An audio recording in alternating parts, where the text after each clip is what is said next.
Good morning to you wherever you're watching from around the world, and welcome to another big week in European cricket.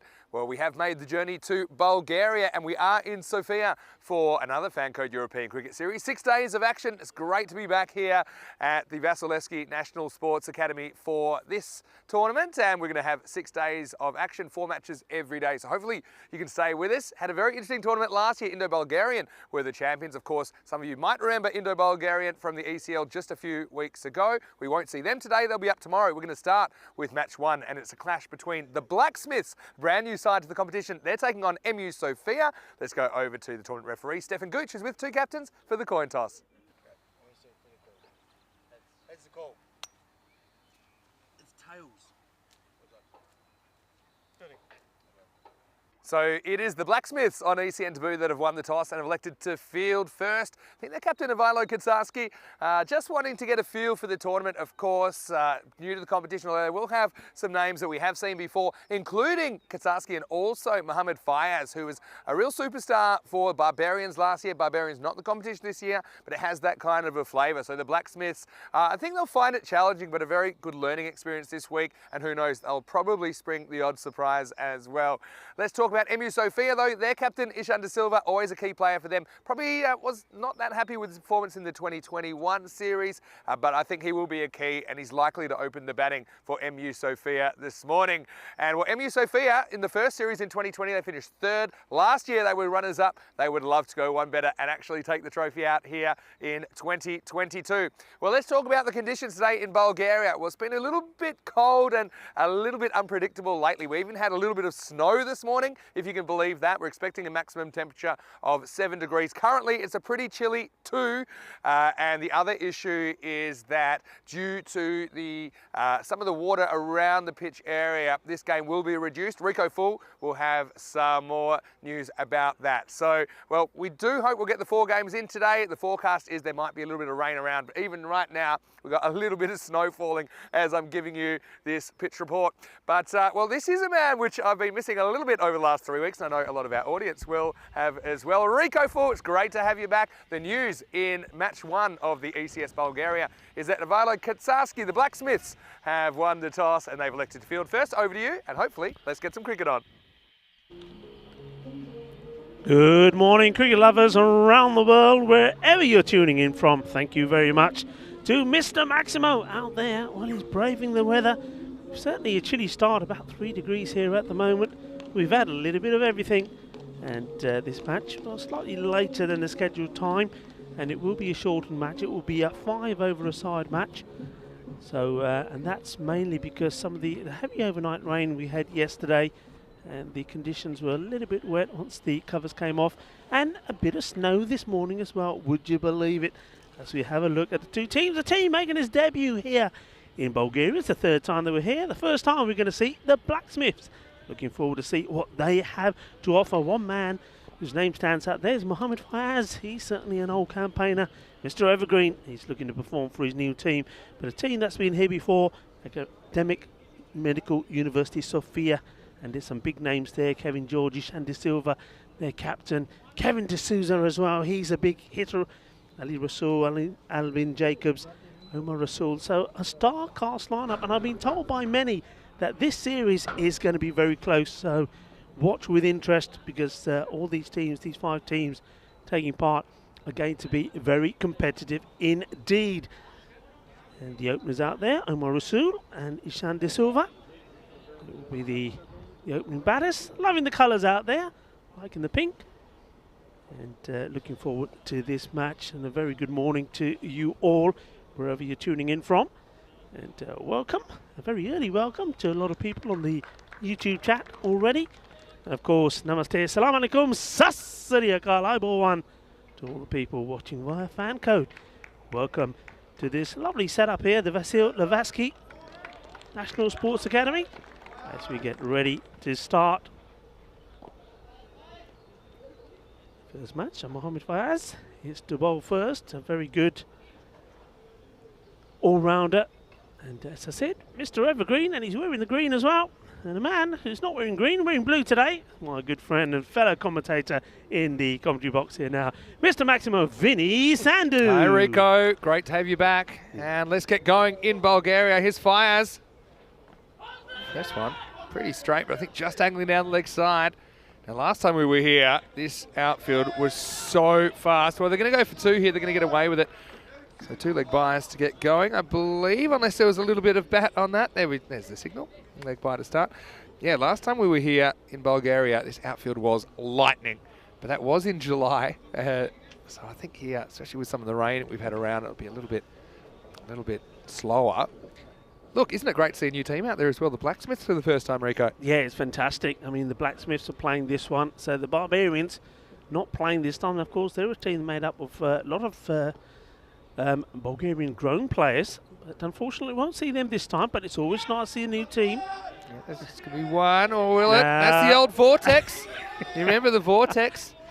On the plane I was watching a bit of last year's series just to reacquaint myself, and that area down there was super quick. So although there's a fumble, it doesn't cost a boundary.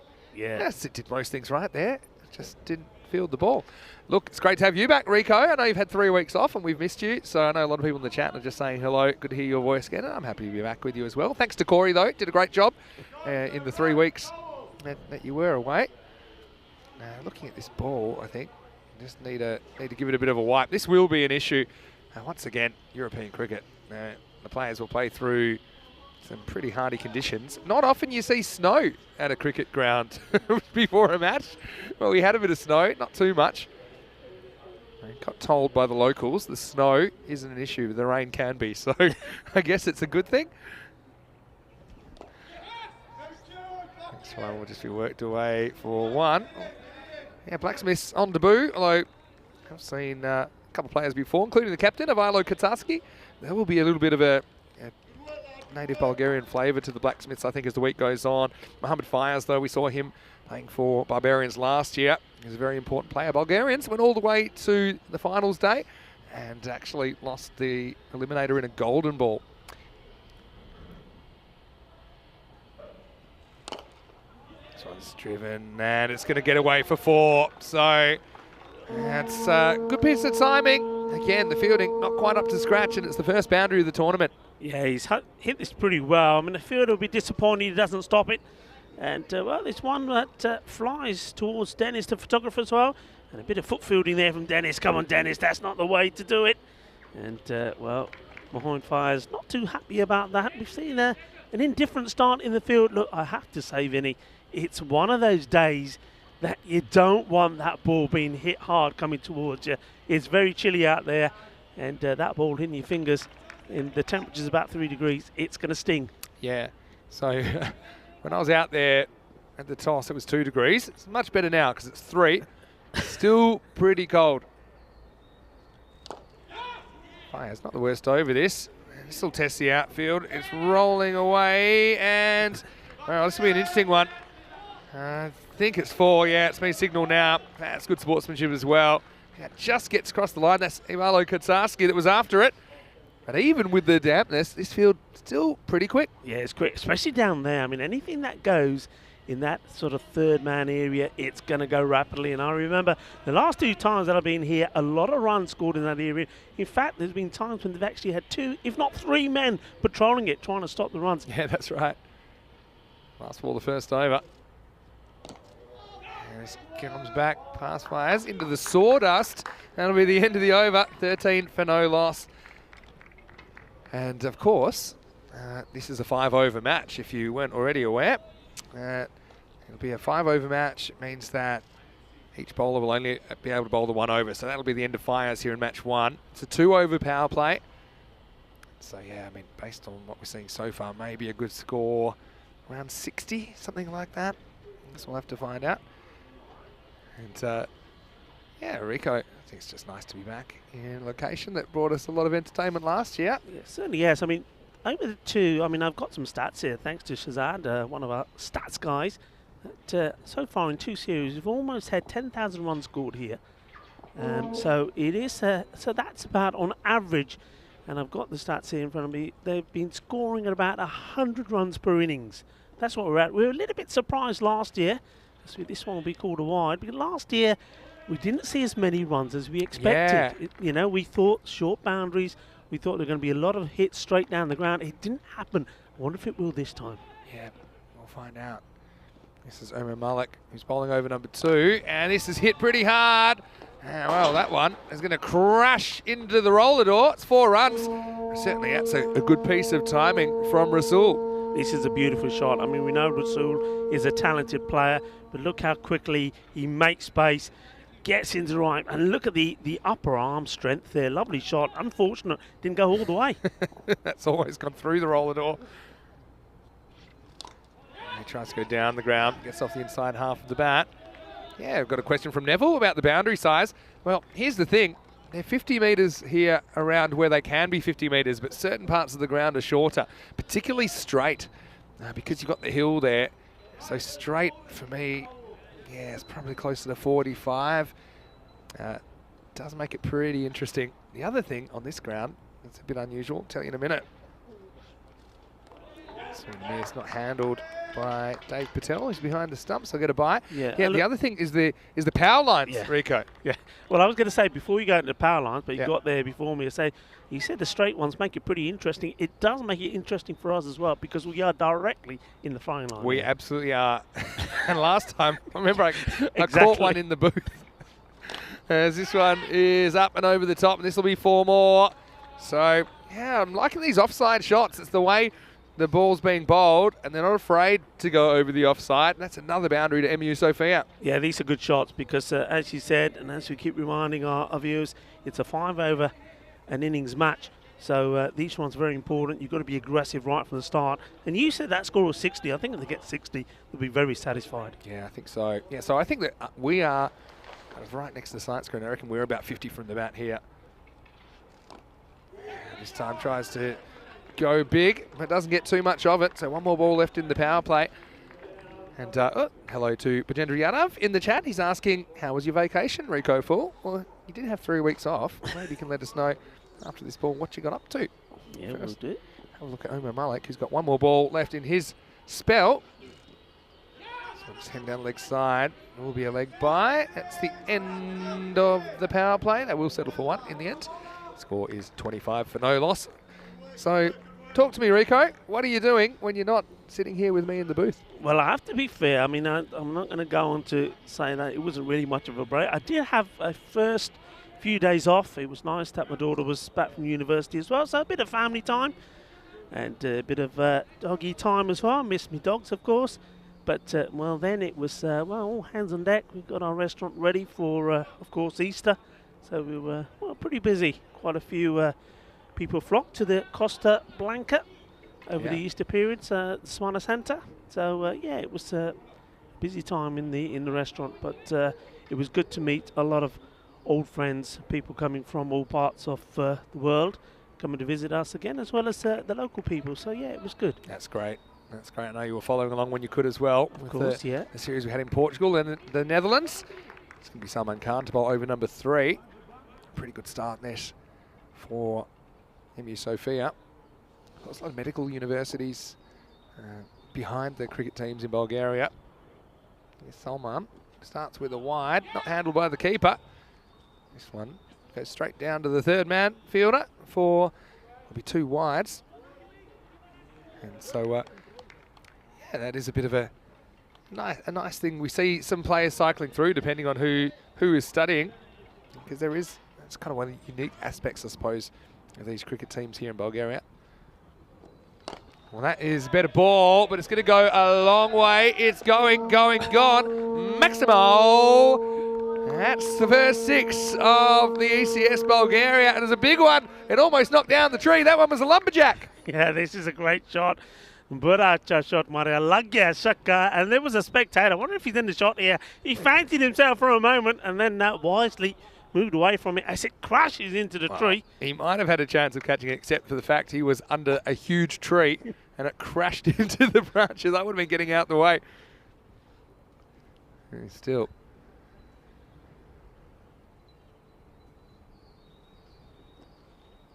This one is going to be wide again. Another wide there. The umpire, Nishag Shah. His man along with him, the man in black, is Ivan. Doing a great job. Back down the ground. Should just be a single. Did well to make the angle there. That's Agagil Amadel doing the fielding. Yeah, good bit of work, nice and tidy. It's one of those outfields where you really do need to get your body behind the ball. It will bobble around all over the place, and did really well there. Goes over the offside this time. Be a long chase out there for Adil Patel, and he will get there. Does well to get down. Now they're going to take on a third. You don't see this very often, and they're going to get there. So it's going to relay throw in the end. Originally it was a good piece of fielding. I suppose it is. It does save a run. Yeah, I mean, he does well. He stops it, slides in, but he took too long to get the throw in. And in fairness to Adil Patel, it wasn't the best of throws either. So they did scarper an extra run.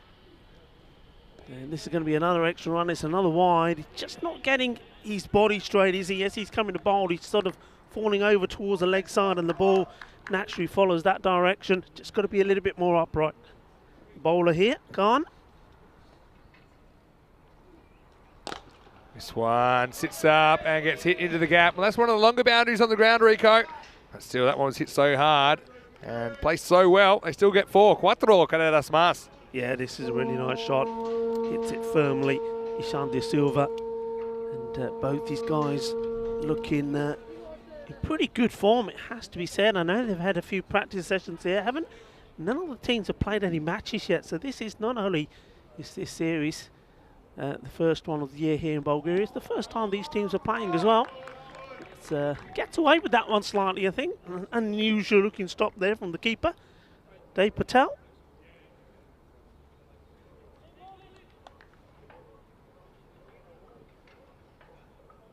Yes, I mean, extras pretty important. This one's up and away. Could be a catching opportunity. Oh, that's a really good catch by Amadel. I mean, I know it looks easy, but it's currently 3 degrees, and I wouldn't fancy that at all. But he just takes a couple of steps to his left. He must be a very, very good fielder. Agagil Amadel deserves all the credit for that. And, well, congratulations to the Blacksmiths. They have their first wicket in ECN cricket. It's going to be a wicket to Salman Khan. End of a pretty good over for MU Sofia, but it does finish with a wicket. Ishan de Silva goes for 19. The score is 43 for 1. Yeah, this is a quality catch. For the first few seconds, I thought he was going to overcommit himself. He comes running in, and he goes to, and I think he's going to go over him, but he takes it really well. Really good hands, a really good, confident catch. Yes, that's Hello, good morning. 3 overs down, 43 for 1. Look, Rico's back. Yeah, I'm here, and look, I must admit, I'm rugged up. It's been pretty cold this morning, but it's great to be here again. So many familiar faces. I think the ground's great. I think we're just very happy to have you back with us, Rico. It's always great to be back watching cricket in, well, locations that we've been before. A lot of friends that we've made here as we've been here on 2 occasions. It's the 3rd time for me as well. And these surroundings. I mean, talk about the surroundings here. I wonder if we can get the camera crew to sort of show you some of the scenes, the mountains. I mean, well, we can see them now. We couldn't see them earlier. Let's say a quick hello to our viewers as well, because it's great that you're with us, of course, in Bulgaria. And if you'd like to join in the live chat, we would love that. Your questions and comments. And if you want to know how good a catch that was last over, just look at how I'm dressed. And that'll tell you all you need to know. And now, the man that took that catch is going to come on bowl the 4th over. Agagil Amadel coming on to bowl. So, yeah, nice start to his tournament. Fielding's important, isn't it? I mean, that could have easily burst through the fingers for a boundary, but just have a look at this, and there's some really beautiful countryside around here. Yeah, it's absolutely magnificent. As I say, we can see those mountains now. Now, I've been told by my sources that in the winter months, and it feels like winter today, but in the real winter, covered in snow and excellent for skiing. There you go. I know that our camera crew got up there last time and took some very nice footage. This is hit straight and won't quite carry, and it fires. He's a pretty important player. That'll come down with a bit of mud on it, as you see. Well, the mud just cushions the ball a bit, and there's another reason to have the rag out there. Amadel now, after taking the catch, well, might as well give me the ball. I'm not going to let go of it. I'm going to have a bowl. Questions in the chat about the forecast. Well, I saw scattered showers on the forecast and perhaps a chance of snow. Well, we've had the snow. Hopefully we don't have the scattered showers. At the moment it seems fairly clear, but it's going to be a constant threat throughout the day. Hopefully, we don't have any more interruptions, but I guess there's no way to know. Kevin Souza is the new batter who's out there now, facing up. Should be a wide, +1. Not easy conditions for the keeper either, Dave Patel, but he's not able to handle that one. Yeah, it's very good backing up there, though, from Rasul. He knows that he's the batter that's got to be on strike. He's the one who's hitting the ball well. He's the man who's been out there. He's got his eye in, and he wants to attack, and gets there well. So turns that into 2. It's good running, good cricket.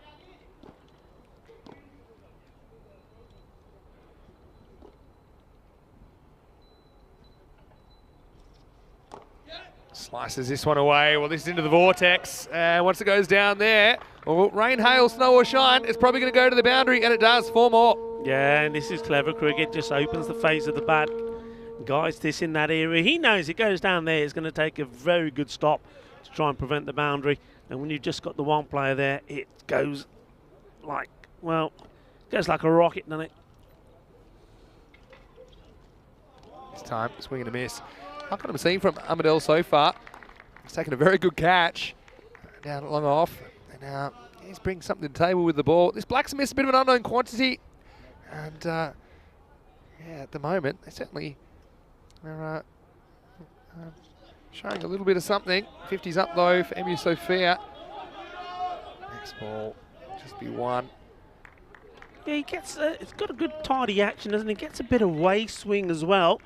And that's what's created a few problems. You've seen him, he's beaten the outside edge of the bat a couple of times. And now, well, he'll fancy himself here to the new batter.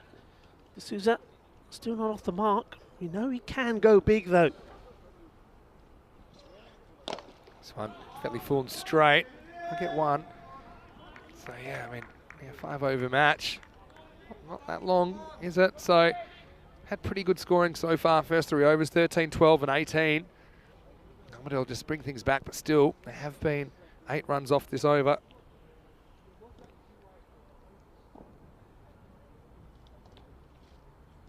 And he's gone. So Amadel comes up with another wicket. And created the first one with the catch. This time he goes straight through Rasul. He gets one nice and straight. Rasul tries to play across it.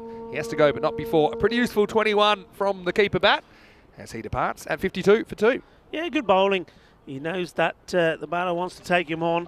Rasul looking to go over the top. And just the right thing, just wicket to wicket. Maybe just held this one back slightly, I think. And you see, gets passed through onto the stumps. Jaka there, and yeah, finger goes up from the umpire as well. Yeah, good umpire. So this will bring Mubarak Ali to the crease. And well, he is a man who has a chest big enough to easily fit the 3 digits on the back with the 3-3-3. 4 overs down, 52 for 2. So once again, we see a wicket off the last ball of an over. Amadel, not the worst over, finishes with 9 runs off it and does pick up a wicket. So now we are into the last over. And we talked about that 60 or so. I mean, I think also Blacksmiths, I suppose, because they haven't played much before, maybe this 5 over format suits them a little bit because they can kind of bat with a bit more freedom. And they do have some pretty good bats, in particular Fires at the top of the order. He's a bit of a boundary hitting machine when he gets going. Last over though, Waleed Khan's going to bowl it. Starts with a wide. It's up to 53. And I don't know if you were, I know you were in the chat from time to time, Rico, when you had your time off, but the fangirl accounts, we had a Corey fangirl and Vinny fangirl. I think it's a matter of time till we have a Rico fangirl in the chat. Just hit back hard. Fires. Well, he won't get a chance to field it. In fact, he will now. I do like that from Amadel. He's ball hungry. And so we'll get to have a look at Mubarak Ali with 5 balls remaining. Yeah, well, we had Corey's fangirl account that then became Corey's girlfriend account. So I don't know if there's something. What was going on there? I mean, it's starting a, what's it, a dating line as well here? I don't know. I can't leave you alone for too long. Mind you, I must admit, I was going to say the 2 of you done really well. It was very enjoyable listening in. And Corey, if you tuned in, well done, great job, and you deserve a bit of time off now. And he's probably busy with the Spanish team. Yeah, he's got a couple of days off, but then he's hard to work. Getting ready for that tri-series. Mubarak's gonna walk at this. Probably try and come back for 2. Oh, he's going to be run out here, I think. No, he won't, but it won't cost him anyway, the fielding side, because they do keep it to 1. So to Souza, who's a man who does like to bash the ball around, I think he's pretty happy at that striker's end with the opportunity to advance the score, which is 54 with 4 balls remaining.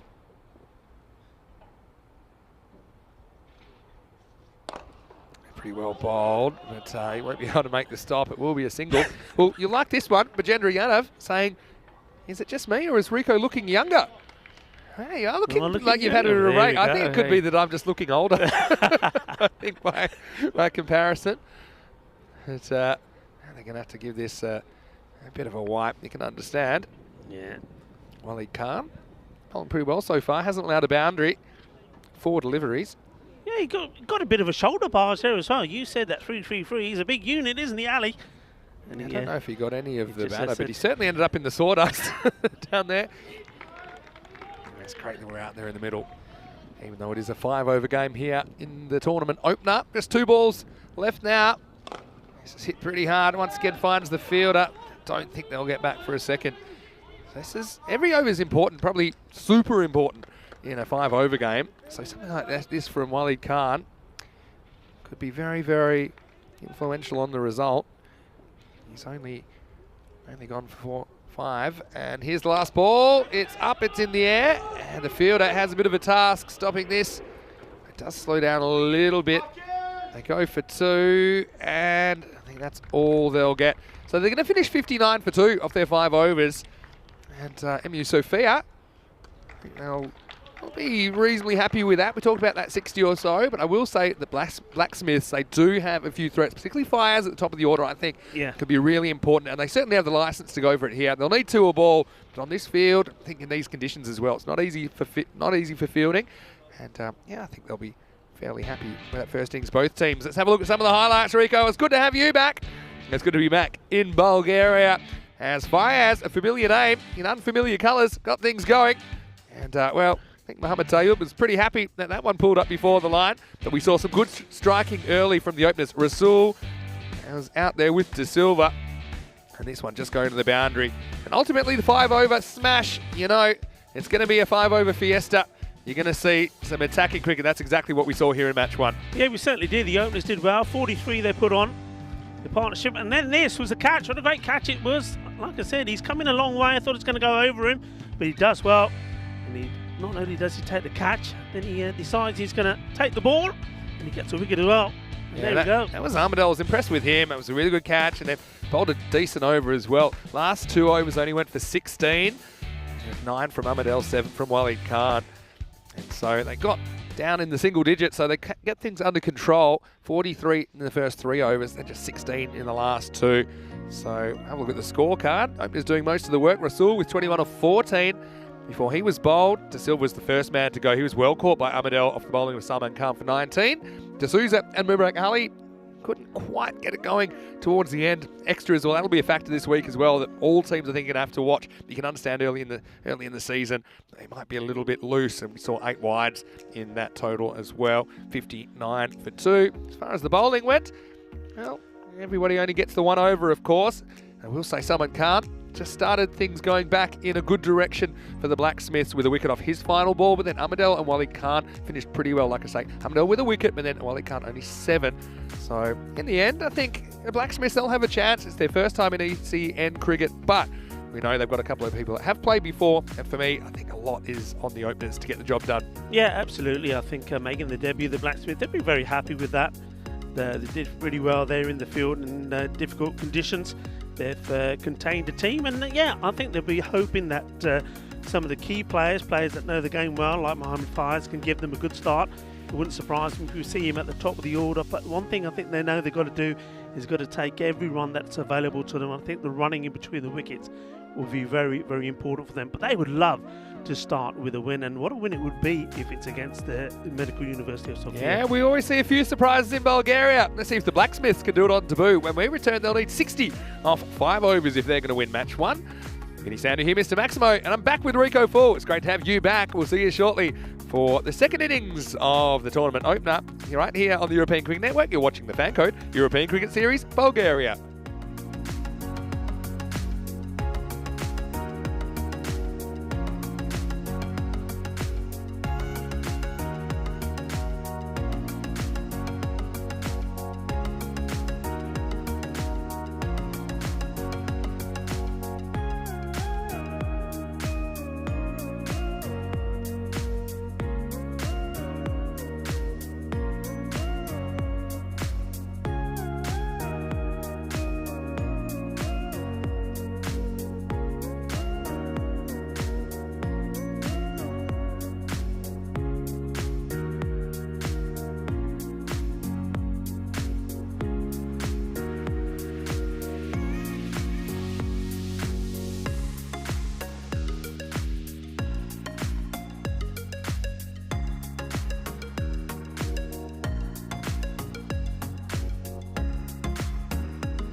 Hello and welcome back. This is the FanCode European Cricket Series. And we are in Bulgaria, one of the oldest European countries, established in 681 AD, located south of Romania. Bulgaria's beautiful country, amazing nature, lovely villages, very, very friendly people, delicious food, and has a very rich history as well. And for the third time, it is the home of the FanCode European Cricket Series. Looking forward to seeing how this match ends up.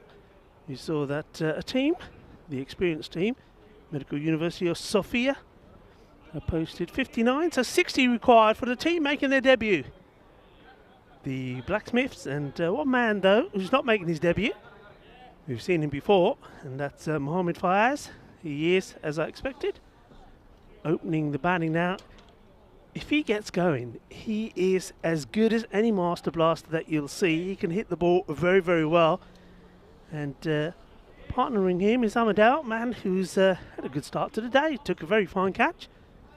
Picked up a wicket as well with his bowling. And now, well, he's hoping he can make a good contribution with the bat. And in this partnership, remember, it is a 5-over match. So they do need to go some, don't they? So 60 required in 30 balls. It's as simple as that. And the sun is coming out. This is what we want to see. Bit of sunshine. And maybe we'll get Mr. Maximo to take his big jacket off as well. Well, that'll be a sight, wouldn't it? And he may look younger as well, like I do. Thank you very much for who said I look young. It's always nice to come back and have your lovely comments. Thanks to everybody that's on the chat so far. And remember, you can get involved. Our YouTube channel. And subscribe and join in the fun. That's what I say. As the first ball is down the leg side. And quarter wide. Our men in black out there. Nisag Shah and Ivan. So Ali Rasul still looking to bowl. The first legitimate ball of the innings. As we welcome back the man who's, well, I think you're wearing one of the team shirts, aren't you, for Medical University Sofia? You're in the pink. Yeah, well, pretty in pink. The pink shirts are after this one, but it will be a boundary. See that Ali Rasul just being helped around the corner by Fayez. There was nobody there. This one shows you that outfield's really quite fast, despite the rain.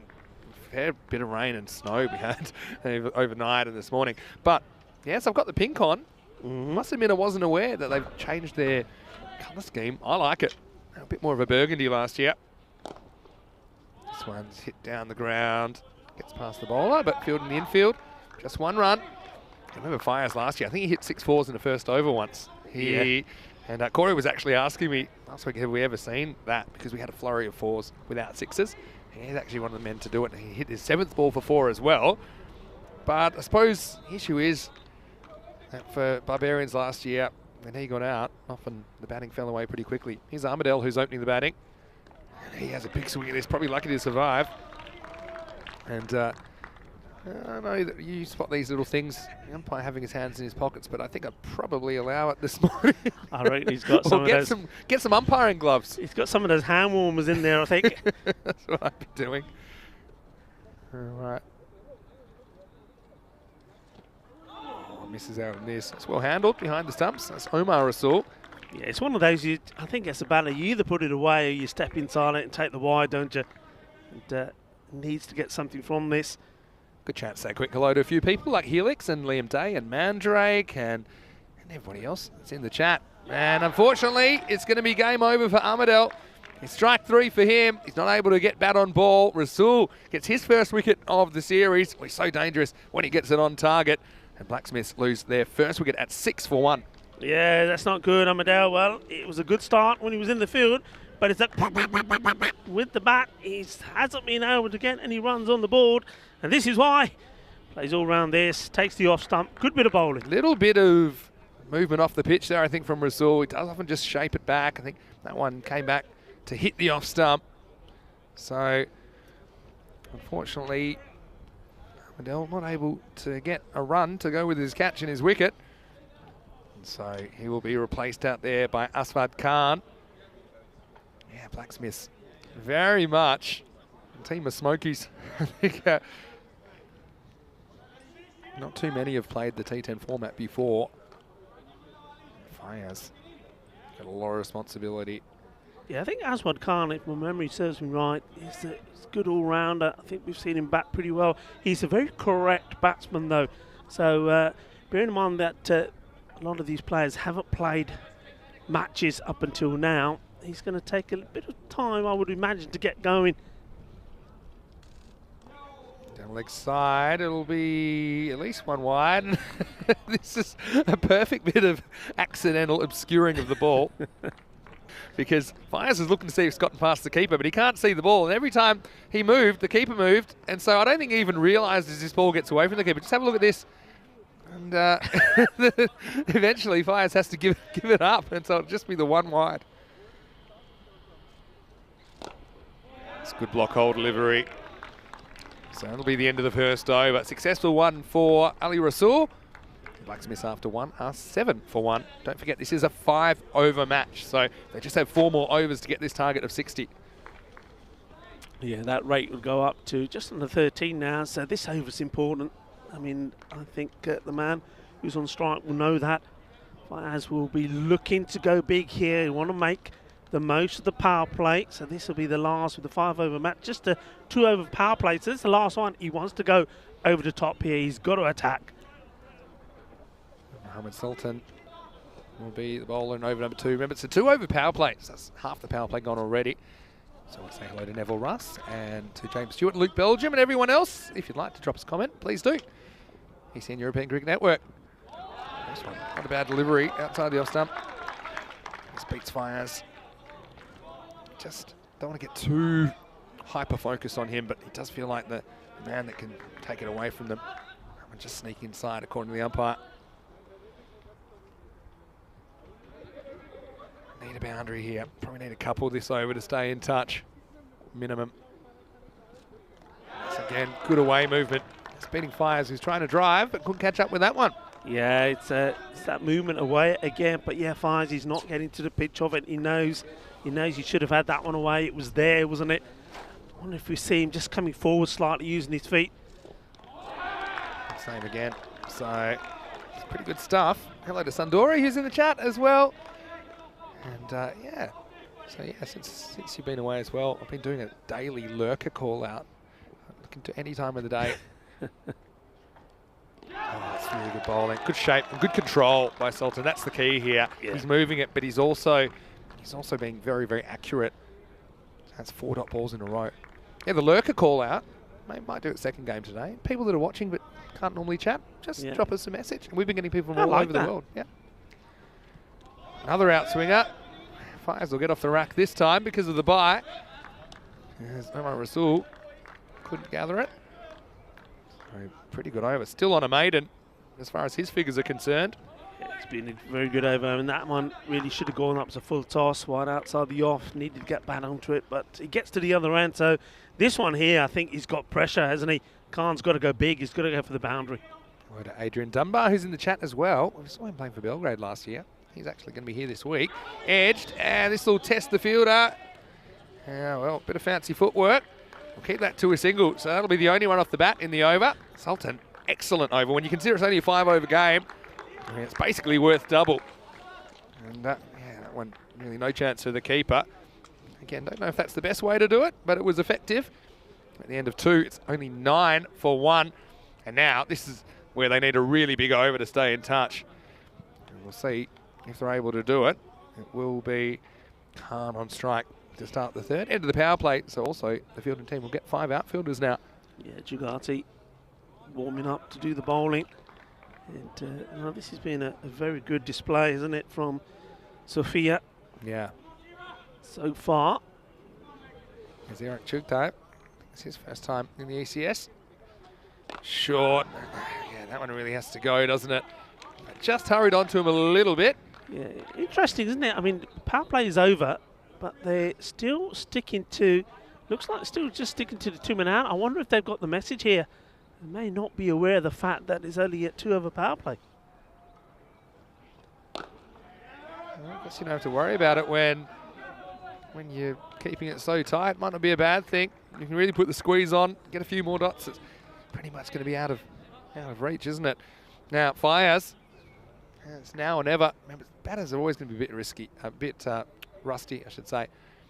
First game of the season. And Fires to struggle with this kind of delivery. And Yeah, it is frustrating. He's just feeling for the ball.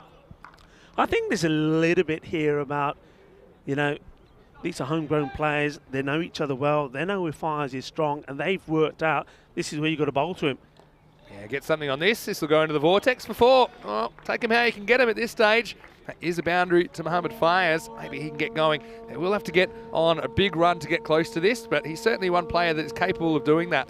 Yeah, I mean, this time he carves this away. There's a gap out there once again. Go back to the field. I mean, they can spread it out a little bit more. They're reluctant to do so at the moment. And into this over. We'll have a look ahead.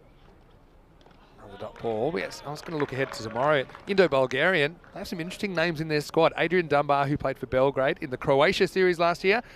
They've also got players like Chris Webster, who we did see in the ECL.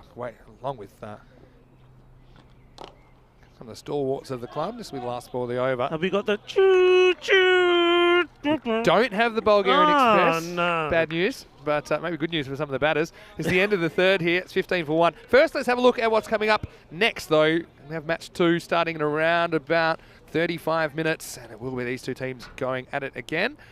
And so you can see that this time it's MU Sofia that won the toss, and they've elected to bat first. So they'll get the chance to bat 10 overs, hopefully, because I think we will have a full match. And already we've seen the keys for them.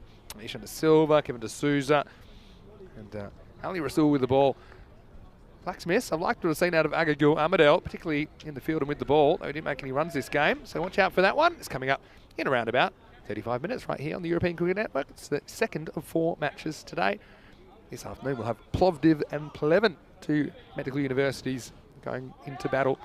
Yeah, so speaking of that Indo-Bulgarian, another name I saw on there, Nick Johns Wickberg, a.k.a. the Lawnmower.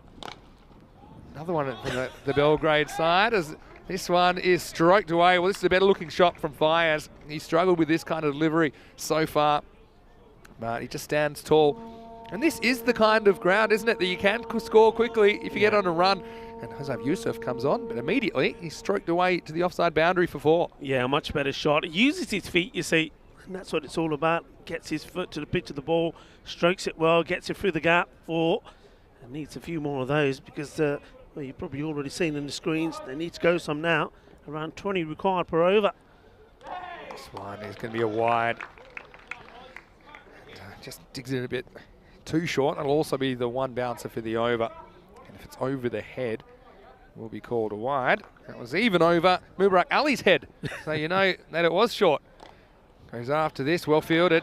Those stops are pretty important, and they're not even going to take the run here. Yeah, so Nick Johns Wickberg, you'll see exactly why I call him the Lawnmower when you see him bowl. Because when he starts, it's like when you pull the string. It takes a bit of time to get in, and he chugs in. He's another player we saw in the Croatian series last year. When he pulls his... Vinny, I thought I was the old one out of the two. When's the last time you've seen a... He could be out here first. Oh, what's happened here? Hasn't made the distance. Oh, dear.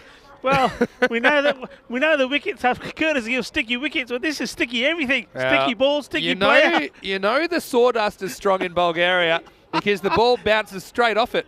It bounces back at the bowler who tries to throw from a lying down position. I don't know if we've got time for this. Hopefully we do. Have a look at this. Yeah, it gets down. Bounces off the edge of the pitch. Next one is a play and a miss. So a dot ball. Yeah, look, I'm not letting you get away with this. So when's the last time you've seen a lawnmower where you've had to pull the cord to get it started? That's probably the last time I mowed the lawn. You've got to call him the speedboat, Evan. Yeah, there's a speedboat. Trust me, you wait till you see the lawnmower celebration. Anyway, back to the cricket. He's just stroking it out for a single. They need more than singles at the moment. Maybe they're just thinking about the next match here, Vinny, because these two teams go at it again. And maybe they're thinking, okay, this one's probably gone beyond us, but we can do it in the next one when we've got the 10 overs. Neville's asking, did he just see some horse stables? I think he might be talking about the driving range on the left of the screen. Some sneak past for a leg by.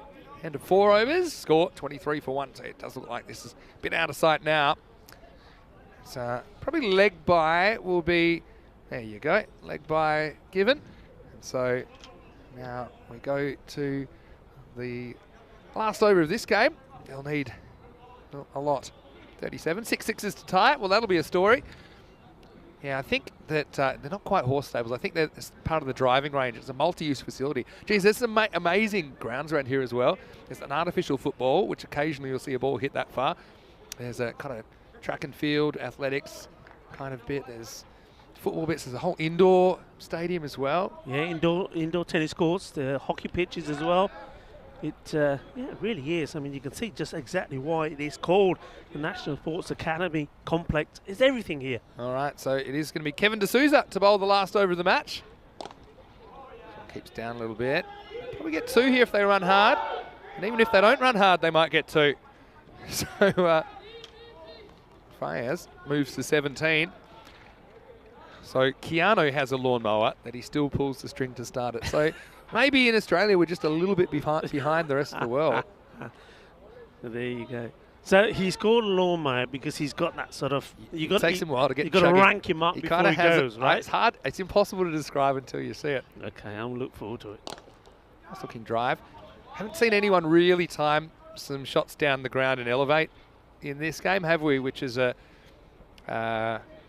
real area to target, I think, on the dimensions of this ground. Straight and straight behind are short, and on the sides it's a little bit longer, even though it still is pretty quick. Here's de Souza. Again, not quite timing it. So just the one. And so this time will be Emu Sophia batting first again. This time it's their choice. And we return in about half an hour's time. Yeah, Sophia, the team in pink, the pink shirts, remember, 2020. Finished 3rd last year, runners-up. So maybe they're looking to make it 3-2-1. There's a trend. And the question in the chat, how many teams are playing in Bulgaria now? Probably, I'll have to ask Prakash. So how many teams total are there in Bulgaria now? One thing I will say is that every time we come to Bulgaria, there seems to be more teams. I know cricket is really flourishing out in Bulgaria. Yeah, Prakash counts it at 8. So it's good to see. I think it's on the rise a little bit over the last couple of years. We have one more ball in this one. So hello to Maya and to Keanu and everyone else. Hopefully you can join us when we return in around about 25 minutes to take you into game 2. But right now, it does look like it's going to be a win first up for Emu Sophia. Swing and a miss to finish this one. Oh, it'll be called a wide. And so, a bit of a false finish there. Let's have a look at it on the replay. Yeah, good call, I think. Yeah. Here's the last ball as it's angled in towards the legs. And it's turned around the corner. So this will be it. And so there's all sorts of things happening at the moment. There's indoor women's cricket in Varna, which is also going on. And so it's good to see cricket is on the rise. But right here, it's the Blacksmiths. Unfortunately, they're unable to pull off the win in their first ECN match. It's academic Emu Sophia who win match 1 fairly comfortably in the end. And look, it was always going to be tough to chase that total of 60. They needed their openers to get a run on, and it just didn't happen. I think we saw quite a few of the batters struggling for a bit of timing. You'd expect that first up in the season. But still well done to Emu Sophia. I mean, they'll be wanting to go one better. You mentioned 3rd in the 2020 tournament, runners up last year. And they'll be hoping they can go all the way this year. They certainly have made a good start, Rico. Yeah, they certainly have. And what I liked about the bowling performance there is that they took into account the conditions. They didn't try and bowl too fast. None of the bowlers were really steaming in. Got the ball in the right areas, and I think to keep something like Mohammed Faiz quiet, you've got to bowl well. They worked him out. They kept it moving outside the off stump. He wasn't really able to get hold of it. So, yeah, solid performance. I expect them to do well. And this is what we have coming up in the second game of the day. Like I said, it's in around about 25 minutes' time. It will be Emu Sophia who are batting first after winning the toss. The Blacksmiths will be in the field. And they'll be hoping to get some early wickets. So join us for that. The second of 4 matches today as we go back and look at some of the highlights. Well, there weren't quite enough of them for the Blacksmiths, unfortunately, in this innings. They needed 60 or 5 overs, although that one was turned away nicely for Mohammed Fayez. Ahmadel at the other end couldn't get anything going as he was dismissed for a 3rd ball duck. Just the 3 boundaries in the innings. It was Fires that batted through for 19. And some of them weren't particularly convincing either. he is a man that I think needs to step up if the Blacksmiths are going to be competitive. And some signs that he was coming good there. That was a nice one through cover point. Yeah, I mean, we know he's a top-class player. Well, this was interesting. This just gives you an indication of how sticky and slippery it is there. I like the way he throws it and the ball comes back to him. So I said, not this time. Yeah. But it's like he threw into a brick wall, really. But anyway, it's great to be out there. And it's good to also get the full 10 overs in, it looks like, the remainder of the day, as long as that weather stays away. Fires bat through for 19 off 18 balls. He struck the 3 boundaries in the innings. And look, one thing to show as well is only 4 wides in innings. That's half of what the Blacksmiths offered in their 5 overs. But again, we only saw a couple of them. Aswad Khan came in at number 3. He wasn't really able to get too much going either. So maybe they've learned a few things as far as their batting order from that. I would like to see Amadel get another go at the top of the order. It does look like a good cricketer. Just kind of got a bit frustrated after missing out on a couple and he got bowled. So credit also to the bowlers. I mean, they had the job to do. It's also early in the season for them. And Ali Rasul, well, so often he takes early wickets, and he did on this occasion as well. 1 for 7 off his over, but you can see that none of the bowlers went for double digits. So that was always a pretty good sign. Sultan as well impressed me with his movement. He only conceded the 1 off his over. Well, Rico, it's been great to have you back, and won't have to wait too long till we hear your voice again, because in 20 minutes we will be back for match 2, and it'll be a repeat. And New Sofia batting first in match 2. The Blacksmiths, I'll be hoping it's not a repeat as far as the result has transpired this morning. So we'll see you very shortly. Vinny Sandu here, Mr. Maximo, along with Rico Full, and we'll be back shortly with more FanCode European Cricket Series Bulgaria.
Hello and welcome back to the Vasilevsky National Sports Academy here in Sofia, the capital of Bulgaria. It's opening day of a brand new FanCode European Cricket Series. We already have one match that has been completed. It was Academic MU Sofia getting over the Blacksmiths in a reduced 5-over contest. We are back to the 10 overs this time. Academic MU Sofia, they've won the toss in match 2. They will be batting first. And let's see, we have the same top 3. Rasul, De Silva and De Souza. Vinny Sandu here, Mr. Maximo, for the European Cricket Network. Joining me for this series after a bit of a break. It's good to hear his voice again. Rico Full. And Rico certainly saw an entertaining first game and not the easiest conditions for cricket. And hopefully we see some more entertainment in the second. Yeah, it's lovely to be back and back in Bulgaria as well. At this fantastic National Sports Academy ground. And yeah, we've seen the team, the Blacksmiths, making their debut. And it's always going to be difficult when you're playing the Medical University of Sofia. They're a strong team, an established team. They've got some good star players. And they found in that first match, a shortened match. It was a 5-over innings per side. And it was the Medical University of Sofia who were victorious by 29 runs in the end. They put 59 on the board, thanks mainly to these two, the same two openers. Omar Rasul, he made a fine 21 on just 14 deliveries, and he was supported well by Ishan De Silva, 43. The two of them put on together, and they'll be hoping to do more of the same here. So they want to break this partnership pretty early, the Blacksmiths, and if they can do that, then they can really get some of the batters in that haven't been out there yet, haven't played, and try and keep the score down. They got to 59 or 5 overs, so based on that, I think 110, 120 would be the sort of score they'd be looking at here. But and we have seen already, especially on the offside, the outfield is pretty quick, so if you find the gaps, it will race away, and we know that that vortex there towards the third man area, anything that's angled in towards that area goes pretty quick, and can be a little bit bubbly as well, this outfield. And starting with the ball is going to be the experienced Mr. Evergreen there. They do say old is gold. Well, Mohammed Fire he was able to, he bowled pretty well. He batted well as well, though looked a bit rusty. What can he do here at the start of the second match? And starts well, right on the money straight away. Looking to get to the other end pretty quickly. So go back to the 10 overs per side. 3-over power play. Yeah, no more 5-over fiesta. Hopefully not anyway. And so yeah, let's see what Fayaz can do. He's a key player for the Blacksmiths, who are on ECN debut today. And goes big, and it could go all the way. It does. Kinna Sona Shakalagia. Yeah, nice shot. Really nice shot. Takes it outside. Takes it from outside the off stump and able to stroke it away. Good batting. Yeah, very powerful shot, and just showing his class again. Rasul has something to think about. Probably won't want to be pitching this one up. Oh, he goes outside the office opportunity, and he's taken another fine catch. So it's 6 and out, and that's a really good catch there from Jakub Gol. Does really well, keeps his eye on it. And again, another one that's taken away from the body. Makes it look easy, but that was not easy, Vinny. Yeah, catches win matches, and that is so true today because of the conditions. They're up to 4 degrees, but not easy. That's one on the run. And Jakub Gol, he takes it. Makes it look easy as well. So they've taken a couple of good ones this morning, the Blacksmiths. And a handy wicket to get. And Rasul 6 and out, 6 for 1. This will bring the dangerous Kevin De Souza to the crease at number 3. Yeah, that's a big wicket. He was looking dangerous, goes for the big hit first. And that one there, I think he went more for placement than power. I think he was confident he was able to chip it over the infield, the inner circle. But, well, he wasn't expecting Gould to pick that one up. He does, takes a fine catch. And, well, the Blacksmiths looking to bounce back. Team on debut. First wicket for Fires in the series as well. So here he is again. First one to the new batter. Worked away for a single. No, I think it's a single. Right. I don't know if that's a fake fumble, but still will just be the one. That's Kasarski, the captain.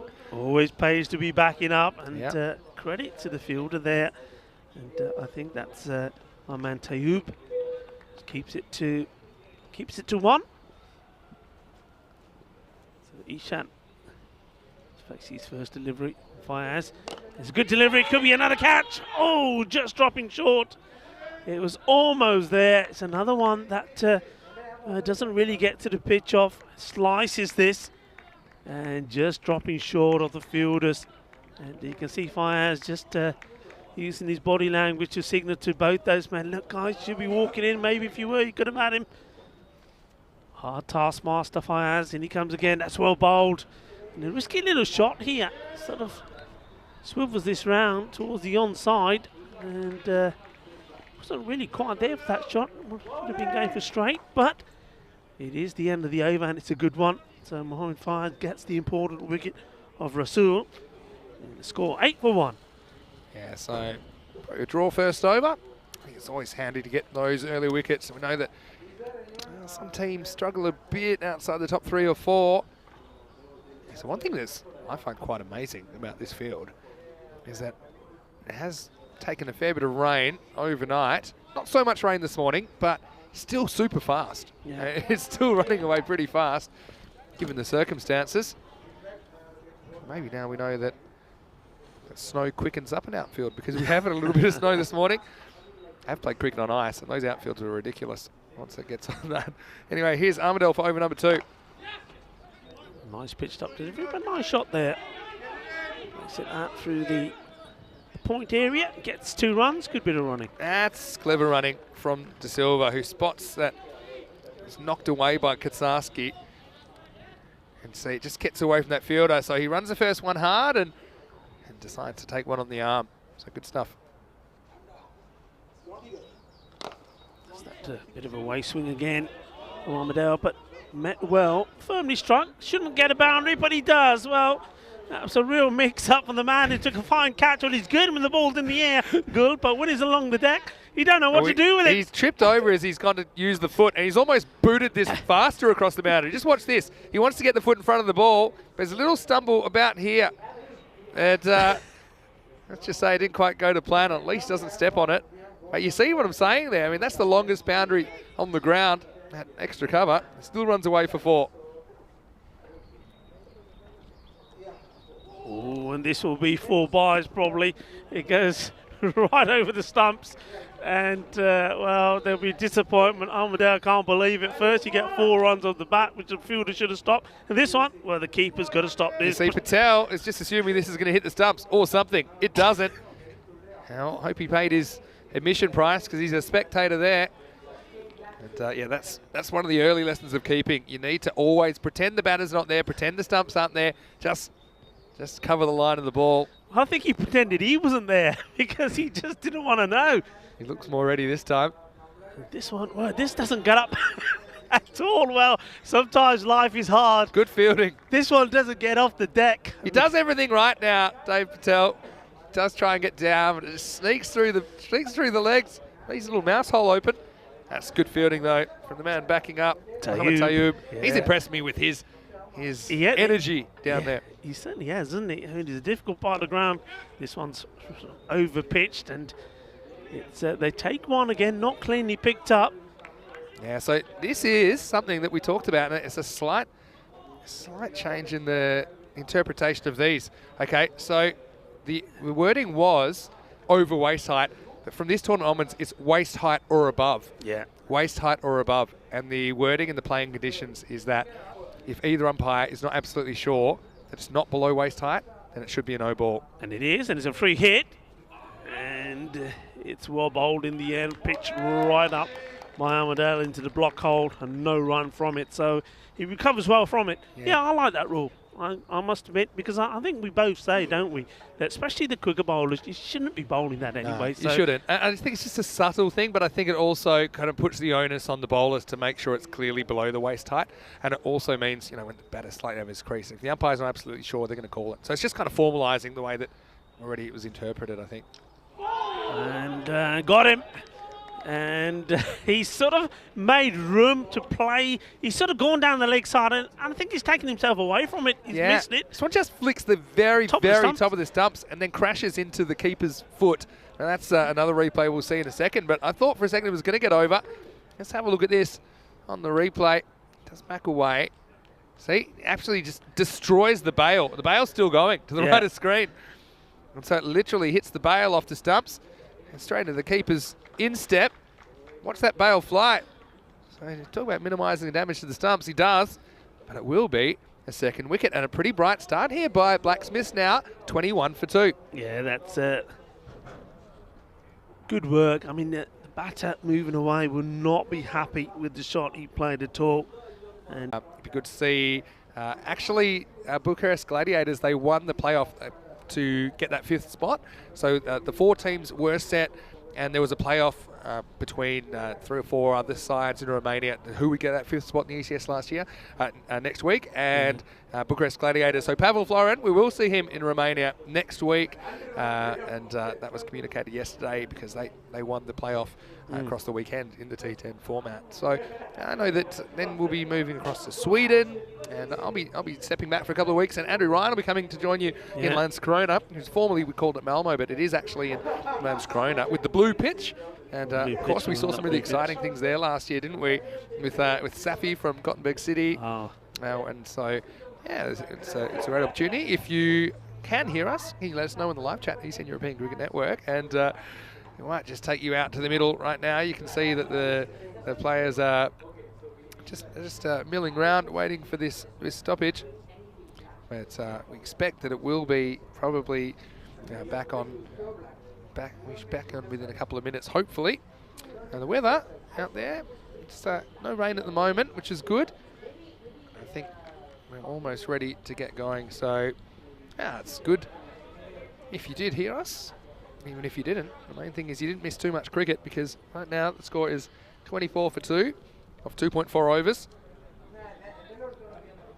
And looks like we are ready to continue. Fires has 1 for 11, and this is Zirak Chuktai. Chuktai Fateh, maybe. Could be. He wants the run, and he gets it. Get a single. Well, we've also learned over the last couple of years, especially with an artificial track, that, okay, if it's a bit slippery, you know, it's up to the players to kind of take those precautions. We can still get the cricket on. And, okay, for example, today, the bowlers just making the adjustments, I think, reducing their run so they don't have to run off the kind of quite slippery area. I think in other sports, you have to adapt to the conditions. I don't see how cricket should be any different. So, I see Fires here just coming off a couple of steps. Last ball of his spell. Just over pitches, it ends up being a full toss, and that's well picked up. He sort of whips this away, and Davey disappointed Fires to end his spell with a ball like this. It's a gunny ball, and he gets put away. 4 runs, 4 carreras. Yeah, he gets good swing, but it kind of just swings into the pads of the batter with it being so full. It was an easy put away. So Souza gets a boundary into the power play, 29 for 2. And, well, not a bad power play, I'd say. In those 3 overs, we saw Fires bowling 2 of them, didn't we? So just 8, 13 and 8 off the 3 overs. So a couple of breakthroughs. Let's see if Blacksmiths can get a couple more and hold MU Sevilla at bay through the middle. You can see that in between overs, still working on the ball a fair bit. Rahel it's got a bit sticky. Pardon me, Rico. Rahel Khan in the chat. Nice to see you. Captain of Albies Army asking if we're both coming to Stockholm. Yep, it'll be myself and Rico in Stockholm. That's the plan anyway. Looking forward to coming back to the capital. Yeah, hello Rahel. Hope you're well, and I hope your family's well as well. Looking forward to seeing you in Stockholm, as well as all the other teams and players that will be involved there. Hello to Woody in the chat as well, Jonathan Woodward. How did your final go yesterday, Woody? Let us know. This will be a wide ball. Playing for Madrid CC. Made the final as the Woody T20. Yeah, the first time, I believe. First time they got into the final. I was travelling, so I'm unaware of the result, so maybe you can let us know if you'd like. Here is Amadel, who's also coming back for a second over. His first one went for 13. Yeah, interesting they're leaving that sort of fine leg area open, or are they? Maybe that's the change you're seeing here now. Yeah, we are. There you go. That makes sense, yeah. I was going to say, the 13 of his over, 4 of them were buys, so you can't really blame him for those. So only 9 of his analysis. Here he is. Oh, well, this one does a bit in the air, doesn't it? I think He him has in hit the this air off here. the toe and it's bounced over the stumps. It's a full toss. Just have a look at this. He hits it into the ground and bounces straight over the stumps. Otherwise, that's cleaning him up. Yeah, he's very lucky here. 12 old though. Gets this one out onto the offside. Through the covers, gets a single. Picked up there by Mohamed Fayez. I know it's freezing cold, but probably running between the wickets is one aspect. I think it's been a little bit poor this morning. Some have done it well, like Ishan De Silva, but he's gone. Because I think if you can run that first one hard, okay, you have to be careful turning, but there's a few twos out here. Yeah, we haven't really seen any pressure being applied on the fielders yet. I know it's early days, but that's one thing that teams will pick up on pretty quickly. Put pressure on the fielders because it's not the easiest off grounds to field on. Temperature alert though, it's up to 4. It's gone up another degree, so that should make it a little bit easier. And this is up and has well fielded well. He may have lost his cap, but he does keep hold of the ball. That's why you keep a spare hat. One can fall off when he keeps one. He handles this really well, Mohamed Fayez. And last year, when the fielder was a bit harder, we'd see those kind of balls maybe flying over the head of the fielder. But yeah, really good stop. Yeah, as well. Well, Jugatai has to get going here now. 2 long offs and no long on at the moment. Wide mid on in the circle. Know where I'd be going. Nice batting, but doesn't get that kind of delivery. He has to jam down on it to point. So, I mean, they're just holding him at the moment. I think it'll be the key. The key to Blacksmith's success is can they make enough runs? I think they've shown enough in the field and with the ball that they're going to be competitive.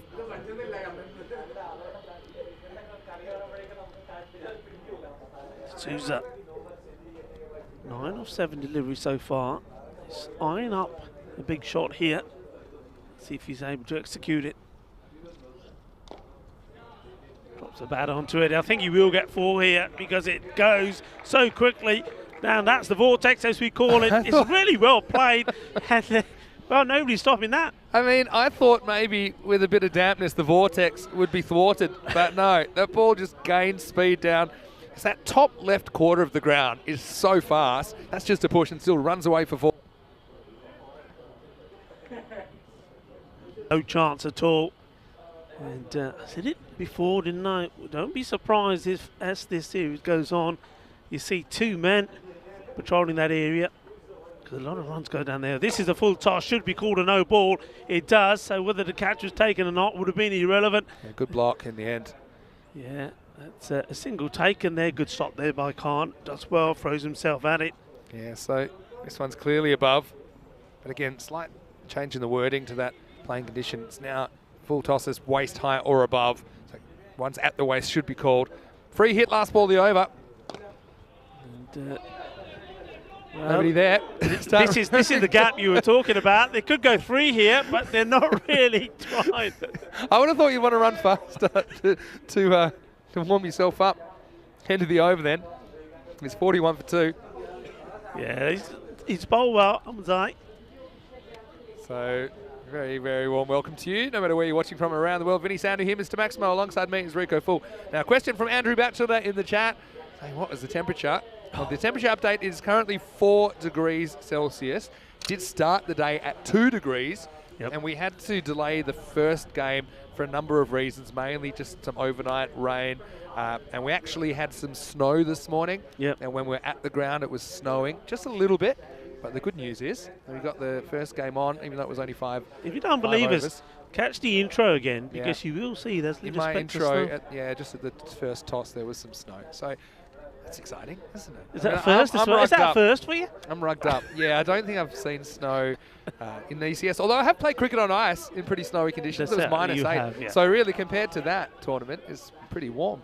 But I've got to say credit to the players. I mean, they're so excited to be out there. Basically, the first match of the season for them, the first day of cricket for the season in Bulgaria. And we're just excited to be back with the FanCode European Cricket Series. And John Woodward with some nice news in the chat as well. I'll mention that in a second. First, Jacob Gould is going to bowl over number 5. He's bowling to Souza. Souza now, I think he needs to stop playing a few shots. And well, this one is called a wide. I'm going to say Woody said that Chris Munoz-Mills, the Spanish captain, won my signed shirt in the raffle. So thanks for the donation. And it raised over 500 euros more for the cricket equipment for the refugees in Lebanon. Fantastic. That's great work. That's really nice to hear. I know you do so much great work, Woody, with that tournament. And I'm really, really pleased. And he said, don't worry, Rico, in the next tournament, next week, your shirt will be going up. It's not like an auction. We don't have to get competitive. Yeah. But I know that big thank you to everyone there for getting behind that. Yeah. It's good work. So 3 hits coming up. I think it was a field indiscretion. Unless it was off the pitch. I didn't actually catch where that one bounced. I think it was the wide, but it ended up going off the pitch. Yeah, so I'm not sure about the call or the change of the call. It could have been that it bounced more than twice before it got. Yeah, I missed the first ball because I was in the chat. I think it was the bounce, actually. This one will be a no ball for a double bouncer. Anyway, it can't be easy for the wrist spinner, Jacob Gould. It's 2 degrees higher than it started the day. It was still pretty cold. Anyway, another free hit coming up. Souza on strike. And it gets hold of this pretty well, and the fielder doesn't. It doesn't matter. It would not have been out. It was a free hit. I don't know if Piaz realises either. And now they're going to go for 2. And this would have been out. And it's backed up. Well, this is some proper ECS action. I mean, Piaz does make the block. He gets it on the full, and I think this one hurts him. Let's have a look here. Maybe off the end of the fingers. That's maybe one that I'm backing off and just trying to read on the bounce. Back to live action here. The next ball is just cut to point. And the fielding is done by Adil Patel. They don't get a run. Yeah, that's another good example there as well. Why you've got to take these runs on. The fielders, I mean, you can't blame them. They're struggling to stop the ball first time. You've got to just go, get the runs on the board, put the pressure on. And this one will be, it's called a no ball. And again, I'm assuming this is again because it has bounced twice. If it bounces twice before the crease, this is, let's see that read the second bounce. Yeah, I think it does just. So, another free hit coming up. It's got pitched up. That's better. This gets through everybody. And they'll get a bye eventually. So, question from Liam Day in the chat, who's watching from New Zealand. Hello, Liam. Hope you're well. Asking is Saim Hussain back this year, and he is. He'll be back for MU Plovdiv, and we'll see them this afternoon. So, yeah, he's a pretty classy player, isn't he? He's a great player. He really is, and he's certainly one to keep an eye on. Good. He got it right the last delivery. He actually got some flight on the ball. Just maybe he's into his rhythm here now, but he's got a bowl now to the left-hander. Yeah, I mean, his line's been okay for the most part, but yeah, just dragging a few down. Just has to release the ball a little bit earlier. Again, over the wrist spin, it's one of the hardest things to do. One of the kind of skills in cricket. It's another no ball. So once again, it's because of the bowler's asking the question why. Gets a bit of bat on this in the end. So I was wondering, did he hit it before it bounced twice? Now, keeper's going to have a word to Jacob Gould. Yeah, have a look at this. Let's see at what point the ball is hit. That's one. Yeah, I think maybe there wasn't no bat. Maybe it was just the sound of the ball hitting the ground. See. Good Yorker. It's in the air, and this time, well, Fayaz has just decided he's not going after this one. I think he thought this was further away from him than it was. Yeah. He needs to stop this one. I tell you what, if Fayaz was the bowler here, he would be shouting and screaming at himself because he's got to make it. Fayaz has got walkabout there. He's pondering life's big questions. I know he's got that injured finger, but maybe needs to move out of that position if he's unable to do the job. This is well hit, and shouts a shot from around the ground. It was a good shot. It's 4 more. And the acceleration that they needed, these two, is happening in this over, courtesy of it being a long over because of the number of no balls and extras that have come from it. And some pretty big hits as well. So All of a sudden, the Medical University of Sofia are on the way and looking strong. There you go. The funny thing is, Jacob Magul could probably come back and bowl second over and be fine. I think it's just taken a little bit of time to get the cobwebs out. Whether that happens or not, we'll find out. But at the end of 5, MU Sofia, 58 for 2. Yeah, it's a question for you. So, Mohamed Fayez, with that finger, would you want some freeze spray on that or not? I think you don't need the cold spray today. Barry's in the chat. Hello, Baz. Hope you're well. Saying too cold to move. I know the feeling. I would suggest perhaps if he's struggling with that finger to move out of the position. But anyway, good to see you, Barry, as well as Silva Kuma. Seeing cricket in different conditions. We need to have a vote. I'm going to start a vote on the chat. I'm going to have a vote. Yep. Okay. That how many people, or maybe this is what the robot can do. How many people? What's the vote on whether Vinny takes his jacket off or not? That's not going to happen. I mean, look. Come on, come on, ladies. I know you ladies on the chat. We want to see a bit more of Vinny. Jacket off, jacket off. Well, then I'll have 6 layers on instead of 7. It's just this is a very warm jacket. I already showed him a pink shirt. You can see it in the intro to Game 3. Omar Malik to come on to bowls. Halfway point, 58 for 2. Promise. What would you say? I mean, above 30 or 40, I'll do one shirtless to make up for it. Okay. Here's Omar Malik, over number 6. And this is coming your way, Vinny. Get ready, take it. Come on, you got it. Oh, Vinny, that was yours, buddy. No, I had no idea what that was. Vinny, as usual, is looking to protect the equipment. That's a nice shot. Big hit, nicely done. Seis Garridas straight down the ground. The cube's not great for tracking those. But yeah, Maximo time, and that's the boundary I'll be attacking. And Kevin D'Souza actually hit one to me when we were up in the tower last year. It was Kevin D'Souza, I'm pretty sure. That whacked one straight when we were up 2 or 3 stories up. And that was a similar kind of shot. I did protect my laptop. That is the #1 priority in those emergency situations. Not going for the catches like Hollywood Corey. What's the story with the catches? Has there been any more I've banned updates? him trying to run out of the box because he generally takes most of the equipment with him, and the equipment. He forgets he's got the headsets on, doesn't he? It's worth more than his safety to be the equipment.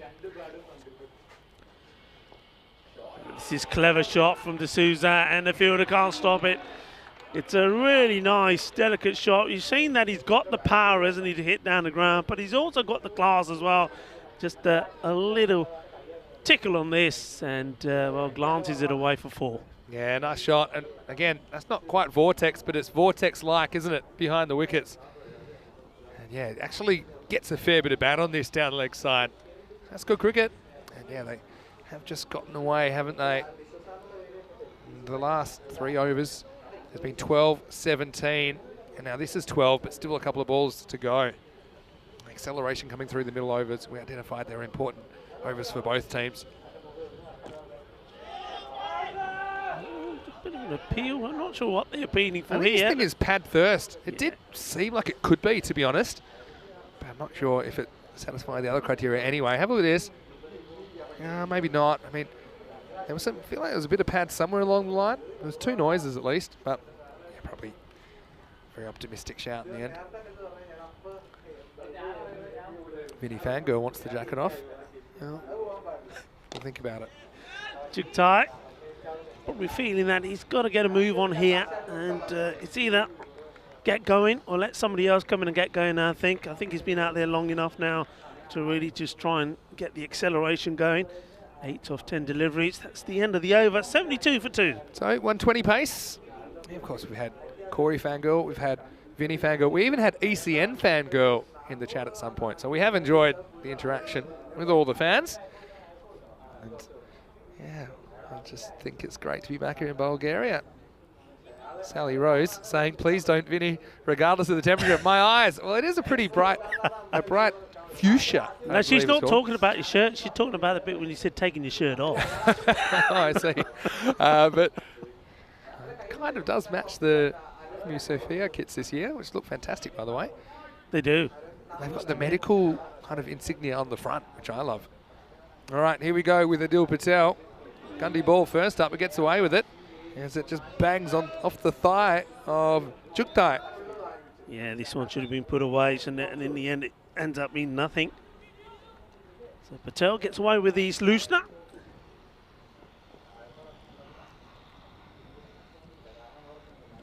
And this is down the leg side.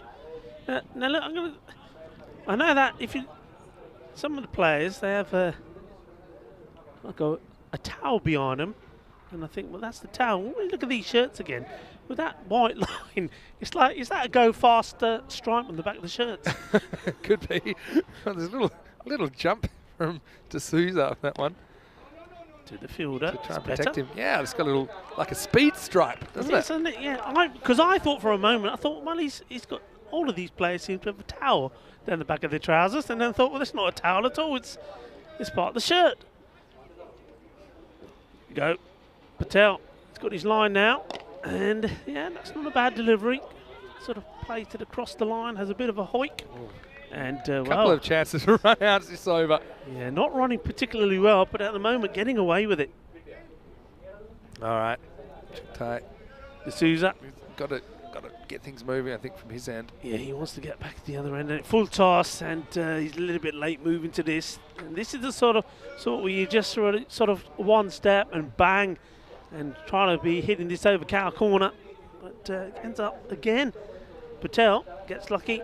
Nothing from it, so this could be a very good tidy over. Just to run from it, well, it won't be. I've cursed him. That'll be a full toss, and no ball will be called. So plenty of no balls and free hits in this innings. Yeah, too high, and gets that all wrong. Free hit coming up. So here we go, D'Souza. He'll be after this. Comes down the track and up it goes, and it's caught or not, it won't matter. And it was the bowler himself, Patel, that makes the stop. He's disappointed. He hasn't got the message. I don't think he realised it was a free hit. He did seem annoyed. Yeah, as it is. It was going to be a single regardless, right? It's the end of the 7th over. The score 77 for 2. Walking sticks as we head into the last 3 overs. So that was a pretty good over, even given that high no ball. Adil Patel only goes for 5 in the over. Just the over they needed to steady. Well, here's the updated schedule from next week. We're in Romania, and then we do go to Sweden, where we have 2 tournaments, 2 weeks each, and then 2 weeks in Prague as well. And the ones we can reveal now is we'll have 1 week in Vienna in Austria at the start of June, and then we'll be in Budapest, Hungary for another 1 week tournament. So yeah, lots of great locations we'll be visiting over the next couple of months. European Cricket Network. This will be a wide to start the 8th. Yeah, my mouse is frozen. Hey, mousey, wake up. Not just your mouse, it's frozen. There you go. It's You'll be in Hungary, Austria and Hungary. You're going to come for the first time, Rico. Yeah. And Romania. Cut chance. Oh. And, well, he's got this one all wrong, hasn't he? And Amadou, we saw him take a very good catch earlier, but this one is to his other side, to his right, and just doesn't get himself in the right position. He'll be frustrated because there's a similar kind of distance from him, the one he did take. Just didn't get the hands in a great position there, and it does cost him 4. Yeah, Walid Khan, unfortunate not to have picked up a wicket there. In fact, it goes to the boundary. And this. Well, he manages just to keep this one inside. It was very close, very borderline.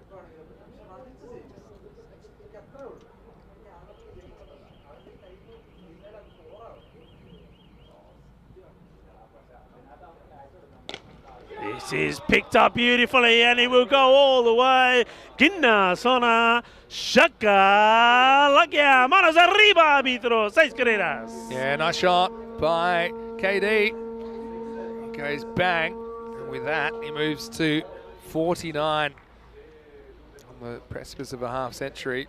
He has been one guy that has gotten moving through these middle overs. Maybe he'll be the one to score the first half century of the FanCode European Cricket Series Bulgaria here in 2022. And I think he will. This could go all the way as well. It does. Bolle, bolle, bolle. Gimnas ora, and it's the case of manos arriba, Vitro, and manos arriba for Kevin de Souza, and he's picked up a well-earned half-century. Great shot, great innings. Yeah, what a way to bring it up as well. Just flicks it away and uncomfortably goes over the longest boundary on the ground. Now, a lot of people don't realise the power lines go over this ground, and actually, if the ball hits the power lines there, it's a dead ball. So it actually goes from one side of the field to the other, just behind the keeper. Now, it hasn't happened yet. Normally it will happen a couple of times in a week, right? Yeah. Well, I remember the It first always time bamboozles us when it happens. Yeah. This is an opportunity, and it should be taken, and it has been taken. So de Souza, after bringing up his half-century, he departs for 55, but it's been a fine knock from him. 55 of 30 deliveries. He's got his team in a very good, strong position. Yeah, really nice catch down there as well. I mean, it was hanging in the air. And sure, like, in these conditions, there are no easy catches, but it was Jacob Gould that takes it, comes in, gets in good position. He's dealing with the power lines there as well. We've seen sometimes people in that part of the ground set for a catch, then we see the ball bouncing like 20 metres away and the ball hits the power lines. But yeah, nice innings by Kevin de Souza, 55 off 30.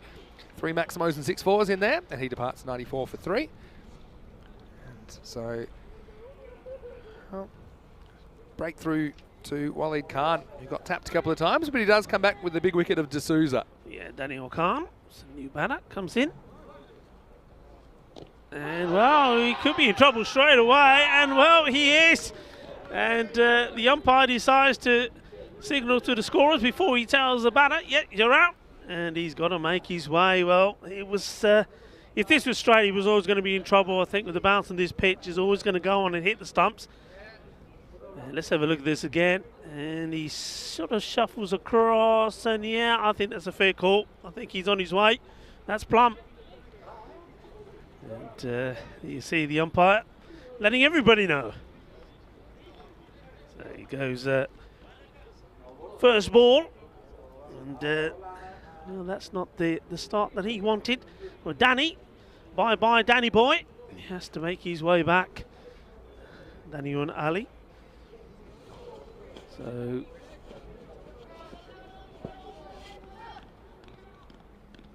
this has ended up being a very productive over. Waleed Khan, and now, well, he fires this one down the leg side, and he's not going to be stopped. There it goes. Only the tree's going to stop that one. Thank you very much. Vortex territory, Rico. Once it goes down there. So, yep, sound the horn. That'll be another boundary. Yeah, he let himself down there, didn't he? Guts himself into a position where he had the opportunity of taking a hat-trick, but fires it down the leg side of the left-hander. And that's well bowled. Keeps it just inside the line. Yeah, it's touch and go. Aaron Mullet gets away with this one. Yeah, just inside. Good call. And the chance taken, no mistakes, and that's another catch, and I think that's Gul again.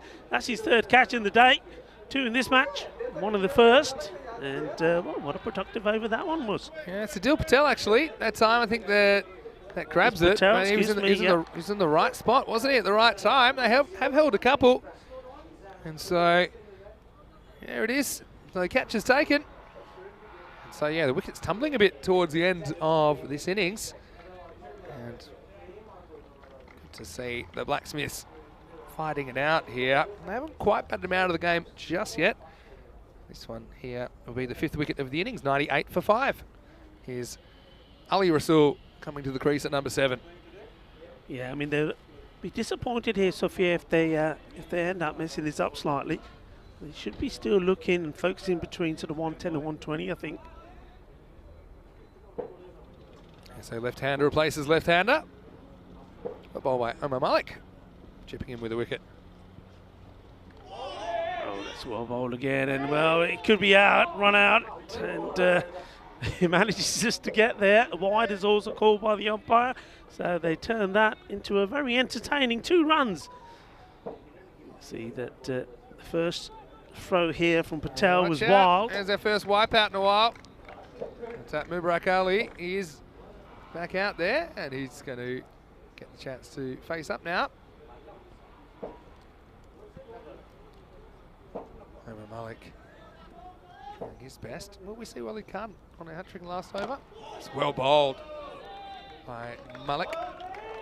They've got a few options. I would imagine Walid Khan, he's on a hat-trick. He did go for 17 in the over. It was Souza that was doing the damage, and he did get him out and then take a wicket next ball. So yeah, maybe we'll see Walid in the 10th. If he does come back, he will be on a hat-trick. 100's up now. That's well played, and I think the bowler would be disappointed, man, that didn't stop this. It was not a bad delivery as well. Yeah, I mean, even if you do stop it with your foot, it's probably going to hurt. So I'd probably just try and get a hand down on that. 101, last ball the over. It's played away. They should again be looking for 2. Got to turn and go here. And he does. And they do get the 2 as well. Yes, this will be the end of the over. 103 for 5 after 9. They were on 120 pace at one stage, but just a couple of decent overs have held things down. The 7th just went for 5 from Adil Patel. The 9th went for 9 in the end. And Adil Patel's another option to come back. Looks to me like it will be Walid Khan. Will get a chance to take his hat-trick here, yeah. Rico.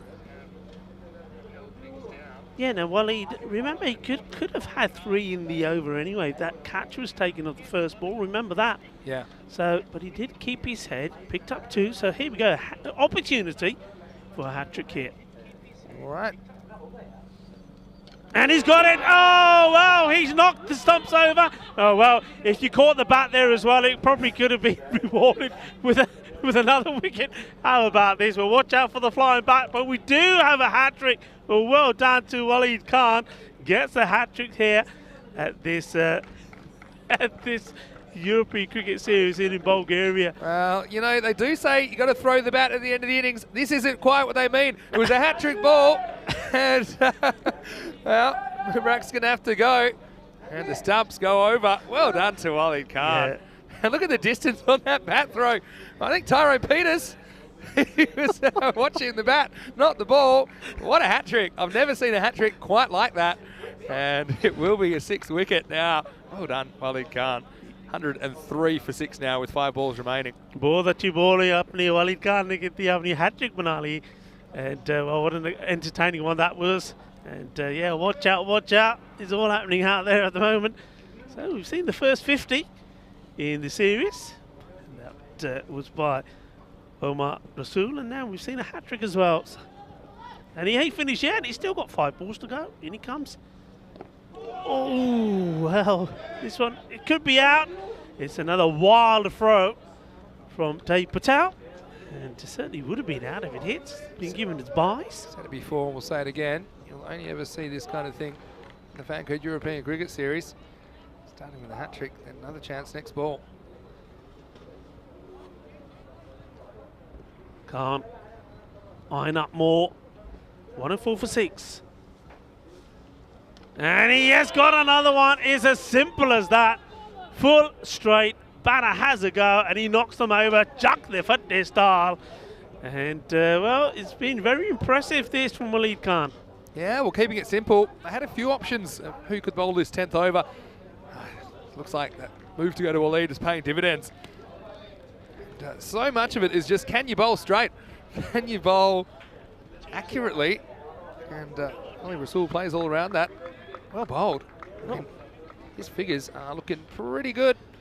After getting a bit of tap, he's now got 4 wickets.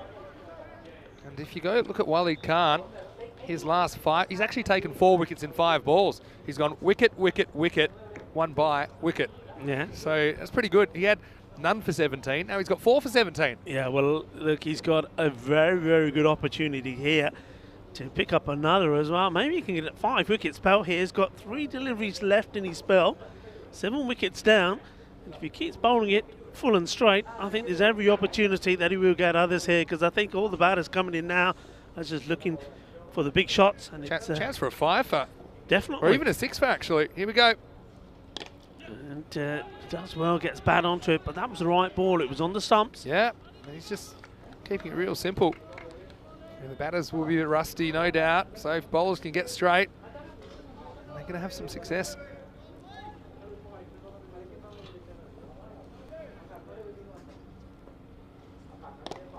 This one just drifts a little bit down the leg side, but no harm done. It goes straight to the fielder. We haven't had a boundary since the wicket started tumbling. So it was off the 4th ball of the 8th over. So we've had the 2 wickets and then a whole over now for what was this over without any boundaries. The take on the keeper here. It's good backing up. Yeah, so that's pretty good going, isn't it? So it's 13 balls without a boundary now. Towards the end of the innings, and in fact, that will be it. That's it. So I'll sneak through for a bye last ball. So 14 balls without a boundary at the end, and they're going to finish 107 for 7. I talked about Blacksmiths probably didn't want to chase more than 80 or so, but certainly they come back in the second part of that innings means that if 1 or 2 of their guns can get going with the bat, it is chaseable. Yeah, I mean, look, that's really good work. Good comeback, because I think at the halfway point, 58 was on the board, and you thought, while Rasul was still there hitting the ball really well as well, that maybe the 120 was going to be the sort of score they were going to get as we start to see the highlights. But they came back well, they fought well, and this was the first wicket. It was sort of a half-heart shot, wasn't it? And then that was Omar Rasul, who just, after hitting a big 6, just to get this clear. But that brought in Kevin de Souza, and he is the man who did get going. And he played some really nice shots for the half century. 55 he made of 29 deliveries. And well, this one was an interesting one, the one a clean bowled, sort of walked right round it, didn't he, de Souza? But Ishan, pardon me. But then the boundaries kept coming. There were some nice shots over the top, but this one wasn't too far away from Vinny. You saw there, just protecting his equipment, and that was the opportunity. That one went down there. That was Amadel puts the catch down. But some of these shots from de Souza were fantastic, and that was the half century. But he didn't last too much longer after that. But this man, well, he was in the hunt for wickets. Waleed Khan, and that was the 2 in 2. It was the end of the over. And we had to wait for him to come back. And when he came back, he did this. He knocked him over. And well, Mubarak there. I'm not sure he knew what was happening there. One, you see his stumps getting shattered. The next, his bat thought, well, I'm going on a holiday. The bat went. Lee just kept bowling straight and picking up wickets. So he's certainly going to be one to watch. Seems to know where to put the ball on this pitch. And he's done well for his team. He's managed to get his team back in it. It's probably still a little bit more than what the Blacksmiths would want to have given Sofia. But they've managed to contain them. The 120 looked on for sure at one point, especially the way de Souza was going. He's really the only one to get over double figures. It's quite amazing, really, but that's probably because of those extras. Have a look at that, 25 extras. Quite a few wides there, but it was the no balls, wasn't it?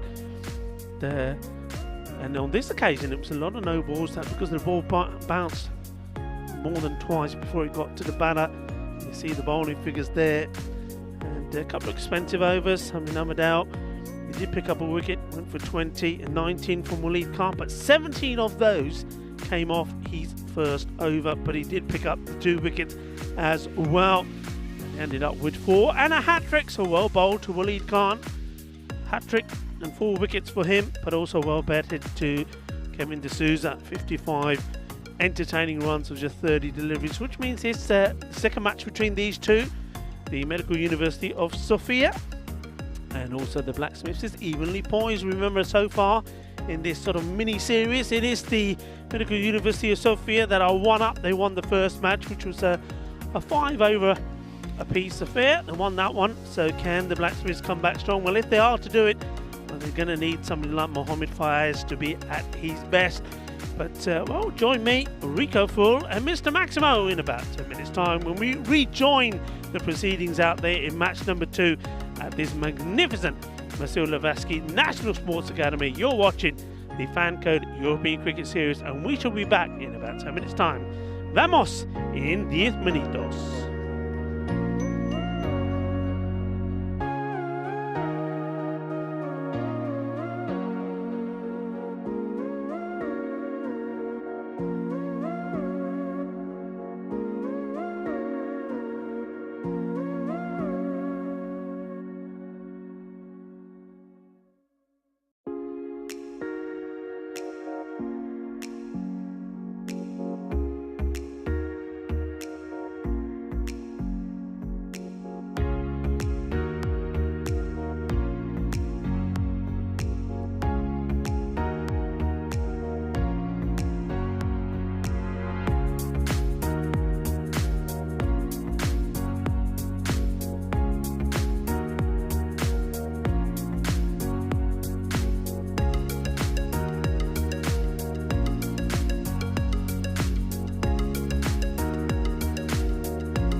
Hello and welcome back to the FanCode European Cricket Series in Bulgaria. It's a very chilly Bulgaria after temperatures of the high 20s and 30s, I'm told, a few days ago. They dropped dramatically to, well, this morning we woke up to 1 degrees, and after the rain that they had over the weekend, it was followed by the chilly snow. And well, the good thing is the ground staff have done a marvellous job here. And well done to the Federation of Bulgarian Cricket for getting everything set. And though we had a slightly delayed start, we've managed to get the first 2 games in. And we're hoping to get the full quota in for you here today. 2 more after this one. And this one's evenly poised, as the Blacksmiths need 108 for victory here. And they're up against the bowling of Ali Rasool to start off with. First ball to Khan.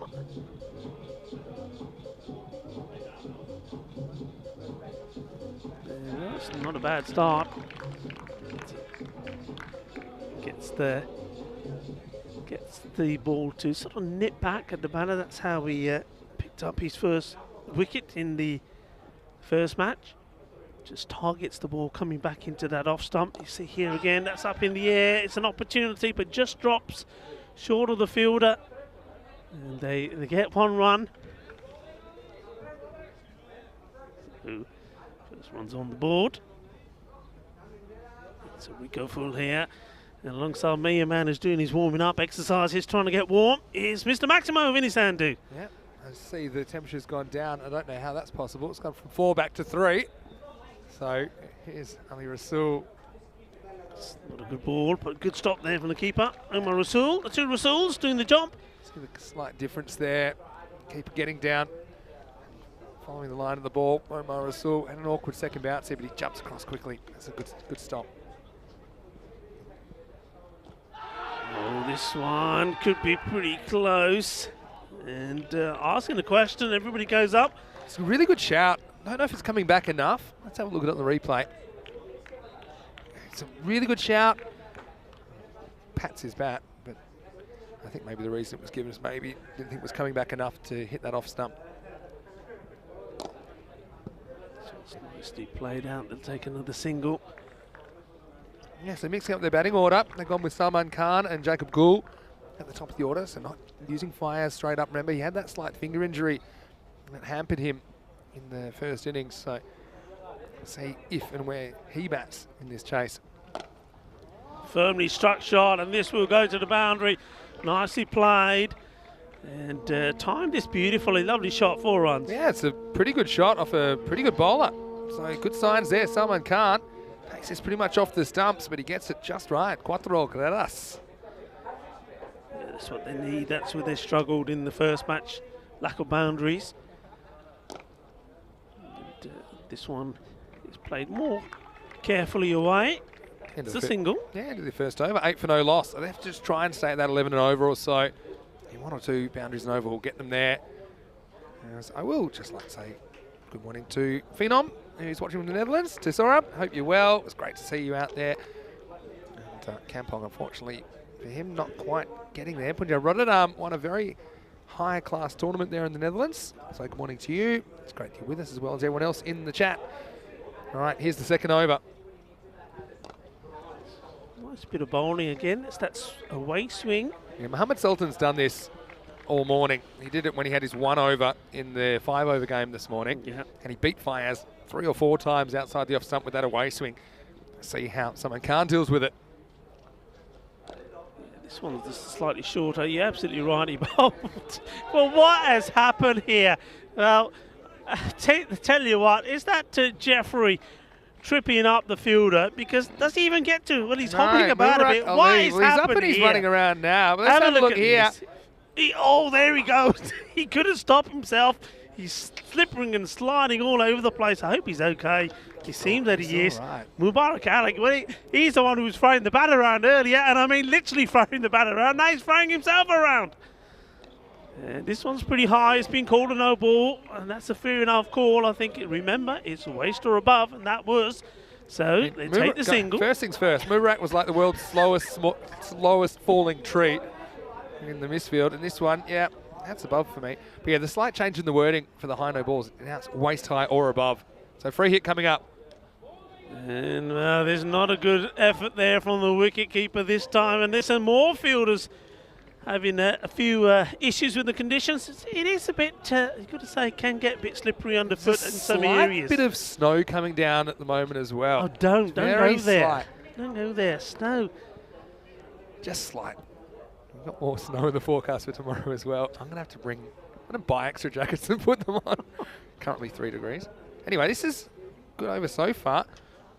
Yeah, Sultan has sort of just lost his line a little bit, hasn't he? It was very good in keeping the ball in the right areas in the first match. This one he's sort of swaying it around a little, just struggling to get the ball where he wants it to be. And look, come on, you play a lot of cricket, obviously outside of Europe. Snow. Have you ever been at a cricket ground where it's snowed? Apart from cricket on ice. Cricket on ice. No, not cricket on ice. I've not played in snow. No, you see a lot of people. I think they've given it. Well, they're giving this a bye. I actually thought it took some of the bat, and they've crossed the batters back over. So they're going to give it 4 byes in the end. They must have felt that he crossed the line there. That's an interesting one. Because in doubt, probably goes to the fielding side. And also, I thought he hit it. But anyway, 4 byes is a call. That's good for the batting side.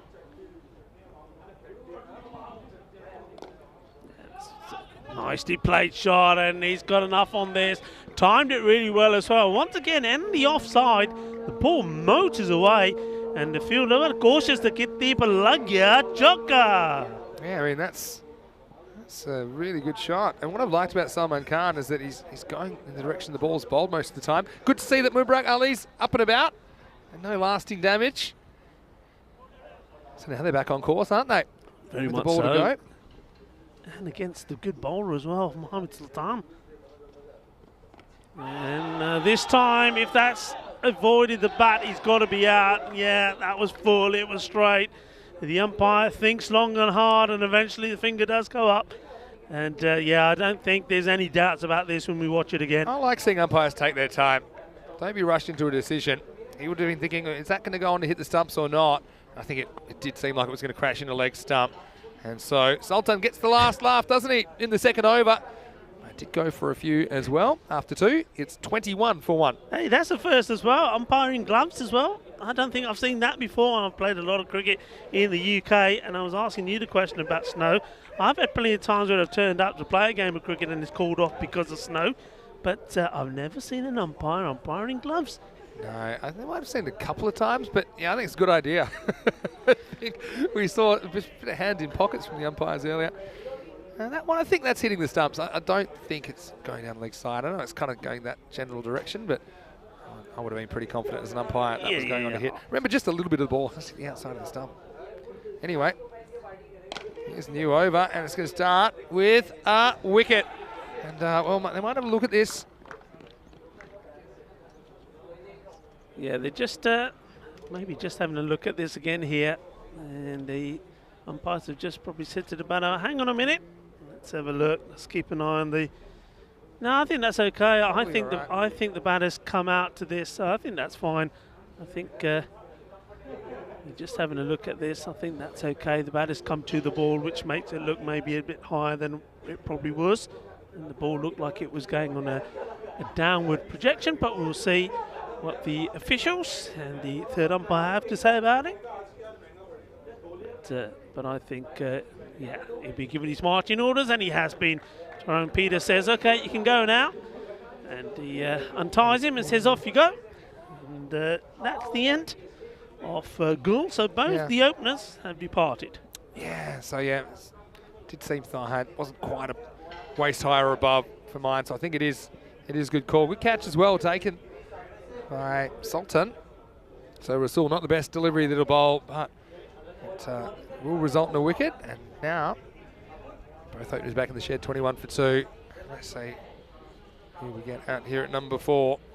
So just got to make sure they don't fall in a heap here. If they're going to get there. We have seen Emu Sophia lose the plot occasionally in the field, but that's only natural in this form of the game. It is the captain, Mohamed Fayez, coming to the crease now. So comes in the third over. He's got plenty of time to get to work.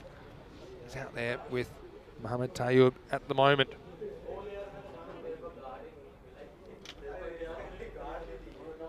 Yeah, I think this is probably not a bad thing. We saw that he looked just a little bit out of touch, didn't he, when he was opening the innings in the first match. And maybe in that match as well, because it was a 5-over match, they went with him because they thought he was the one that could deliver the big shots in that particular contest. But I think him coming down the order slightly, it's not bad. There's runs on the board as well, 21. So it's a good time for him maybe to come in. But again, you see they're targeting that line sort of going across him outside the off stump, and that's where he struggled. He just needs to bowled get really well to him today. Yeah, they haven't given him too much to hit. But again, if he's there, I'm not going to count them out at all. Just took a while to get going last time. It was an abbreviated match, of course. In match 1, only 5 overs aside. Here's Ali Rasool. He's gone for this one, gets it over the fielder, and it will eventually go over the rope for 4 runs. That's a nice shot to play. He knows that fielder is inside the circle. As of course we are still in the power play, and yeah, just relies on his timing and gets that over the top. Nice shot to play in the power play. 4 runs, so he's up and running, and no change in the field so far, so they're keeping it as it is. The 2 men on the boundary behind the bat. Goes for the wide option again, the bowler, but this time Faiz just getting a bit of bat onto it. No, the Wolves are out. The Wolves just gone past us there. But, Ali Rasool, just got a couple of balls left. Try to do some damage. Tayoub finally will get to face the delivery.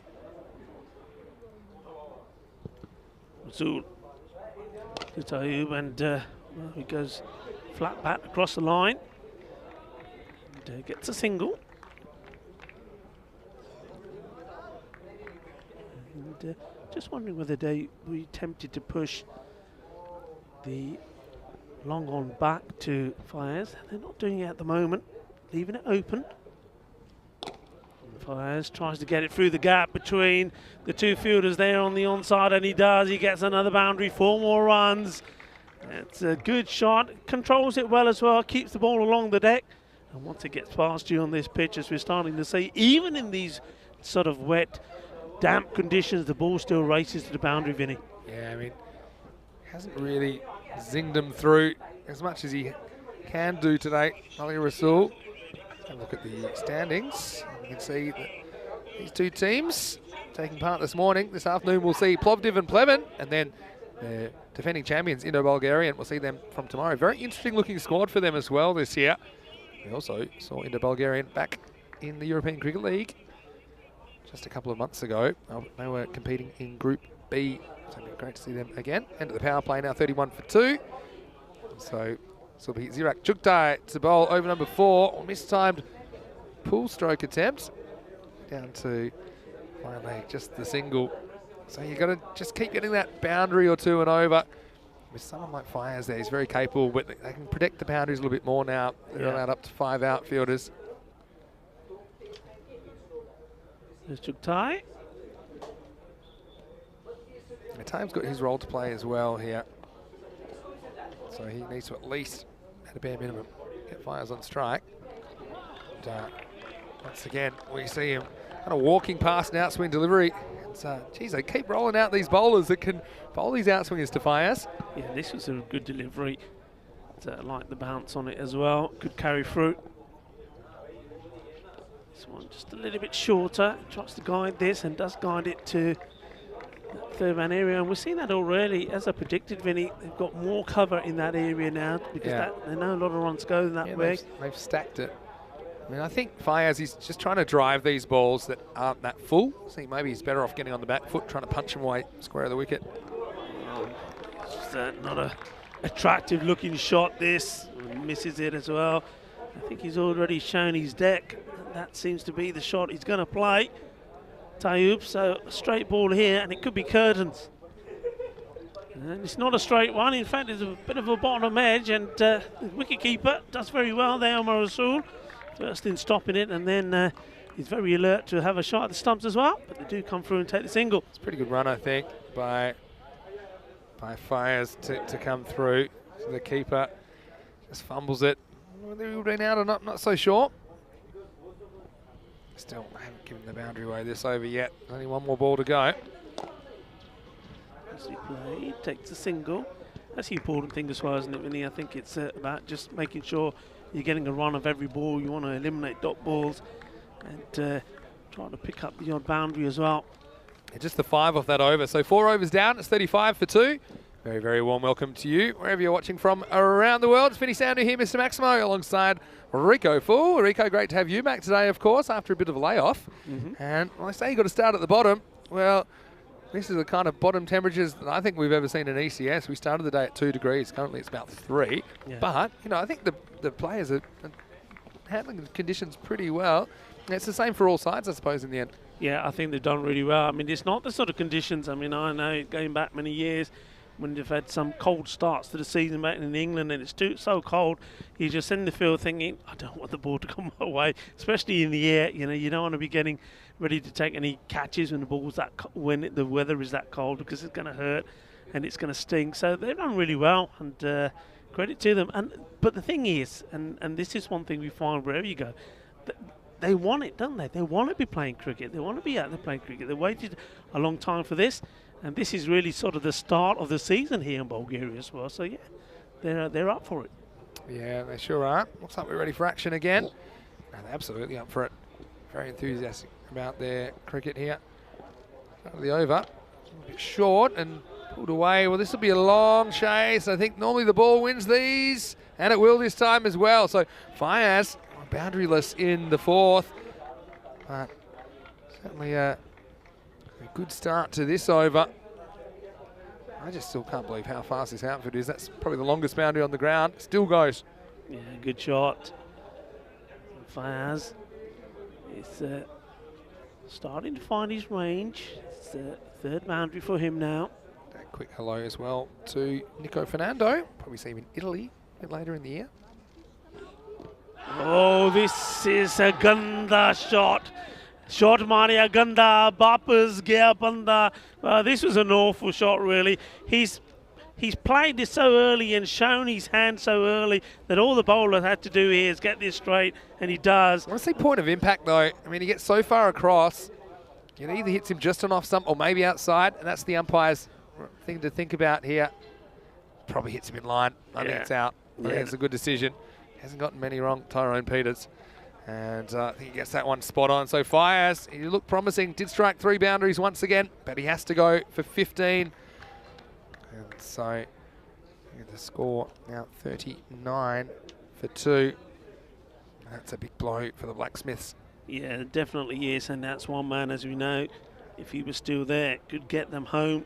But to be disappointed to be getting out in that fashion, he didn't have to play that shot. I mean, he's got to be looking to play straight as well. He's trying to eye out the onside, and he goes. Yeah, Albin Jacob getting some pretty quick success. Just waiting for the new batter now, taking guard. It's Omir Malik. He's hoping to put a partnership together with Tayyub, who's struggled a little bit, but he's still there. So almost set. And Mandrake in the chat, well, he's noticed. It must be cold because even Rico's put a jacket on. Yep. Yeah, so you're giving me heaps. And I'm keeping it real here. Yeah, but I put my jacket on because the temperatures are going down. You had your jacket and your beanie and your hood on when the temperatures were going up.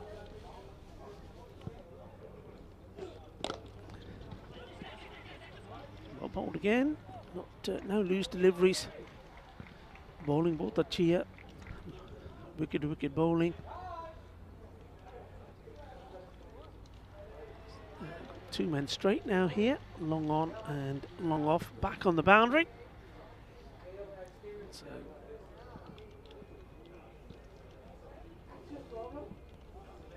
the batter still sorting himself out there. Omir Malik. Tayyub. And oh, well, this is a great catch. How about this for reactions? Omar Rasul Well, he makes it look so casual, but this is a stunning catch. Take nothing away from it. Well, he's enjoying it now. Obviously, somebody said something to give him something to laugh about, but have a look at this. Talk about quick reactions. Tayoub, he's given this a big old swing, and, well, most people's money would have been the ball ending up going towards the boundary, but not when I'm behind the stump, says Omar Rasul. This is a lightning quick catch. The reflexes here. Sensational. Vinny, you would have been proud of this one. Well, I'd be laughing too. That one's gone. I don't even think he's looking at it, if I'm honest. Have a look here. He just throws the glove up and hopes for the best. And of course he's amused because he's got plenty to smile about. What a great catch that is. Proper snare. Blacksmiths, got to worry about them falling off the cliff now. 41 for 4. Yeah, that's a sensational bit of work from Rasul. And that's Omar Rasul. And it's going to be an uphill struggle now from here for the Blacksmiths. And it's Jacob Albin making it look easy from the other end as well. He's bowled really well. And again, like you said, Vinny, I think, and you've got to say this about both teams, they've taken the conditions into account. And the bowlers aren't trying to do anything crazy. They're not charging in. They're just concentrating on getting the ball wicket to wicket. This one isn't a good one.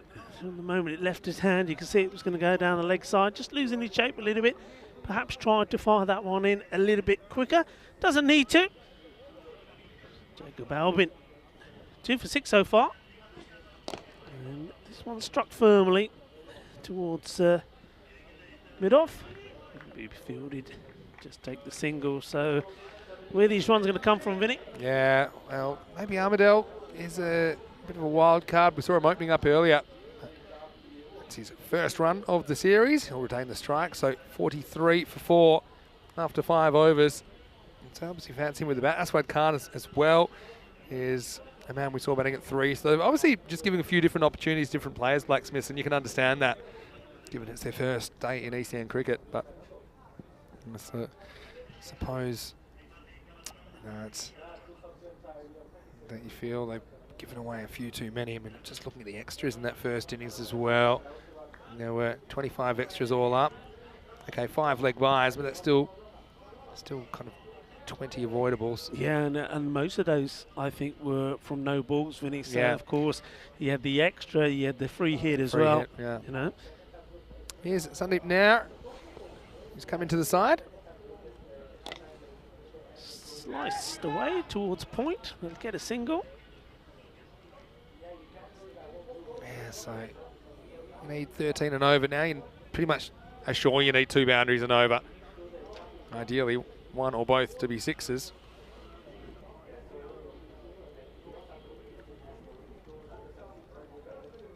This one doesn't really come up much, but again, it's trying to.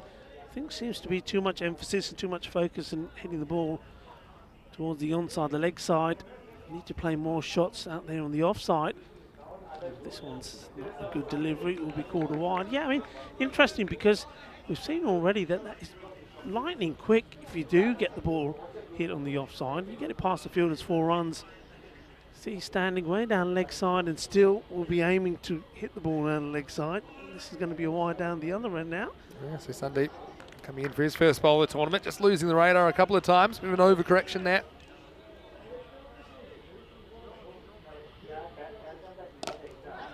It's hit firmly and just gets it over the man who's had, well, an interesting day here today as Mubarak, and he's had everything.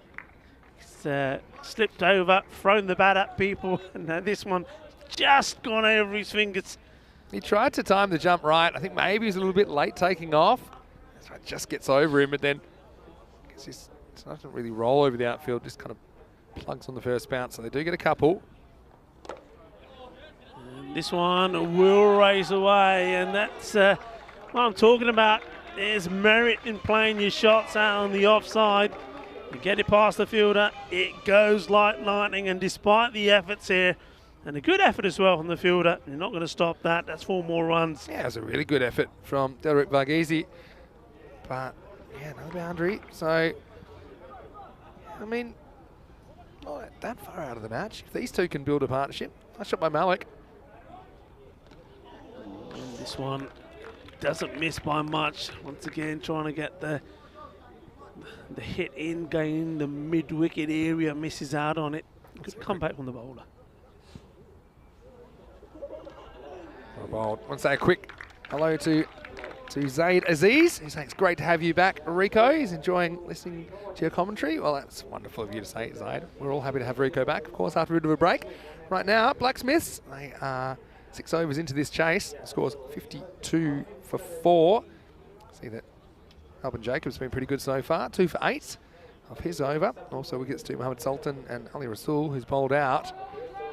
They have plenty of options left for these last 4 overs. Pretty much they've got 4 bowlers available that have been able to bowl single figure overs, but looks like they are going to go to Daniel Ali in the 7th, so see what he can do. Oh, good little fiery start. Come out the hand pretty quick. It's not much of a run up, but certainly did fire it in. Yeah, I mean, a lot of the bowlers just adjusting their run today to slippery conditions.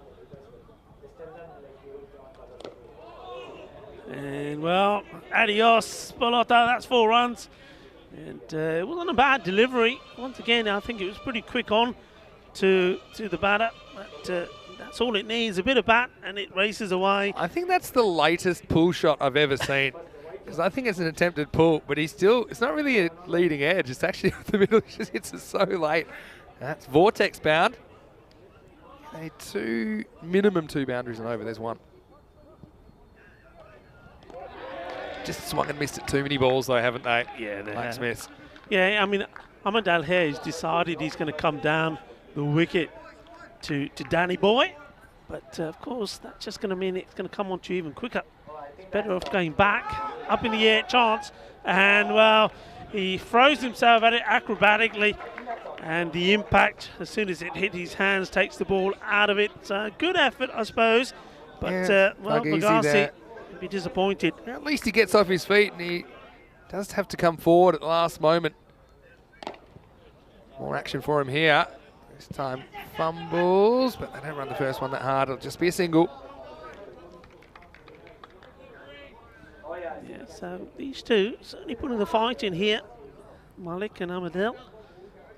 You just feel that you get a magical over in somewhere, and they really are back in this. What we call the wide, that will help. Yeah, just grabs a bit of the line there. That's how they umpire. It's pretty consistent in the series.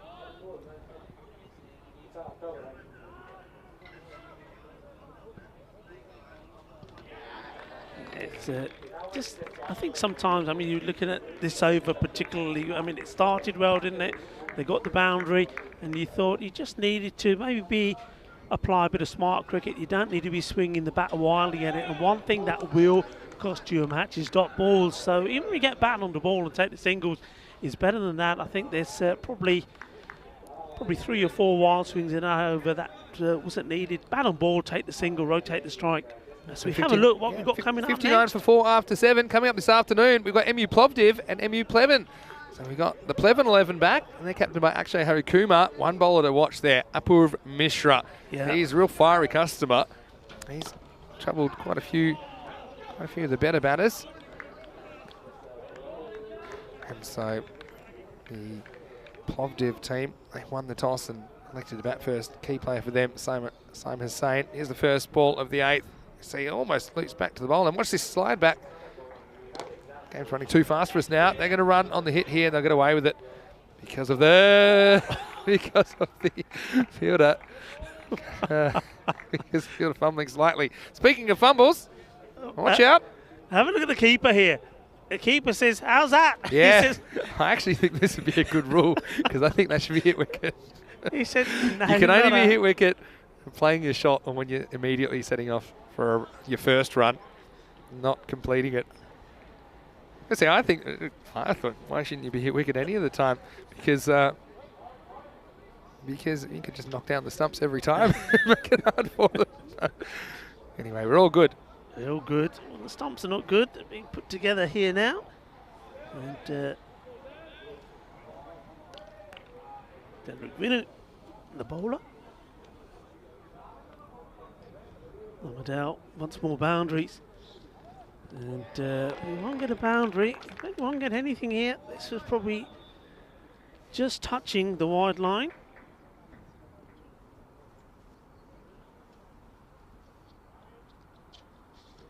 And then he tries to get himself in the position earlier, and all he ends up doing is missing out on it.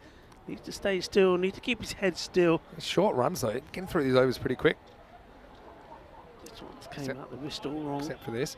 Liam Day saying no Kieran Dasan. Well, I know he was in the squad, but he's not in the 11, and not sure how much we'll see of Kieran this week for Plovdiv. Keeping up to date with that. Got him, knocked him over, chucked the foot to style. That's good bowling. You can see that the batter, Amadel, wants to charge him, wants to try and force the issue. But the right reply there is just get the ball right up there. And that's one thing that Derek Vinu does very well indeed. Good ball, another wicket. And, well, they're starting to just lose their way here. Blacksmiths, every time they seem to think they're coming back into the game, then this happens. We've kind of seen flashes of competitiveness from the Blacksmiths this morning, haven't we? But probably just not on a consistent basis. And so I think what we're seeing is MU Sofia, a bit more experience. Just the bright lights, the cameras, the format. And yeah, just slightly having the edge this morning. Here's Dave Patel, the keeper, coming out at number 7. He'll have to deal with one ball from Varghese.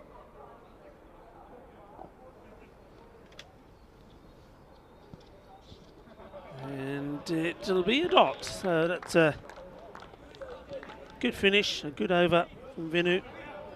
Picks up the wicket as well, and only concedes 2 runs, so he's doing the job that his captain, Ishan De Silva, wants from him.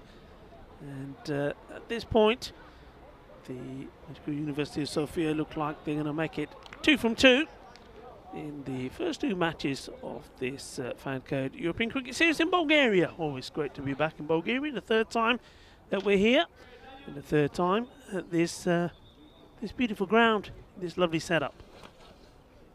Yeah, start new over now, and they are going back to Daniel Ali. They've got quite a few options here, MU Sofia with the ball. Daniel Ali, he got a bit of pace and whip about him, and plenty of bat on this. Going to be a bit of a chase for the fielder, and the batters, they will get 2.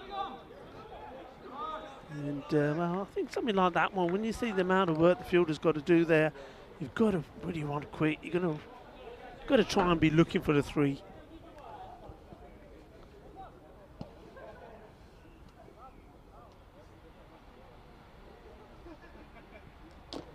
And well, this one almost goes back onto the stumps. Malik, lucky to survive. Ooh, that's not far away at all. Yeah, pretty close. Played some nice shots though. Probably just struggling to deal with some of these kind of more pitched up deliveries. Seems to like he wants to go down the ground a slightly to the leg. I think he looked a lot better when he went back and punched through the offside, but he gets some bat on it. It's not easy to drive unless it is quite full on this pitch. Up in the air, well, it's gone a long way up. Good luck with this one. And well, no luck needed. As Derek Vinu says, thank you very much. Had this all the way. That's good technique. Kept his eye on it and takes the catch close to his body. Another wicket. And that's a wicket that's well deserved also from Daniel Ali. I think he's bowled very well. And sends another one back. Yeah, and so you just saw the body weight just moving a little bit to leg, but the shot went off. That's a really good catch. And Delrick had to go back outside the circle. Took it pretty well, and so that makes it 63 for 6. And I remember thinking, something around the 80 mark probably was my limit of what I saw the Blacksmiths chasing. As it is now, they're 63 for 6, and maybe they could have got to the 80 if that's how many they were chasing, and we're not having to take a lot of risks now that they're so far behind the rate. We'll see Aswad Khan coming out in the number 8 position. Last ball of the over. Yeah, I'm surprised to see Aswad coming in. so low down. I'm just wondering if this is just an opportunity for the Blacksmiths to try out some of the other batters that they have. That's why we know that he can bat well, but I think he's one that you either open with him or you struggle to find a place for him. He's got to be in the top 3 because he does like to. He spends a bit of time getting himself in. He's got a pretty good technique, doesn't he? But he's got good technique, and he can play shots well, and he plays the ball on merit as well. So something that they need to think about, just their order of where they want people, especially particular specialised batters coming into the game. Sultan back for the last.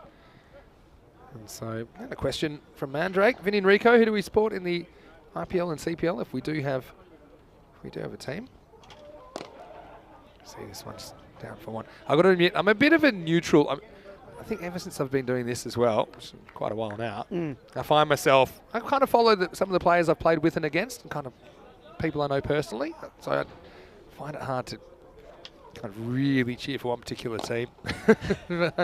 So, especially the players seem to move between teams so often. So I'm even like that in the Australian competition. Growing up in Perth, but a lot of the guys I played with there, they play for Melbourne and Sydney and all sorts of teams. So I don't know if you have any particular preferences.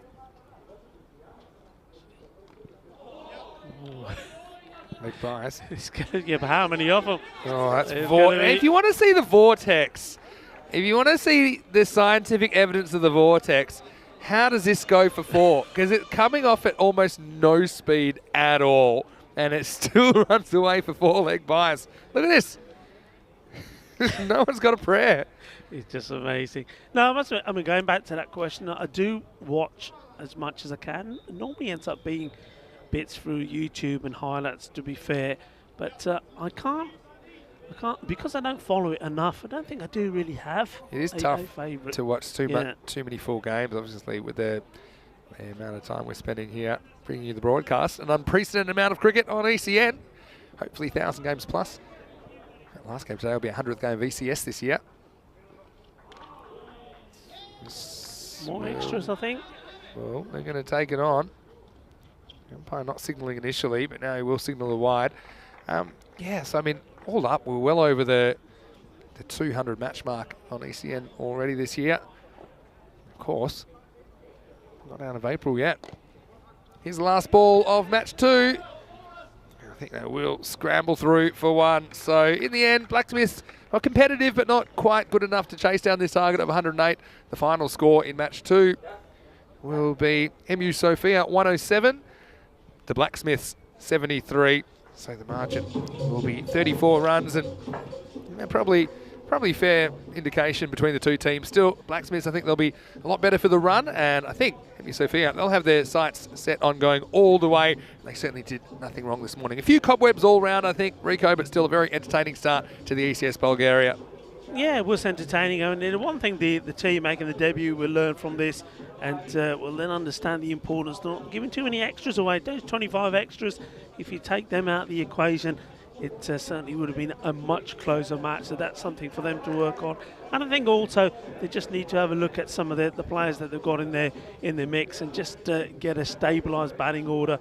1 or 2 players there, probably for me coming in a little bit too lower down the order, but there's plenty of time, plenty of matches still to play in this series. It's just day 1, and this is one I'm certainly looking forward to. A team that finished 3rd last time against a team that finished 5th, and I think it's going to be an interesting game. And some names there I'm certainly looking forward to seeing, but one particularly is Saeem Hussain. Yeah, he won the toss and was pretty quick to say he wanted to have the bat, so we won't have to wait too long. I told you, Purv Mishra versus Saeem Hussain battle should be a good one. Let's have a look at the highlights, though, from the second half of match 2, and the Blacksmiths, they needed 108 for victory. And, well, let's just say that's a piece of fielding, and I've never quite seen anything like that. Mubarak Ali, he was a bit of a timber style, and this one, I think, was heading for the timber. Umpire taking a long time to make his decision, but I think it was spot on. And then this one, I think, was just below the accepted heights, and so that one was out as well. As far as Mohammed Fayez, he was there, and he struck 3 boundaries on the way, but then he was LBW, and you did feel once Fayez went, it was a long way back in the chase. How about that for a snare as well? The keeper just grabs it like it's nothing. He wasn't even looking. The no-look catch from Omar Rasul. And although we saw some nice batting and some nice shots, I've got to admit, that I particularly liked some of the batting towards the end. Omar Malik just got the one boundary, but it was a pretty good looking shot. That wasn't quite according to plan as he slipped into the stumps. The stumps went down to the other end. Ultimately, Blacksmith's not quite good enough to chase down a 3-figure target. Yeah, they're not. I mean, when you look at the scorecard, though, one thing that we will say, they got 3 players that did get in and pass double figures. And we know that that's the Medical University of Sofia. It was only the one batter, and that was the Souza that got past double figures, but it's going on to make it count. That was what they weren't able to do. They got a bit of luck. They got those 4-leg bars there as well. But that's one thing they've got to think on. It's all about building, and we've seen it so many times before on these FanCode European Cricket Series. So when you get new teams in, they just need to adapt their style a little bit, learn the format a bit, and they'll come back better and stronger. And that's exactly what I'm saying there. You see 3 batters that did get into double figures, but one of them needed to get going. One of them needed to get to 30 or 40, and if they did that, they would have won the game. Yeah, exactly. So Fayaz top scores with 15, a pair of 11s for Salman Khan, who looked okay at the top of the order actually. Also Omar Malik with 11, but less than 1 ball pace. You see some of those top order batters not really going at the pace required, which puts you under additional pressure when you are chasing 100 plus. Plenty of bowling options used, 7 bowlers in total. Jacob was the best of the bowlers figures-wise with 2 for 8 off his over. There are also wickets to Ali Rasul, Mohammad Sultan, as well as Daniel Ali and Delrick Vinu. He bowled a pretty good over that only went for 2. So I think plenty of good performance for MU Sofia, and Blacksmiths, a promising start to them in this series, or they don't take any points away from day one. I'm sure they'll still have 6 more matches to try and make an impression. Remember, the bottom team out of the 5 will be eliminated from the tournament at the end of Friday, match 20, and they'll be hoping that they are not in the danger zone. We'll take a quick break, but we will be back in about 15 minutes to take you into the afternoon session. It will be MU Plovdiv against the Pleven 11. And Upward Mishra against Saim Hussain. I reckon that will be a really good battle first up. So don't be late. We'll see you shortly. Vinny Sandu, Mr. Maximo, alongside Rico Full. Hope you're having a great opening day wherever you're watching around the world. It's great to have your company on ECN. We'll be back soon with more FanCode European Cricket Series.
Hello and welcome back to Bulgaria. We're halfway through day one in this brand new FanCode European Cricket Series, and now it's time for the afternoon session. And it'll be a double header between MU Plovdiv and MU Pleven. Great to see those two teams back in the ECS. Let's go over to Stefan Gooch with the two captains for the coin toss for match 3.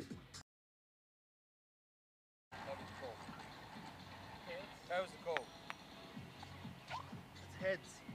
We'll have a bat. Okay. So it's MU Plovdiv that have won the toss and they have elected to bat first. And their captain, Saim Hussain, is such a key player for them. When he fires, they fire. And just had a tournament last time. He was a bit inconsistent. I think I'm expecting him to go big this week. He's a very, very talented batter and we're likely to see him at the top of the order. But the Pleven 11, well, they didn't quite have the tournament they wanted last time. They didn't quite make the finals. Their captain, Akshay Harikumar, I'm sure he'll be keen to start on the right foot. And just watch out for one of their opening bowlers, Apurv Mishra. He certainly gets fired up and he's troubled some of the best batsmen in Bulgaria. Let's see if he can fire up and he'll get the chance to do his work straight away because it is Plovdiv that have won the toss. They'll be batting first. Over to Rico Full as we get ready for the start of match 3.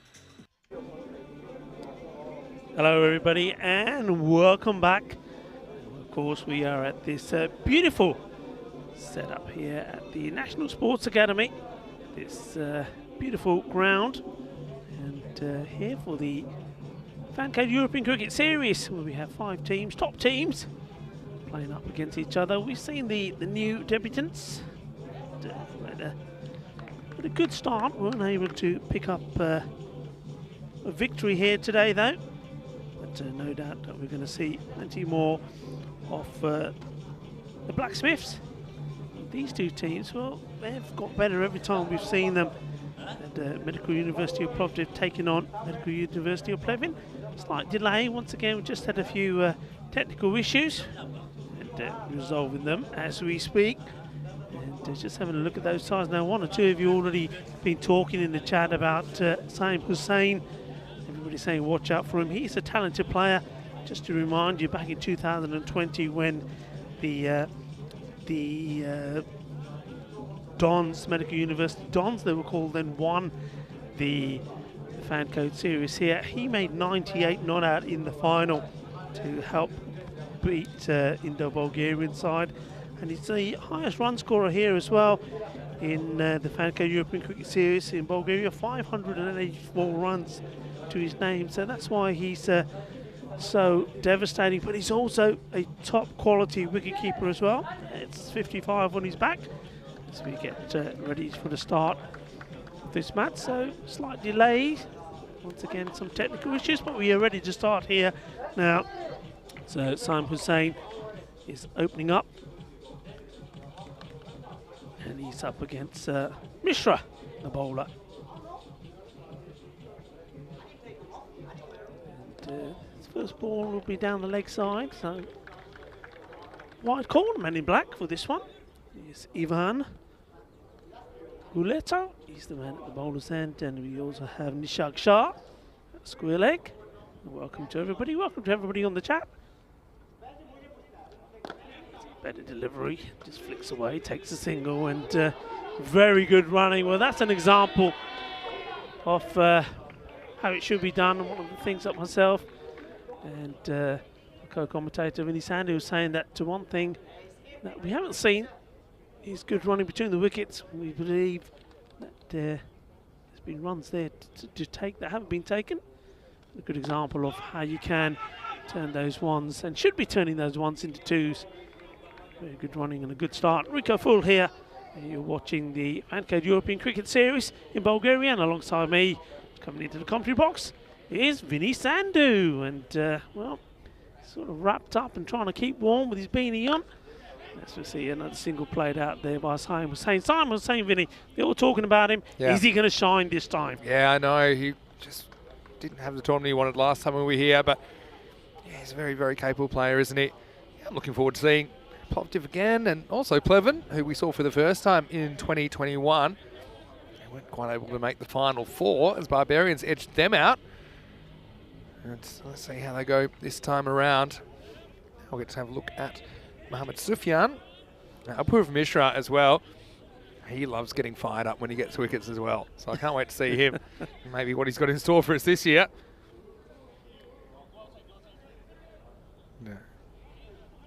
People asking, have I taken my jacket off? It's a hard no from me at the moment. We're trying to remember a colder day, just strictly temperature-wise. Not really the wind, it's just the temperature. Yeah.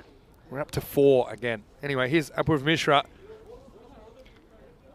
This one, touch and go. I think it is a wide. I think it's a good call. As, if it gets any of that tram line when it goes past the popping crease, I think, yeah, fair bit of the ball had the line then. Sufyan gets another first ball.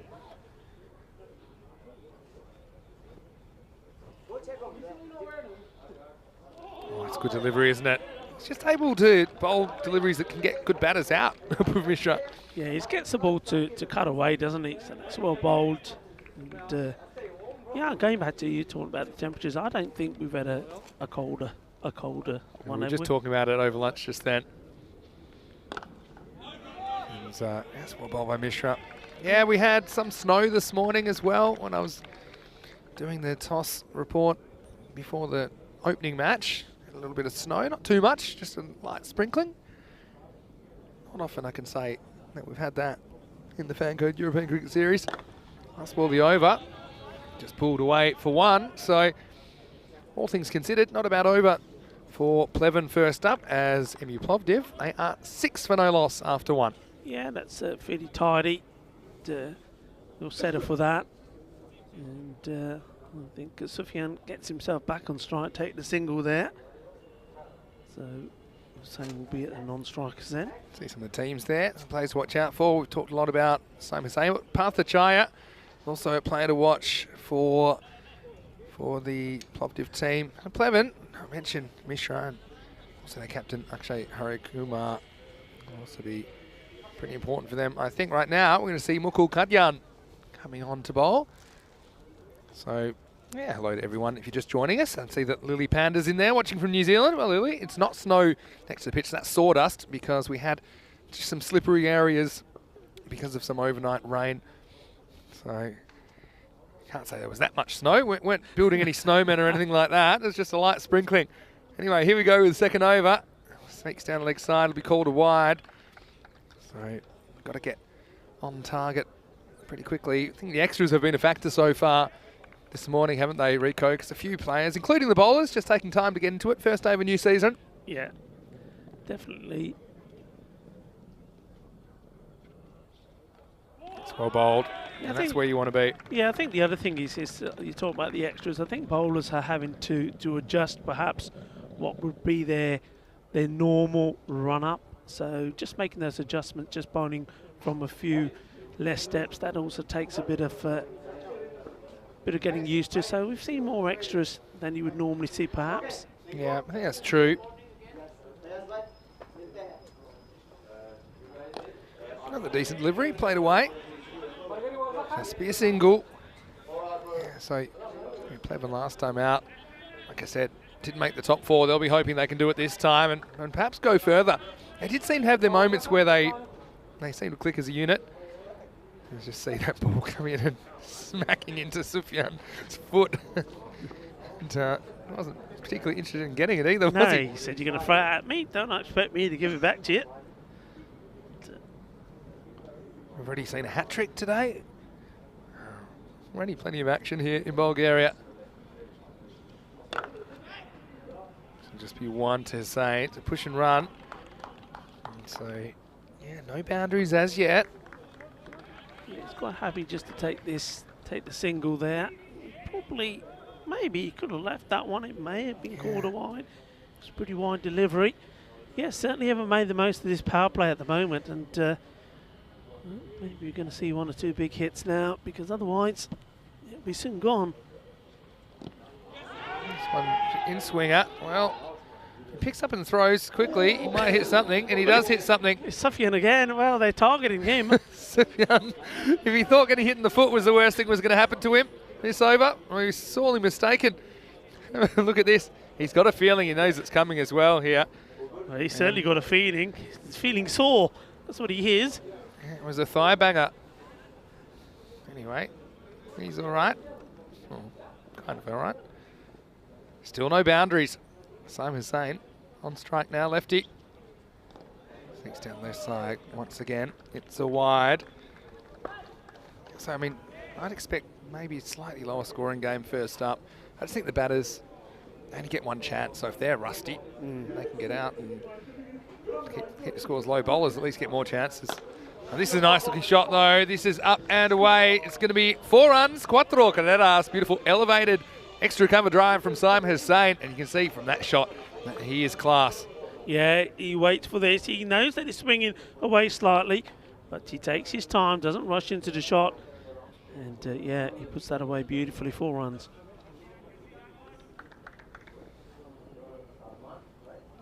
That's a nice looking stroke. Can he do it again? It's full toss this time with the stumps, works it away.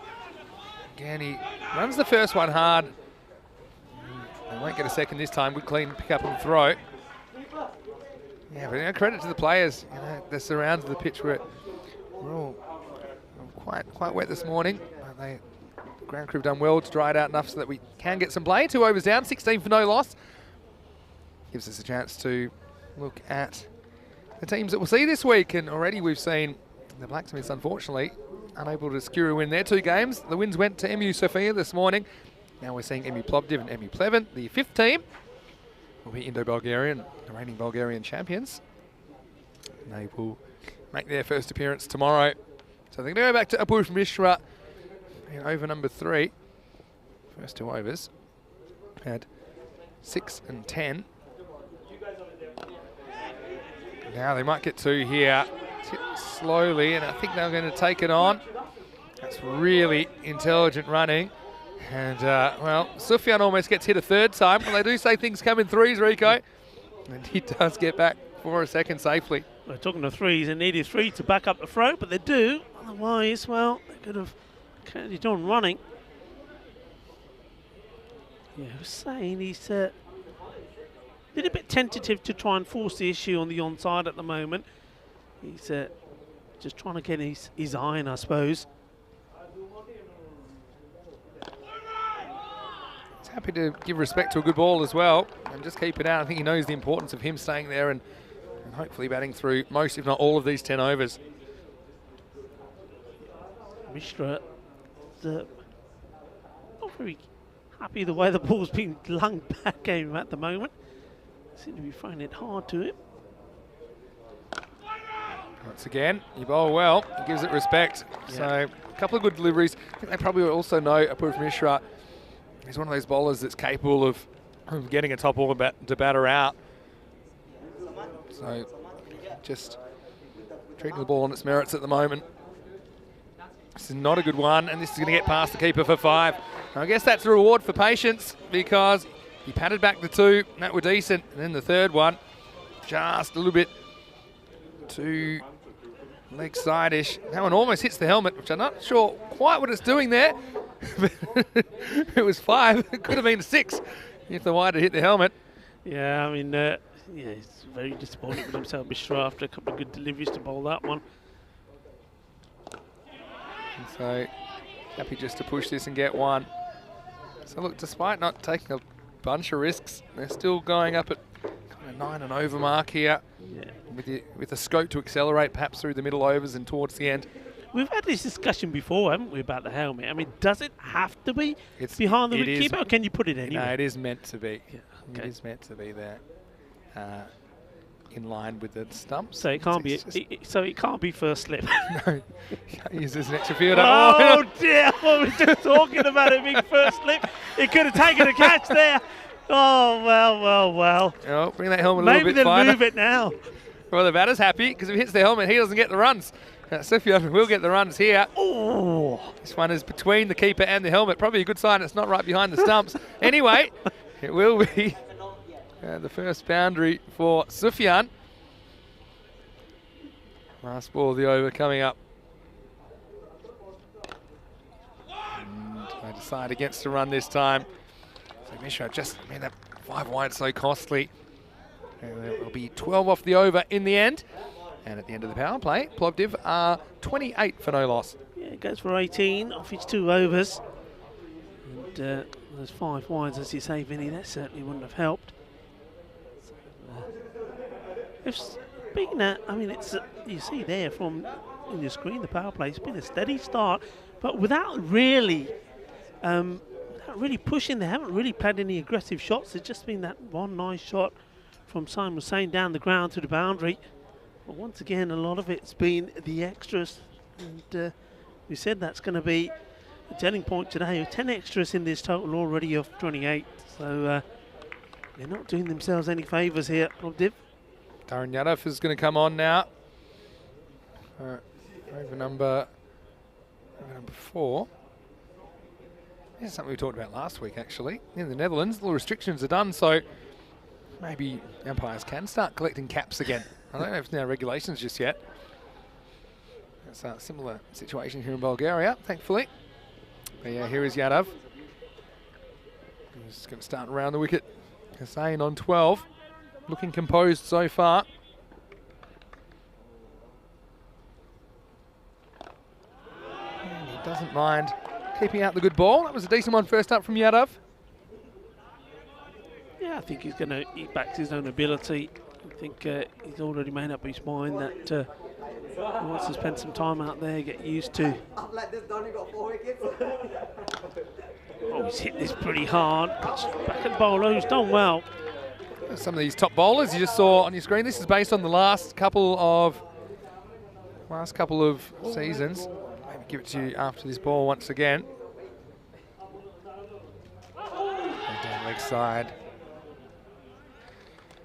And so you see a couple of the Indo-Bulgarian names in there. These are top 5 batters actually. Simon Hussain right up the top. And that's based on the couple of series. But still Ali's there. I don't think we'll see him this week. There's this next one. It's not a good delivery. This time he will cash in. Gets 4 down the leg side. And Yadav just erring in line. He pays the penalty. And Simon saying once again, it's a kind of reward for being patient. I think he feels he's going to get 1 or 2 balls he can target and over. That certainly was one of them. Yeah, it was a gunny ball, and we were looking at those top run scorers here in Bulgaria. Well, that takes him up to past the 600 mark. It's a good achievement, isn't it? Next one down leg side, we'll call it a wide. Lucky to get away with that one as well. Just has to find outside the off stump, I think. That's the key here. If you're unsure, you'd rather miss too far right, I think. This one closer, but not quite close enough. It'll be another wide. 3 runs for Plovdiv. Yeah, they're just giving too many extras away here. They know that Simon Hussain, he's not going to take any risks. So if you bowl a good ball to him, he will play it on merit. Well, this one he had to dig out. It stayed low, and he's going to get back for 2 as well. And that's well, that's what you get for running the first one hard. Put the pressure on the fielder. And it allows him to kind of control the strike as well by getting back there. He has been hitting the ball the better of the 2 openers so far. Yadav, for all his sins, has only conceded 8. Make that 9. Make that 10. Still going to have 1 more ball to go. Just has to sort this out. He'll be bowling to Sufyan now. So maybe the right hander will suit him a bit more. If this goes down the leg side, I don't know what to tell you. Well, change of angle. I honestly probably would have stayed behind the wicket. Just the trying to line all the same ball. Yeah. Anyway, that's a decent one to finish the over. So it goes for 10 in the end. 4 overs down. Plovdiv are 38 without loss. Let's see what the supercomputer was predicting here. It was predicting Plovdiv 114 to Pleven 92. You can see that Pleven did not finish well last time with 5 losses in a row. I'll be hoping to stop that slide. And Plovdiv mentioned they finished 3rd in last year's series. And see, both these teams, particularly last year, just not scoring as many runs as we might have thought given the conditions. Plovdiv average runs for 96 and Pleven 85. An indication that they haven't really found their touch with the bat. Let's see what it's like this time around.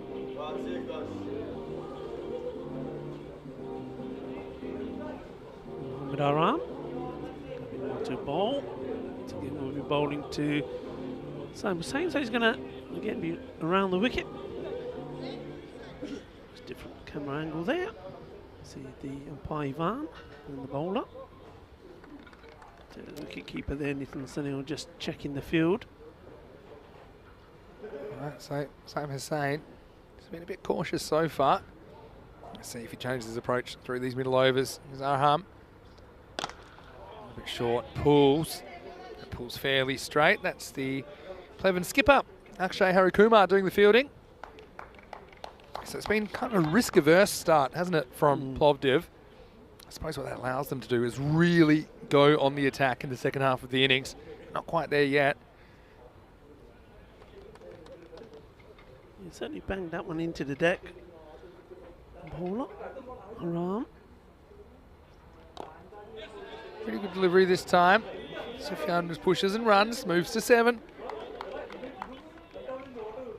Hello to Ghani Khan. He's a big Harry Kumar fan. Vinny Fangirl asking which team is favourite this week. It's hard to go past Indo-Bulgarian.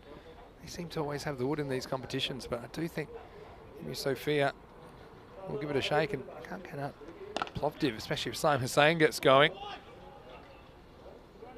Pleven didn't have the results they wanted last year, but I'm sure they'll be better.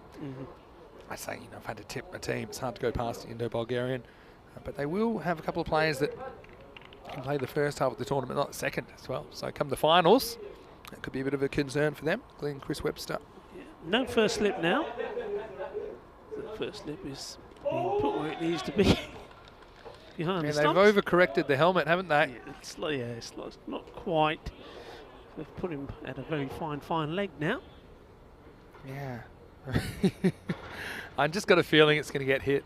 It's more likely to get hit if it's not. There's no advantage to having it finer or to have it not right behind the wickets. This will be a wide.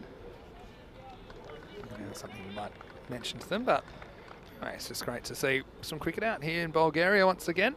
Third ECS we've had here. Every time it's getting a bit better and better as far as the organisation and the enthusiasm around the series.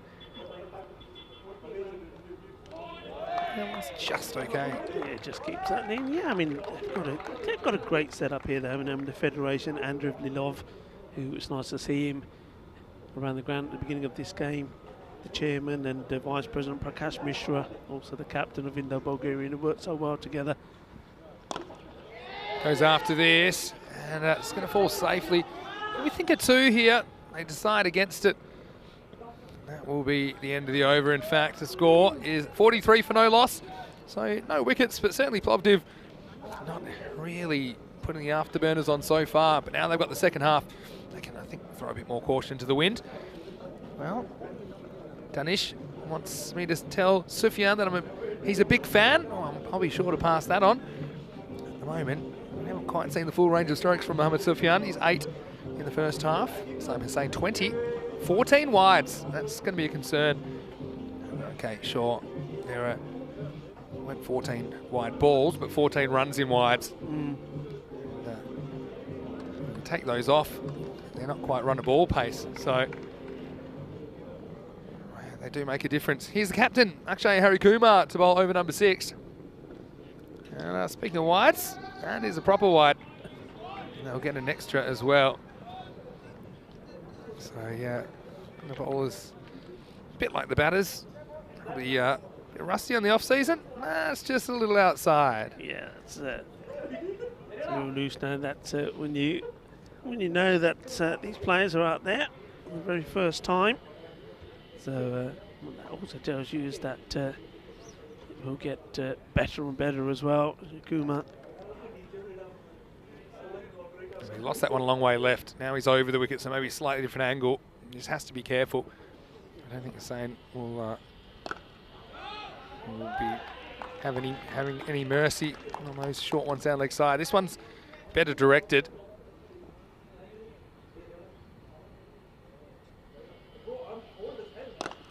And once again, captain to captain action. Saim Hussain works it down the ground for 1. Yeah, that is sawdust down that end of the pitch. It's quite slippery when the covers came off this morning. Bit of water residually had gotten to those areas, so all the players having to be a bit careful around those areas, but still absolutely fine for play. Harikumar, good comeback after that first wide. But it was to the right-hander that he bowled that let's just say, if there was such a thing as a double wide, I think that would have been it. This one sneaks in. Yeah, he's opting to come round the wicket to the right hander and goes over the wicket to the lefty, which is not something you see that often. Yeah, I mean, I think he's just trying to sneak it inside. It's kind of artificially creating the angle a left armour would have. That comes over the wicket, and just kind of that's one of the reasons for it. So if you're just struggling here, let's get some bat on this, and he will get a boundary.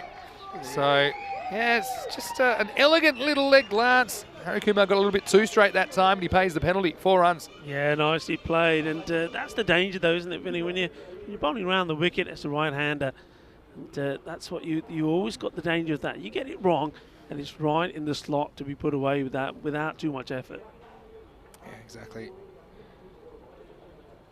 So last ball the over. It's only gone for 7 though. This one gets hit pretty well, and I think this will be 4 more. So Sufyan timing this up. He's awoken from his slumber. Back-to-back boundaries. He moves to 16, doubling his score in just 2 balls.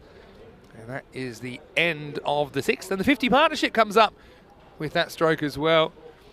The previous shot, and with that one, it becomes 54 for no loss. As we head into the 7th over, looking at the bowling figures, quite a few have done good holding jobs. And no one's really gone for heaps. So despite not taking a wicket, I'd say Pleven's still very much in this match. Yeah, I think that was the first over really that Plovdiv sort of pushed the accelerator slightly.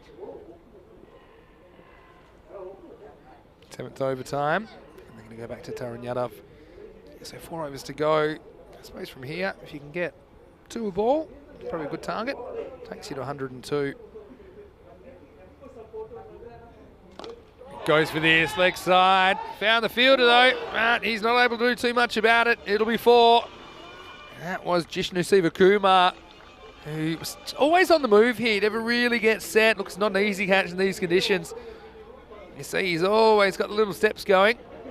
The man behind him had a bit more luck handling that. 4 runs to Simon Saint. Yeah, they're the opportunities you've got to take. And now no one's catching this because that's going to go the journey. And bang! Off the light post. No, he's called that. No, look, sure, that's got to be 6, right? That's gone beyond the boundary. Yeah, because it's hit the light power. No, that's got to be 6, right? It's No. over. It hits the cable. Did it hit the cable first? It first? hits the cable before it goes. Now, that's so unfortunate. It actually hits the cable before the ball has gone past the Did boundary. it really? I just saw it crashed into the tower. It was still on the way up when it hit. He's absolutely smashed this. Have a look. Okay, give us a look. Hits the cable just there. Oh, it is. Wow, that's rough. That is rough. So dead ball, we told you. Dead ball for hitting the power lines. I just saw it hit the tower. Oh, good umpiring to spot that. Now, he won't get 6 for this. Goes out, long throw from down there, so they'll get back for 2. Wow, that's so unlucky. What I would say is this. I actually don't like the dead ball rule. I would play it as it lies. I don't like the dead ball rule at all because you're killing the player most of the time. But what if it hits the line and goes straight to a fielder's luck of the hands? draw. But what if it... listen. Yeah, go on. Wait for it. I'm waiting. Wait for this. Should be fielded. It is. Every reaction has an opposite... Every action has an equal and opposite reaction. So you're saying, what if a fielder's under it? So you're saying, what if it goes straight to a fielder? What if it is going straight to a fielder and it bounces away from a fielder? So I think the net result's 0. And a shot like that, I mean, that's super unfair. Yeah. That was going to be 6 for all money. And a lot of time it might just flick the cord and might not have too much of an impact. I'd like to see it just play it as it lies. Just my opinion. I think that'd be entertaining. See what would happen. 2, and well, they could go for 3. He's thrown it behind him here, but luckily it doesn't go too far away from Mishra. Oh, this could have been a disaster. I was looking for the ball, and I didn't find it, and this is why. Yeah, see, at least he kept his eye on it. Not give him that much. Whoopsie. This is hit pretty well. This will take some stopping, you know. Oh, that's actually good fielding from Harry Kumar. And they will get back for 2, so that's good running once again. Bit of entertainment in this. Yeah, starting to press the accelerator slightly. Right on cue as well. They were a little bit behind where they wanted to be in the first 5:43, but they've got the acceleration in here now. And looks like the umpire's just checking. Yeah, he's forgot about the dead ball I called, says Ivan. Still got one more to come, I think. So yeah, one more delivery to come. Sophia now into the 20s as well. Just overrun a ball. Oh, it's another hit me ball. It's short. And they do have Mishra guarding that long pocket. And now they are going to come back for 2. Well, that just shows you that is one of the longer boundaries on the ground out there, if not the longest. So Hussein gets back for 2. Still think he was robbed of a 6 that over. Anyway, Plovdiv, they are 67 for no loss after 7. And Yadav finishes going 23 off his 2 overs. Coming up in September, well, it seems a long way away, but as we know, Rico, it comes around quicker than you realise. Yeah. The European Cricket Championship, which will involve 21 nations this time from all around the continent. England, they automatically qualify for Championship Week, which is week 5. Before that, we'll have 4 group weeks. Just the winners of those groups will join England in the finals. So I'm looking forward to seeing plenty of good, high-quality cricket. We certainly saw that last year with the ECC. Yes. Can England defend their trophy, or will there be a new winner? Exciting to see Ireland in there now as well, and Scotland, of course. I mean, yeah, I mean, knowing what we know already about some of those teams and some of those players, that's going to be a mouth-watering event, Yeah, isn't it? good incentive for Bulgaria to keep climbing the rankings. Maybe we'd love to see a Bulgarian team in there at one point in the future. Okay, let's go to over number 8, and it's going to start with a boundary. So Hussein just throws the hands at this, and wasn't a bad length, but just gave him a bit of width. You see, plays that all the way along the carpet, 4 more runs. Yeah, nice shot. Just starting to open up. He's opening his shoulders up now. And he's starting to play some nice shots. Obviously did have that luck, didn't he? The opportunity. First real shot he played in aggression on the leg side, which should have been taken by the fielder, wasn't. And, well, then I suppose he was robbed of 6 runs as well, straight afterwards. The reason I thought it was still 6 is it actually ended up not just hitting the power lines, hit the power kind of, what do you call it, the power pole. Yeah. Right, so I thought that's what it hit. And that's already gone over the boundary by the time it hit that. But you're right, it did hit the lines on the way through. Ramesh Satheesan saying the same thing happened when he was batting there for Romania in a T20I. And he said he thought that was a bit unfair. I'm just putting a bit of feedback. Don't kill the play, keep the play alive. I'd love to see a fielder adjusting to take a catch off the power lines. I think that's brilliant if you can do that. Hit the ball in the air, you deserve what you get. That's what I was always told. So we'll leg by on the leg side. So we've had our first. What's our power line count going to be by the end of the week? That's 1. Can you get 1 a day? Yeah, could get 1 a day. Because they sort of, the other thing is they sort of loop down, don't they, as they come towards where the square is. So well, if the fielder catches the ball, is he going to be electrified? Is he going to have superpowers? Right, so it's a pretty high full toss.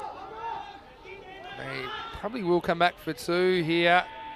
We'll get there in the end. I think the bowler gets away with this one if it's not called. Yeah, I mean, we'll have a look at it on the replay. Where is it when he hits it? Remember, it's waist high above now. Yeah. I think it's been called. It's Yeah. been called, yeah. Yes, I mean, that's the sort of one normally see it called on the field. So it's a free hit coming up then. Doesn't really cash in.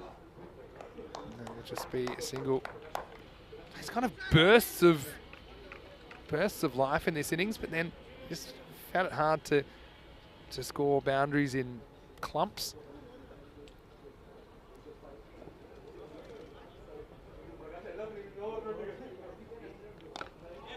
Hits this onto his pad and they go through. And this is going to be an amazing run out behind the back. This is going to be gone, you know. Yeah, he goes behind the back, and I think you could see the LRS in play here. He's pumped. Nitin Sunil has already, looks like the batter's walking. He knows the score. Let's have a look at this through a bit of trickery. He just blindly throws behind the back, and I'm sure that Saim Hussein's going to get run out here. See, it almost bowls him actually, and then it is that little behind the back. Yeah, he's a goner here, isn't he? If you look here, I mean, The bat's sort of still in the air. I think if he had dived in, if he slid in here, he maybe had an opportunity. But look, you see that. That shot tells it all. Good work there from our partner, Spring Productions. But Saim Hussain has gone for 36. And he'd be disappointed if he get out in that way. I mean, they have run really well, you've got to say. But sometimes with that one, it was a little bit too close for comfort. But it was his call. Saim wanted it. But an absolute brilliant piece of work there by Nitin Sunil. I really appreciate that bit of work from Sunil. Because, yeah, he was pretty close to the stump. So he had a good chance of hitting, actually. Because it was probably only a metre throw. Maybe a metre and a half. And Saim knew, I think, if that ball hit the stumps, he was going to be in trouble. He never really grounds the bat. So, no, you'll see it all here in the ECS. Finally, they get a wicket through a run out. 77 for 1. Last ball of the over coming up from Aram. New batter will be strike. It's Ashan Khan. All right, here is the last ball of the 8th. Away, Ashan Khan. Not sure if he'll be off the mark there, because I think that will be called a leg bye. It is. So after 8 overs, the score is 78 for 1. So we've seen this a few times, haven't we, where teams, okay, they don't lose too many wickets, but they also can't really get a lot happening with the bat. So I mean, it looks like here, I'm tipping something in the 90s, maybe around 90, especially with Saim Hussain not there anymore. Guess we'll have to see how quick Ashan Khan can adjust. We'll be facing up for the first ball in the 9th.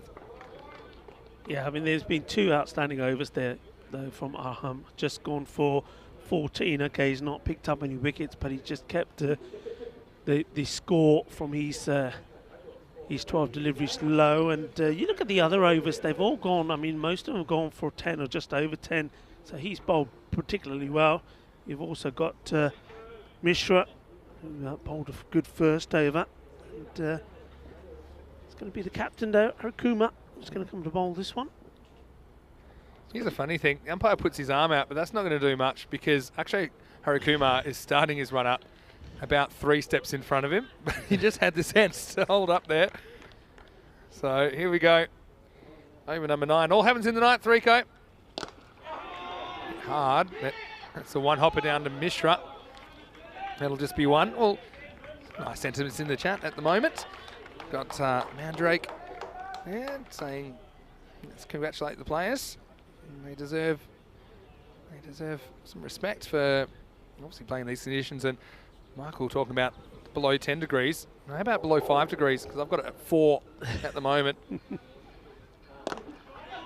Again to Mishra. And look, I'm going to do this now. All right, Rico. What are you going to do? My daily lurker shout out. Okay, go on. I'd like the lurkers, if you're watching and you can't normally chat, get in the chat right now. Send us a message. Let us know where you're watching from. Let's see who we've got lurking in the background.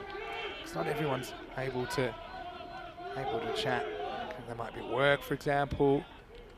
Also want to say very happy Easter for everyone if you're just joining us. If you're celebrating that in your part of the world. So I'm going to do my daily lurker.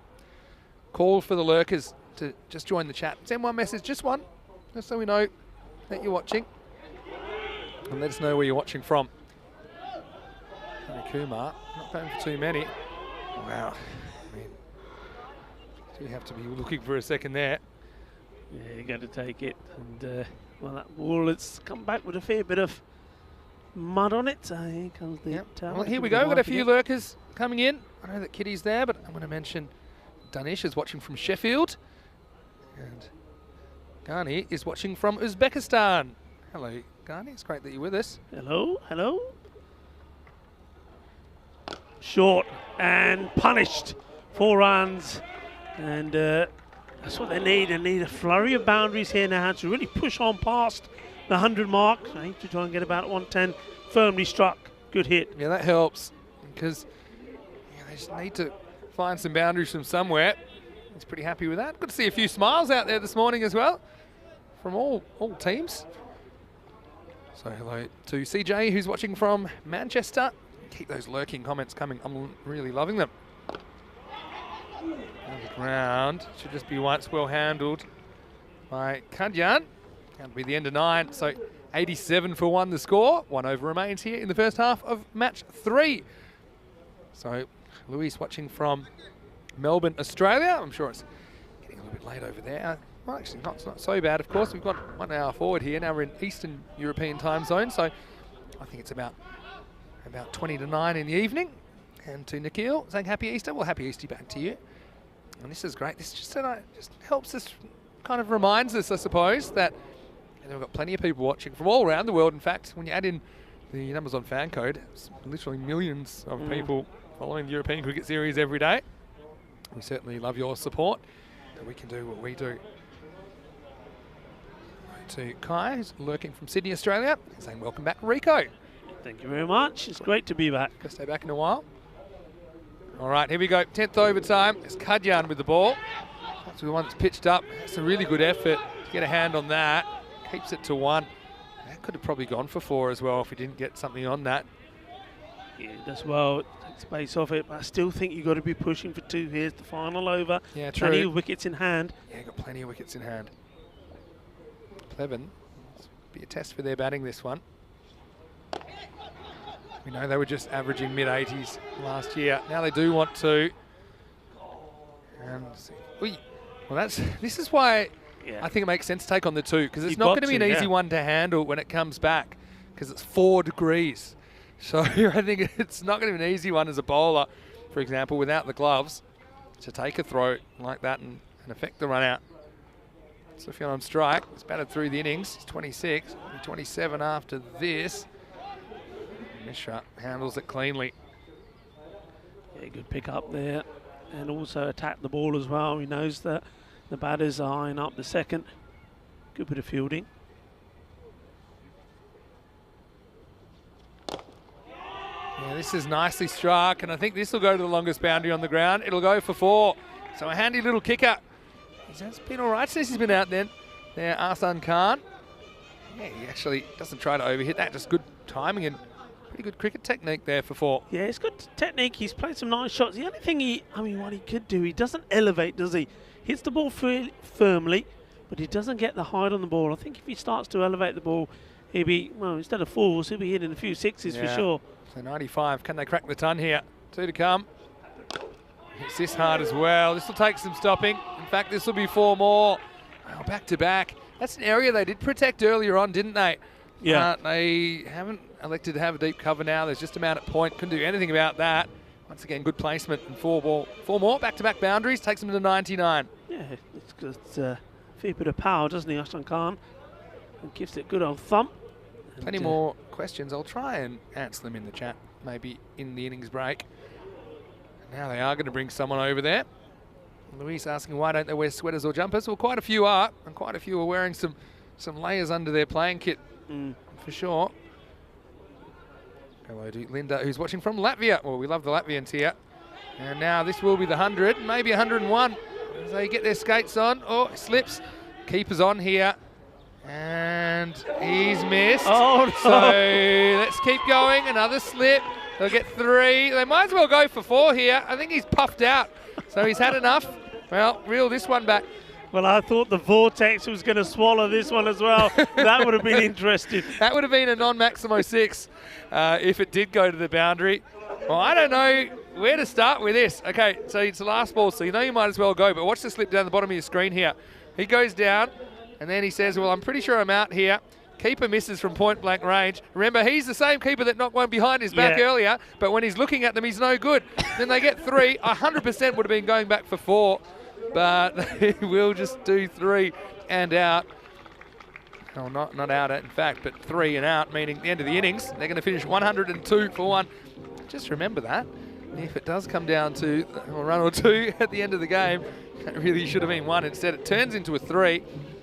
And, well, highly entertaining stuff here from Bulgaria, as we got a chance to see Plovdiv for the first time with the bat, and Pleven were in the field. As early on, it was Sufyan who was in the firing line, but Saim Hussain, he was quite patient through the first half of that innings, just setting something up for Plovdiv. In the end, they do get the 3 figures on the board. Yeah, they do, and it was a good partnership, wasn't it, between those 2 openers, the captain Saim Hussain and Mohamed Sufyan. 77 runs they put on together, and that was the one that, well, we were talking about the helmet being in the position of first slip, and it almost ended up taking the catch. Fortunately for the fielding side, it wasn't to touch the ball. But yeah, they batted well, and it's the same. You're just sure there what he is able to do when he gets into his flow. And this was one, unfortunately, he didn't get. It hit the power cables and also the pole, and was called a dead ball. But he was smiling about it. But yeah, he wasn't happy that he was robbed off the 6 runs. And then this was a brilliant piece of work from the wicketkeeper. Fantastic from Nitin Sunil. And gets the danger man out, and then things just slowed down a little bit, didn't they? Once again, that 110, 120, which looked on, sort of slipped away from them. But there was some good batting there from Ashan Khan. I think he batted really well, and this was the moment where he probably should have been out, but he wasn't, because the man who did the marvellous bit of wicket keeping and run outs when he wasn't watching, as we mentioned earlier, when he was watching the stumps, he missed them, so they gives away an extra run. How important could that run be? We don't know. How important could the other run be, which they didn't maybe go for? But 102 for 1. I've got to say, it's been a good performance also from Plevin, because when you haven't got too many wickets, score can sort of run away from you. But apart from Simon Hussain, 36 of 26, he was brilliantly run out by Nitin Sunil. Sufyan didn't really hit the right buttons today. I mean, he was 27 not out, but he did play 26 balls, almost batted half the innings there. But I did like Ashan Khan's 19 of 9 deliveries. Looking at the bowling figures, no wickets for any of the bowlers, because the only wicket was that run out. Brilliant run out by Nitin Sunil, the wicket keeper. But tidy stuff. Mishra bowled really well. I mentioned him earlier. Arham, I think he made a big difference, didn't he? Coming on to bowl, he just kept it nice and tight. Didn't pick up a wicket, but just 14 runs and tidy work. I mean, Kadan and Yadav, they were perhaps a little bit expensive, but once again, the key thing for me is again those extras. Just giving away too many extras.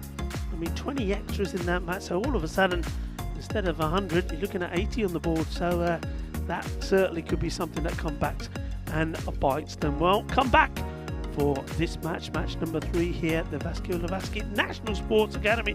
This is, you're watching the FanCode European Cricket Series. We are in Bulgaria, in Sofia, and well, join me, Rico Full and Mr. Maximo Mini Sandu, as we come back for the conclusion of this match. It's the first of 2 between these two sides. So Plovdiv, they put 102 on the board. Plevin, they need 103 for victory. Who's going to win this first match? The first of 2 between these two sides. Join me and Maxi back in about 10 minutes time.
Bienvenido al campo de cricket en Bulgaria. Y otra vez, hola, 3 veces aquí en Bulgaria, Sofía. Y es un partido de Plovdiv y Plevin, 2 university sides doing battle against each other. And, well, it's been a Plovdiv. They've put the runs on the board, got past the 100 mark. 102 they posted. And, Plevin, if they're to, well, they're on a bit of a bad run at the moment. They're losing the last 5 matches. They need to go back to winning ways. Can they do it here? Well, they've got to do it against the hard way. They've got to get over 100 runs on the board. And didn't help their cause by giving those 20 extras away, did they? And other than that, they were pretty tidy out there. I mean, if it weren't for that, it would have been a score around about 80, which I think they would have fancied themselves getting. But they've got to be at their best out there. Opening up for them, it's going to be Mukal Karyan, and he's going to be supported by Nitin Sanil. So there's your 2 openers. And well, the conditions now, well, they are cold. I mean, it is cold, so we keep saying about the temperatures, around 4 degrees still. But fortunately, there's very little wind. I mean, so we don't have that the chill factor that we could have if the wind was blowing strong. But still, it's not easy fielding out there, especially when you've got the ball coming to you at some speed. But, the teams and the players have done very well up until now. And I have to say, this ground and this pitch has played superbly well, considering that despite the cold, we've had a few days of heavy rain as well. A little bit of rain, snow and sleet this morning. But it's played remarkably well as we get ready to see the final innings of this match, number 3, between these 2 university sides. So Medical University of Plovdiv, just to remind you, posted 102, so 103 required for the Medical University of Plevin. And it is going to be Karyan who is on strike. And the first over will be bowled by Shankan. Certainly enjoyed watching him bat, hit the ball very well. Made a good not out. And here we go. First ball of the reply. And it's a good one. Pitched right up there. Taking just a little bit of in swing as well. Just defensively played away.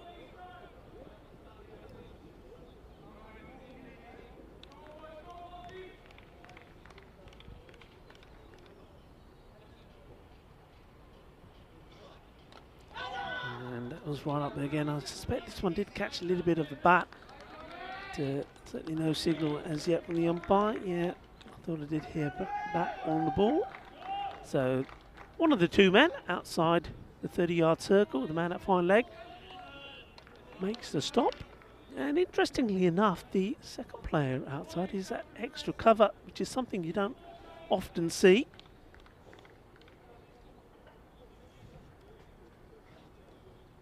This one just missing the leg stump. I mean, I think this should be a wide personally. And it has been given. And the umpire, Ivan, probably just needed a little word in his ear from somebody. You see, I know it's harsh for a bowler, but it goes past that leg stick. Doesn't matter how much by. It's a wide. Nice looking shot down the ground, and it's well stopped. Lost his footing, the fielder. That's Zain Abidi, but recovers well just to keep it to 1.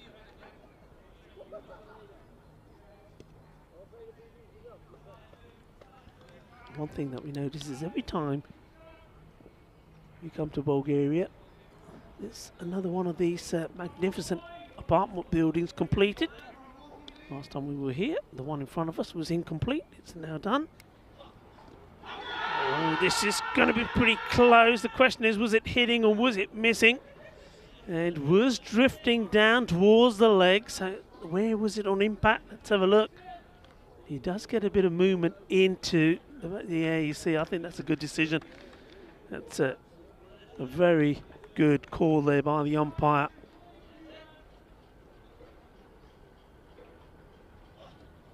This time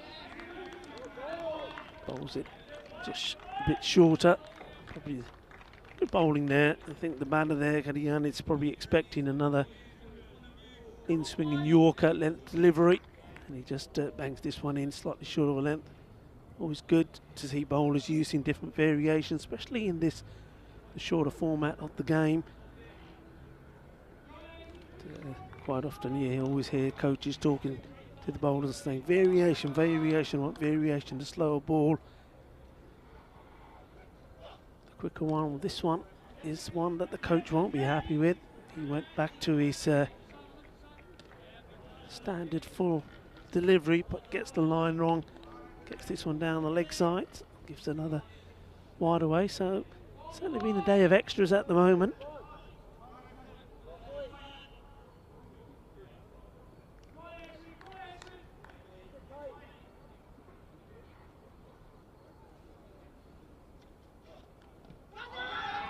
And, once again going down the leg side, but the batters will come through and take the leg by. Nice to see Liam Day and Lily Panda in the chat, and everybody else there. And good morning also, or good afternoon I should say, to Conrad Greenshields. And I think you've just been a bit cheeky saying good to hear Rico and not Corey. Yeah, Conrad, you certainly know how to use that wooden spoon, don't you? Stirring it well. But yeah, nice to see Conrad there, and what a good tournament, Conrad, you had as well in Portugal. Made some fine performances with bat and with ball, and also no surprise that you were the MVP as well, so congratulations to you, and I'm sure can't wait to be back on the big scene again. And it'd be interesting to have your thoughts, Conrad, on the ECC. If memory serves me right, Portugal are in the same group as Spain this time. And I suspect that this time round you'll be also eligible to play. So, yeah, that'll be interesting. Rico full here. And joined by Mr. Maximo as we see this one. Short ball. Probably should have been punished with the field as it is. Nobody down on the leg side. And just gets a single. Yeah, so all batters, pretty much all, have looked a little bit rusty today. You expect that on a new season. Saw it in Portugal as well. Hello to you, Conrad. Hope you're well. Missing you, of course. I was an interested observer during the Dutch tournament last week as well, having played some cricket there, and I think you're spot on. You should be eligible to play for Portugal come September. Well, this is a straight pull, and it's just going to get away from the fielder. And in the end, I think this is fine, you know. Yeah, that's okay.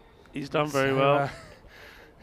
Certainly, it was an interesting one. Umpires will check this, but I think if we slow this down about here, you'll see. Oh. Yeah, it just flicks it back. I think that's a good stop. And the key thing is one a little bit before. There we go. It's great camera work. See, if there's doubt, it goes to the fielder. So I think that's going to be all right. It was very close. Anyway, Mohamed Uzair. It's another length ball.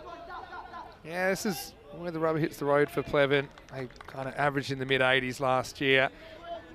So, yeah, I think 100-plus scores. There was once upon a time here in 2020 where that certainly wouldn't be enough, but this last couple of years, I think it's also to do with a slight lack of batting depth in some of the teams. I think the bowling stocks are a bit stronger than the batting stocks here in Bulgaria. A lot of the time anyway. It's a nice bit of fielding, goes down and blocks that. Just be the one. Yeah, so if anyone is wondering what the temperature is, I know we're on temperature watch. That should be on the screen the whole time, I think, actually, with a score. It's 4 degrees currently. If you have just joined us, it was 2 at the start of the day, and we actually had snow, which held us up this morning a little bit, amongst other things. This is a wide outside the off stump, so yeah. Not enough snow to build a snowman, but just a non-zero amount of snow today in Bulgaria. Maybe we should forget the temperature thing. Maybe we should have a picture of you. The more, you know, we see this ball first, we'll go back to get another wide. Yeah, you know, like you see on menus these days, if the food is hot, there's more chilies on. I think we should have, with it, depending on the temperature, a picture of you with how many jackets and hoodies and things you've got on, you know. I got a few. Yeah. got the beanie back on now. Feeling. I actually don't feel that cold, but I am wearing a lot of layers. I think I'm feeling cold because I'm looking at you. I think if I'm looking at you wearing all those Just remember, thermals. originally, I come from a land down under.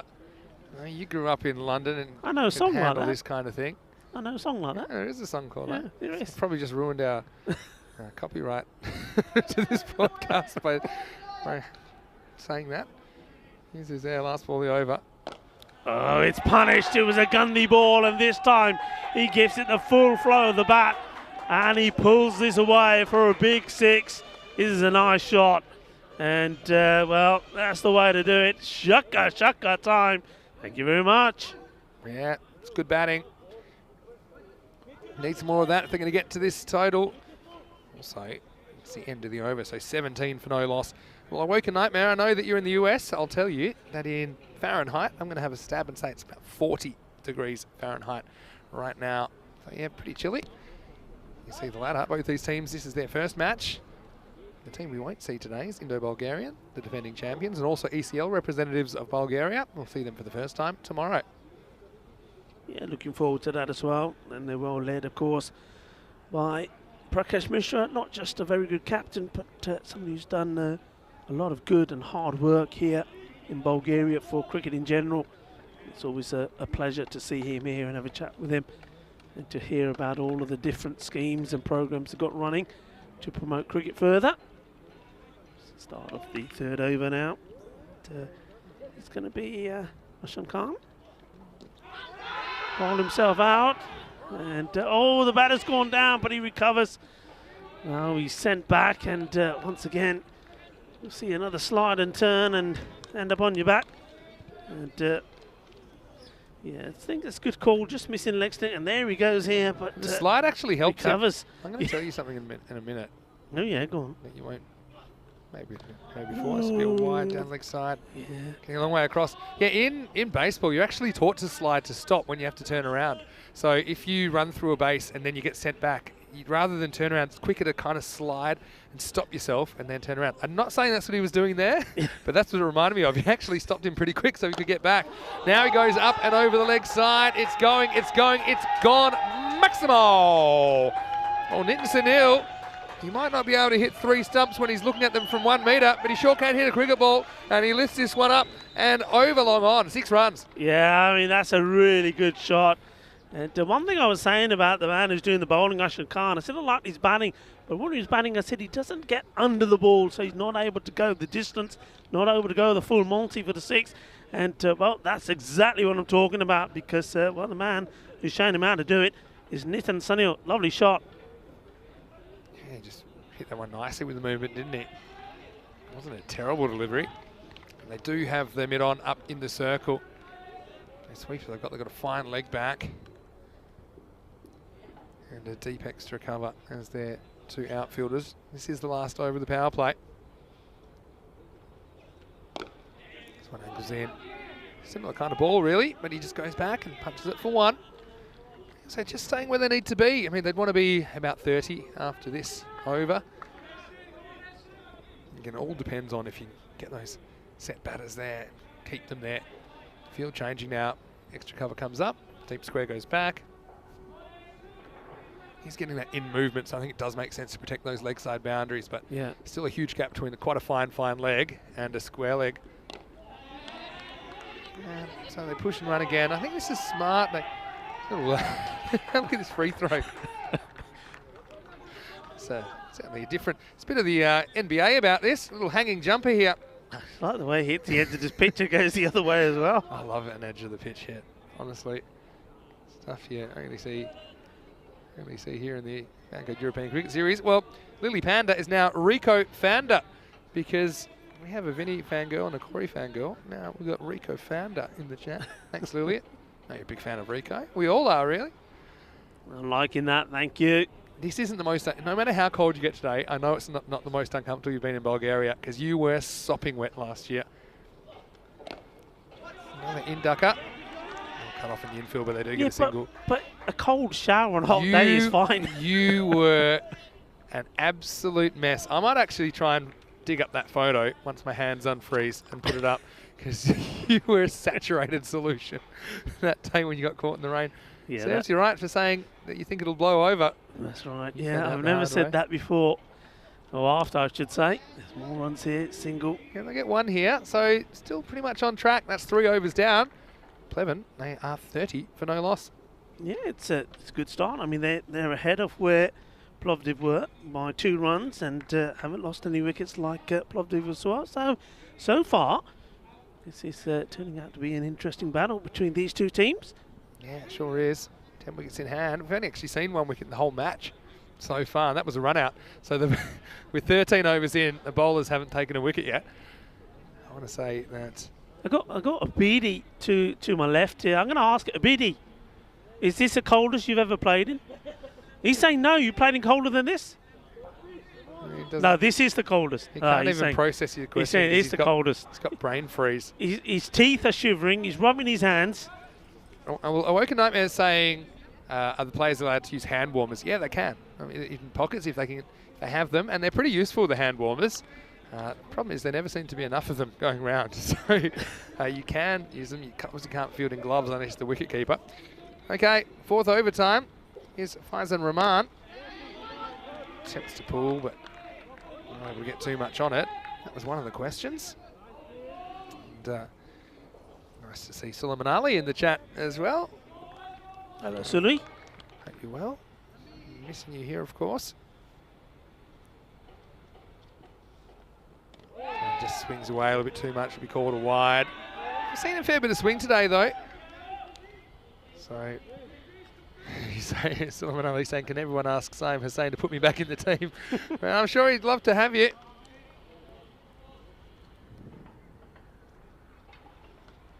Short. This one needs to be fielded. It is. That's good work. Super important to make those stops in that area. You've seen how fast that area of the ground is.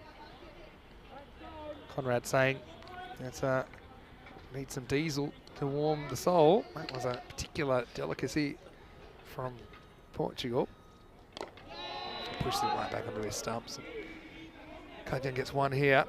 Yeah, it's dangerous though if you have too much of it. I know that much. I think it's one thing that we can't feel our hands anyway, but if you have too much diesel, you can't feel anything. Anyway, back to Rahman.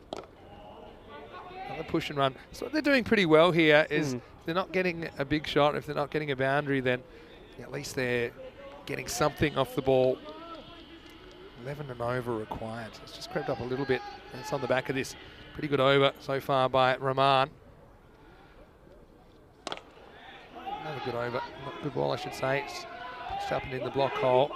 Oh, thinking of 2. Oh, they're stranded. Both batters got... Well, I've never seen that before. Both batters turned to go for the second and both went and lost their footing. And, well, this is a direct hit. It would have been out. Have a look at this. There's the one. Should we take 2? I'm going to say no. It was one slip, then the other. Back to live action. Synchronised sliding there. And they hit and run. And they're going to throw really slowly, but the guy's running slower, but he gets there. And that's the main thing. And so Sunil will retain the strike.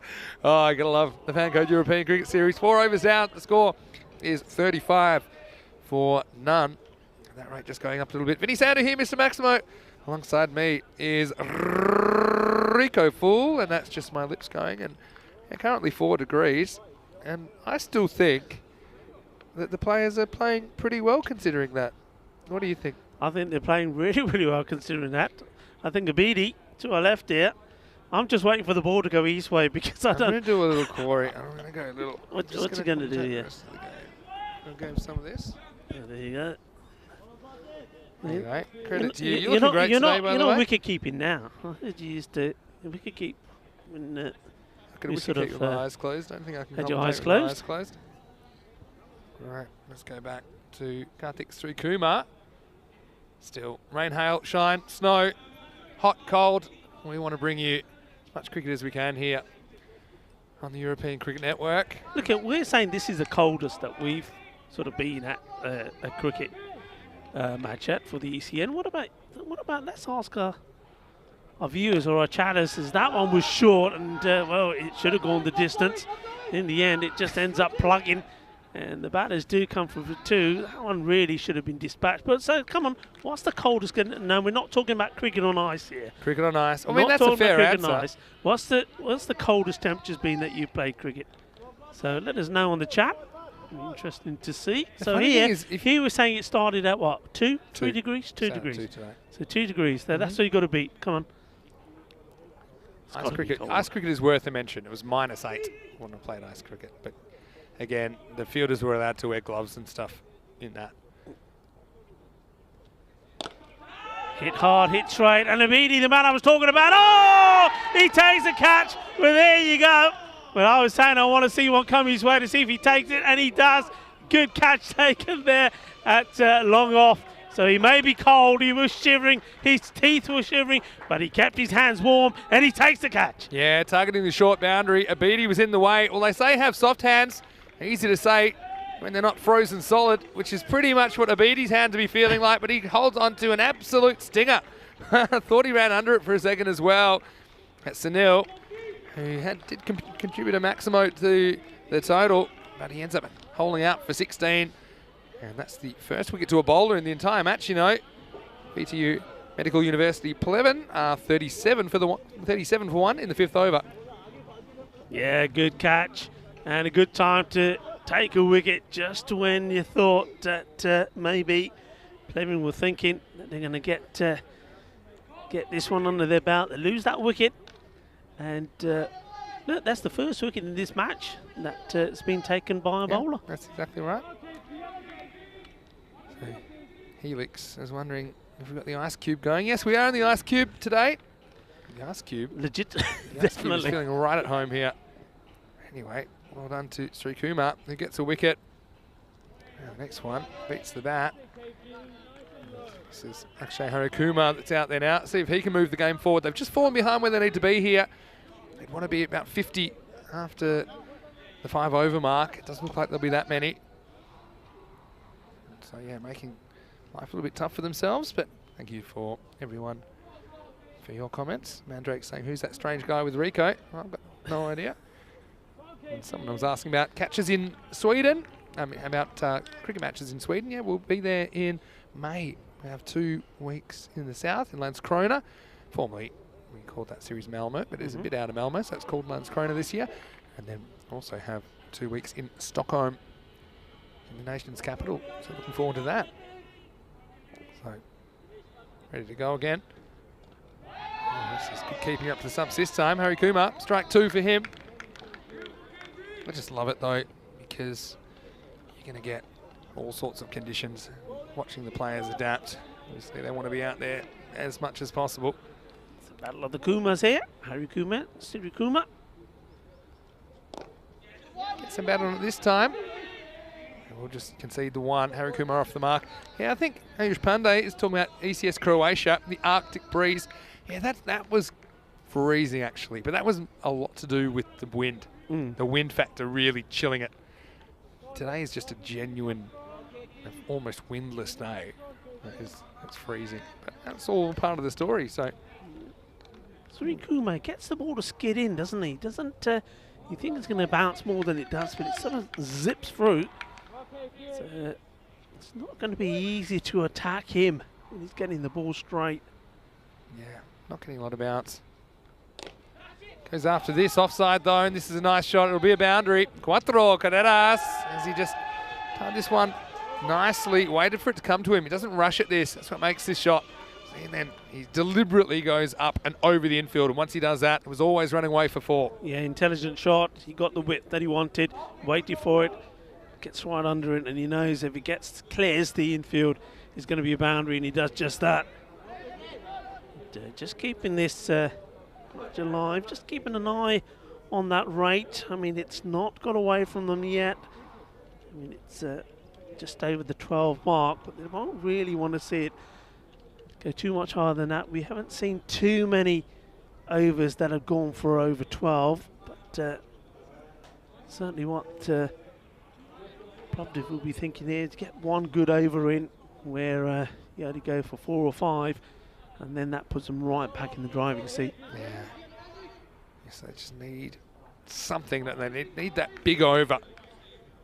the last 2 overs just going for 5 and 7. So even with that boundary, run a ball pace isn't going to cut it at the moment. So going back to Rahman, who didn't concede a boundary in his first over. About to get a little bit inventive here. Probably will just get the 1. The other thing I would be doing is trying to run on the pitch, because I know, okay, the pitch is a bit slippery, but the edges of the pitch is quite slippery. If you get out of that, it's not as bad, but you know, I think just geographically, as a batter, I'd want to be running straight down the pitch, or at least on the pitch. See, look, Kadyan, just a bit of extra tape off the bat. I've got to tell you about some of these bats I've seen. Might be the one that Kadyan's using. I saw a bat this morning. You know how you have the scoop? You used to have the scoop. But this had 58 holes drilled in the back, little holes, just like almost like pen width holes. Really? So like speed holes in the back of the bat. What, and I here? must admit, You saw that here? yeah, I'll show it to you later. I'll try and find it. Well, this cut's gone nowhere because it's almost come back at him. Have a look at this one. What does he hit that into? Does he hit it that onto into the edge edge of the pitch? Just watch this. If we can track the ball here. He's hit that right into... Here you go. What if he trough. hit that and it came back and hit his stumps and He's bowled out. He's gone, is he? Bowled? But he's not can't be bowled. Yeah, of course he's bowled. Here we go. And it's in the vortex. And once it goes in the vortex, good luck to you. And so that will be a boundary. It's all you needed. They need more of those. And so we saw one cut that didn't quite leave the pitch area. This one does. Once you get in that vortex, you can forget about it. 4 runs. Yeah, that's nicely played though. Great effort again from the fielder, but there's no stopping it. Yeah, you'll be bowled. I mean, same as if you top edged it, it went miles in the air, it came down on your stumps, you're bowled. It's a weird one. I don't think you'll see it more than once or twice in your lifetime. Digs it in this time, Rahman. If it's ever going to happen, it'll happen on ECN, wouldn't it? Thing is, yeah, that one, it did come back. Would it be coming back quick enough to knock the bails off? I'm not so sure. Anyway, Rahman, yeah, really went for the short ball that time. Now it's a really good shot, really good batting. In fact, that might have gone all the way. You know, it has. Maximo! Wow, what a shot by the captain. Walks across. That is one of the shorter boundaries on the ground. He targets it. He gets it pretty much right out of the middle of the bat. 6 runs. Also finishes the over. The 50's up for Plevin. 6 overs down, and it's 54 for 1. And well, a couple of boundaries in the last 3 balls, just keeping Plevin in this chase. Yeah, what a lovely bit of cricket that was from the captain. Shaba time. Bit of showtime here in Bulgaria. Nice shot. Gets the 6 and keeps his team, as he says, in the hunt. And like you say, they're very much... I can tell you now that the scores now are even Stevens. This is exactly the same score that Plovdiv were on. So this is going all the way down to the wire. And, well, we haven't mentioned golden ball so far today. Well, we might as well, because it could be happening here the way these scores are looking. Shout. Yeah, those last 4 overs, Plovdiv certainly made the most of them. 13, 11, 9 and 15. So that's pretty much exactly what Plevin are going to have to do, or better, if they're going to pull this off. Here's a man that had trouble getting after last over. Karthik 3 Kumar to pick up a wicket, went for a boundary off his last ball, but he's going to take up the attack here in the 7th. Little edge. It might have even flicked the gloves of the keeper on the way past, but that's Vortex territory. They say play in the V. Well, in Bulgaria, V is for Vortex. That quarter of the ground is just so fast. I don't think it gets any of Saim Hussein's gloves. And the fielder couldn't make a play on it. Another boundary to Plevin. Yeah, 4 more runs. And valuable runs as well. Doesn't matter what part of the bat they come off.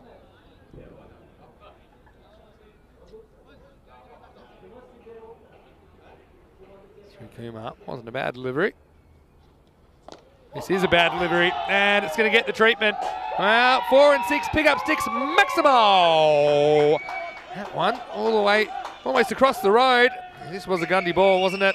And Kadyan says thank you very much, and he lifts it up over the leg side for 6. Boom, shaka, lagya. That's what we're talking about, and that's what you need. Lovely shot. It was a Gundy ball, and Gundy ball gets put away. And put away in emphatic style. 6 runs. Thank you very much. Here's the run on. They've got Almost back on track now. Wants to go again. This is a better delivery though. Simon's saying, shapes to throw. It's like everyone's in the same conditions, right? It's not super easy to find your footing, but the keeper or the batter there, they do get a single. Yeah, Sri Kumar coming over the wicket, which I think is what he should be doing all the time. All of a sudden, gets the ball in the right spot. Now this will be interesting. So will there be some more fancy stuff here from the captain, Hari Kumar? Yeah, he's just sorting out a shoelace. Yeah, another boundary for me here. Takes it about 50-50. Oh, this will be wide down the leg side. I don't think there's anything on this, was there? Oh, no signal from the umpire. Maybe it did grab a bit of the pad. It was just obscured there for a second. Oh. Didn't pick up anything myself. Maybe there's a little bit of a noise there that we couldn't pick up. This one is called a wide. Yeah, maybe. I mean, that one probably was a wide in its own right, to be fair. But if he was going to get away with that one, especially after the last, yeah, it's wide. Yeah, good call. Good umpire.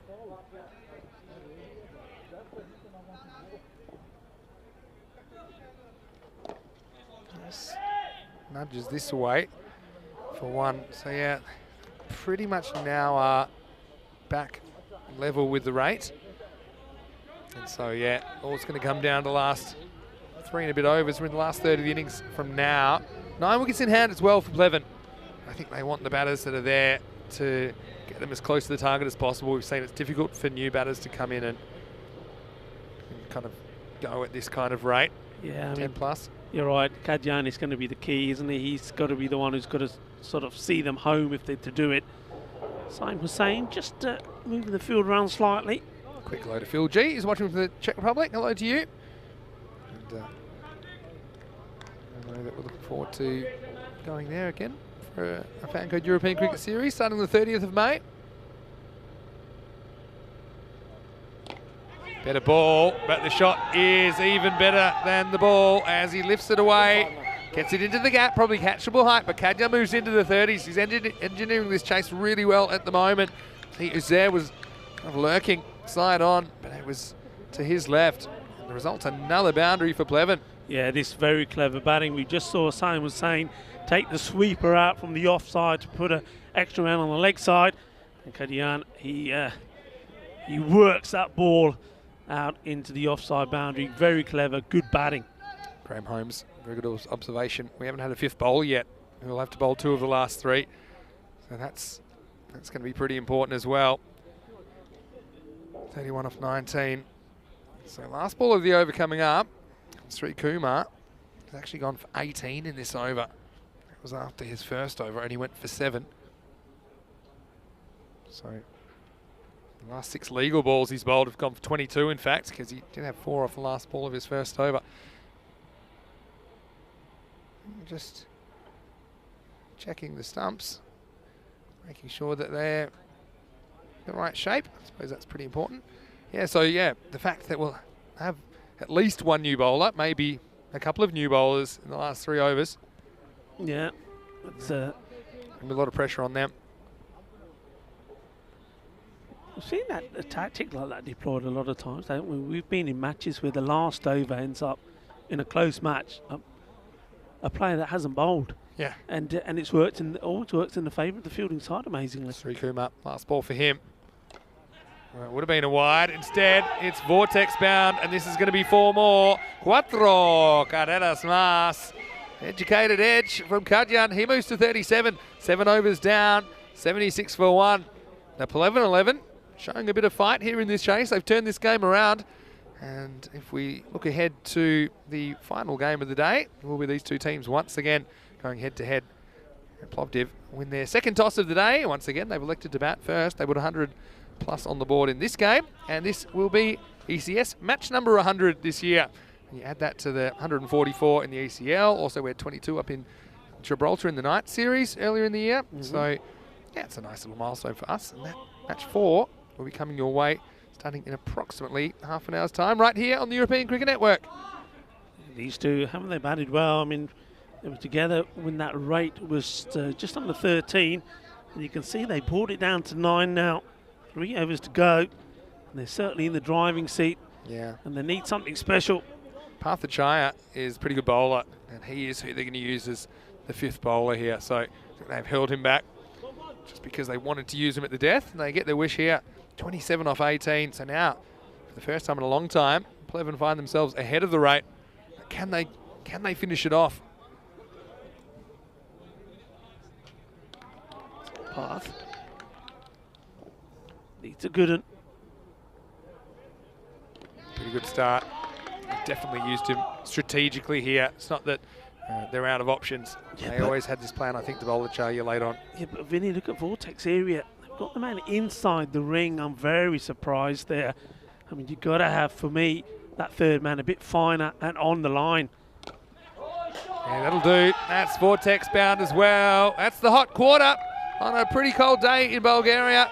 There's another boundary. Harikuma just using a bit of placement and a bit of timing. No real extravagant swing of the bat, but he does get another 4 runs for his team. Yeah, I've been very impressed.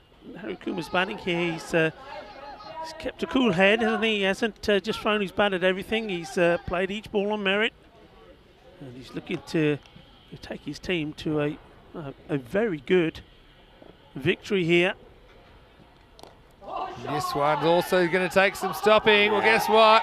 You might as well pack that quarter, because that's where they're going at the moment. Back-to-back boundaries. Harikuma has been a revelation since he's come to the crease. That's his 3rd 4. He's also got a 6. And with that shot, he moves into the 20s. Yeah, good batting again from him. He gets into position very early. He knows what he's doing. And, well, even though they did push that man back onto the boundary in the end, it was still hit too well and placed too well for him to stop it. So back-to-back boundaries here. I feel like there could be a twist in this, though. Get a wicket now, break this partnership. Could be game on. It hits the pad, but not even close. We'll get 1. Now you really are at the stage where you don't have to go too crazy taking risks. I've got it down to 18 off 14. And for Plovdiv, they just need to think, we've got to take this deep, we've got to take it to the last over and try and put the batting team under pressure. It's well bowled. Has to hustle back. And he does. Yeah, Kuma gets back. He just thought for a moment that then maybe Chai was going to have a go here, but gets a dive in, but didn't need to. Yeah, Plovdiv break this. For me, it's back in the balance. Nicely chipped away, but should just be a single, and this will finish the 8th over. So 17 will be required off the last 2. Pleven 11. They are 86 for 1 after 8. Yeah, I mean, this would do their confidence the world of good. Remember, we're talking about a side that lost their last 5 matches. Yeah, that's right. In ECS. So to come back here and get this victory against Plovdiv would really be something. You see that the Worm's taken a bit of a turn. The 5 over mark is pretty much dead on. But yeah, still a fair bit of work to do. 17 off 12. Achaya ends up going for 10 in the over, which included a leg bye. And now the 9th is super important because you're going to have 17 to defend. Whatever you get in this over as a batting team, you don't need in the last, and vice versa. That's why it all happens in the 9th. The 9th is super important. His head's going to go around the wicket. And let's see what happens. Bit of a thriller in Bulgaria, match 3. Kadyan and Harikuma at the moment in the driver's seat. Can they stay on track? Let's find out. 12 balls to go. Swing and a miss. There, creating that angle across the right-hander. If we do get to a tie, then this is what's going to happen. We'll have golden ball number 30. We haven't seen a golden ball in April. The last time was on the 31st of May between the brothers, 11 Portugal, and the Indian Royals. Goes for this. Should be stopped. Long boundary out there. They're only going to take 1. Now they're going to come for 2. They were late going. They'll get there, though. A bit lazy with the running, but they still get back for a double. Yeah, that last golden ball match, golden ball 29, was famous for another viral moment. It was Mohammed Shaikat. And all I have to say is to get Shaikatted now, and people are using it as a verb. He took one, took a pelvis pounder in that game. 15 off 10. Fairly straight. This is where you got to run hard again. That is the longest boundary. Though this time it is a clean pickup. And they'll just get one. Yeah, they won't mind that. I mean, at the moment, they're sort of where they want to be. Both these batters are in, so it doesn't really matter who's on strike. So you just want to eliminate the dot ball. Yeah, that's right. Both batters equally adept at handling the situation. Graham Holmes saying it's strange seeing the worm graphic and not hearing Corey complain about it. Yeah, hear it, Graham. We do think maybe we'll eventually get the heart rate graphs. There's a few interesting graphs they're working on behind the scenes as well. Goes straight. So it doesn't quite get the connection. Here's the thing with this ball, because of the damp conditions that we've got and because of the kind of fair bit of mud around the field, it's harder to hit the ball cleanly as far. So even though it's a fairly short, straight boundary, we haven't seen too many nailed, have we? That was a good example there. Just the ball a bit heavier through the air.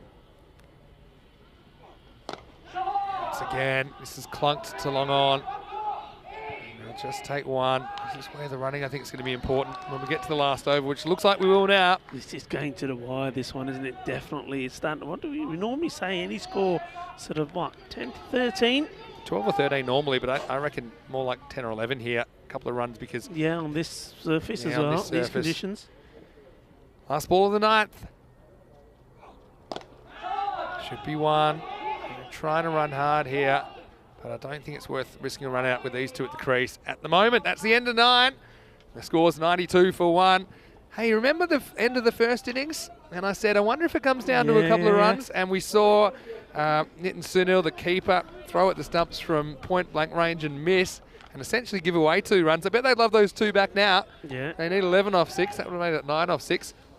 Well, don't forget, and also, I mean, going back to that play you're talking about, I still believe the batting side could have sneaked another run. They could have at least tried. Yeah, well, Ahmed in the chat saying the boundary looks bigger than before. Well, it's not bigger than before. What it is that some boundaries are shorter than others on this field just because of where the field's located. And so the straight boundaries are pretty short because otherwise you start running up the hill. The square boundaries are pretty long, but it all kind of evens out, I suppose. Some long, some short. The field's pretty quick.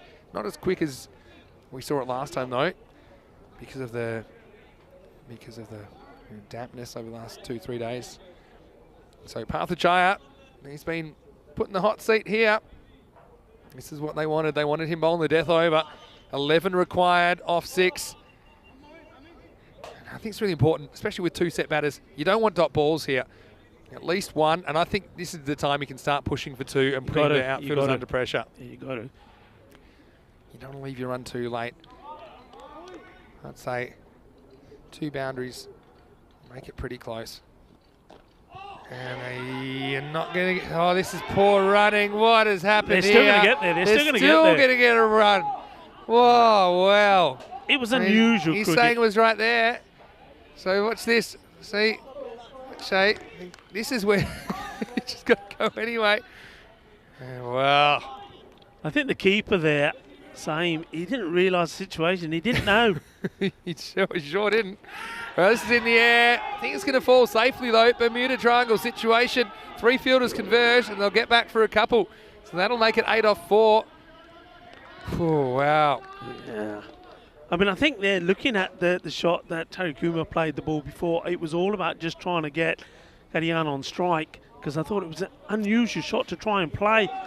And he did get lucky there. They got the single, and maybe that bit of luck is going to work to their favour. Down the ground, and good clean pickup. This has saved at least 1 run for sure. Maybe saves 3 runs there. Yeah, that is a really good stop, that, from Makidumi. Yeah, all right. So 7 off 3. It's pretty hard to win without a boundary. It's pretty hard to lose if you do hit a boundary. So three balls left.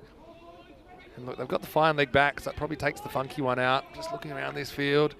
Vortex is normally a good one, but also depends where the ball's bowled. I still think you're pushing for 2s here whenever you can, because the value of a 2 versus a 1 at this stage is massive, especially if it means you've got at least one of the set batters on strike. So let's go. 7 off 3. Tries to get funky, and he does, but I mentioned they had that fine leg back, and they don't even try for a second. So 6 off 2. Yeah, see, I thought maybe running the first one hard, at least looking for 2 there. Yeah, I still think that Harikuma is, the captain seems to believe that he wants to have Kadian on strike. Kadian's the more likely to hit the big shot, so he's sort of quite happy just to nudge even that situation rather than get a dot ball in, bat onto ball and get him back on the strike. 6 off 2. Okay, you got to run hard here. I don't think they'll even have a chance to get back, so that means they need a 4 to tie, 6 to win. So 4 for a golden ball. Here's Harikuma, who's in the hot seat.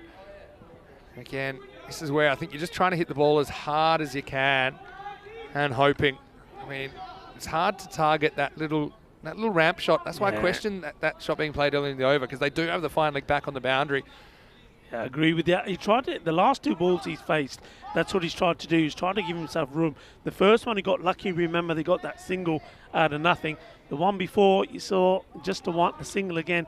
So really, I think he's just got to stand still or wait. Yeah. If it's pitched up, you're going straight. If it's short and wide, you've got to go cut shot. That's where he's hit his boundaries. Okay, 4 to tie, 6 to win.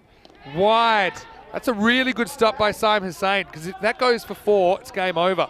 Yeah. So that's a really good bit of keeping. We've seen those missed today. Well, now boundary, now 4 can win it. 4 can win. Any boundary wins it. Again, though, Harikuma there, we saw him walking down the pitch. We're saying stand still. Yes. Gets lucky again.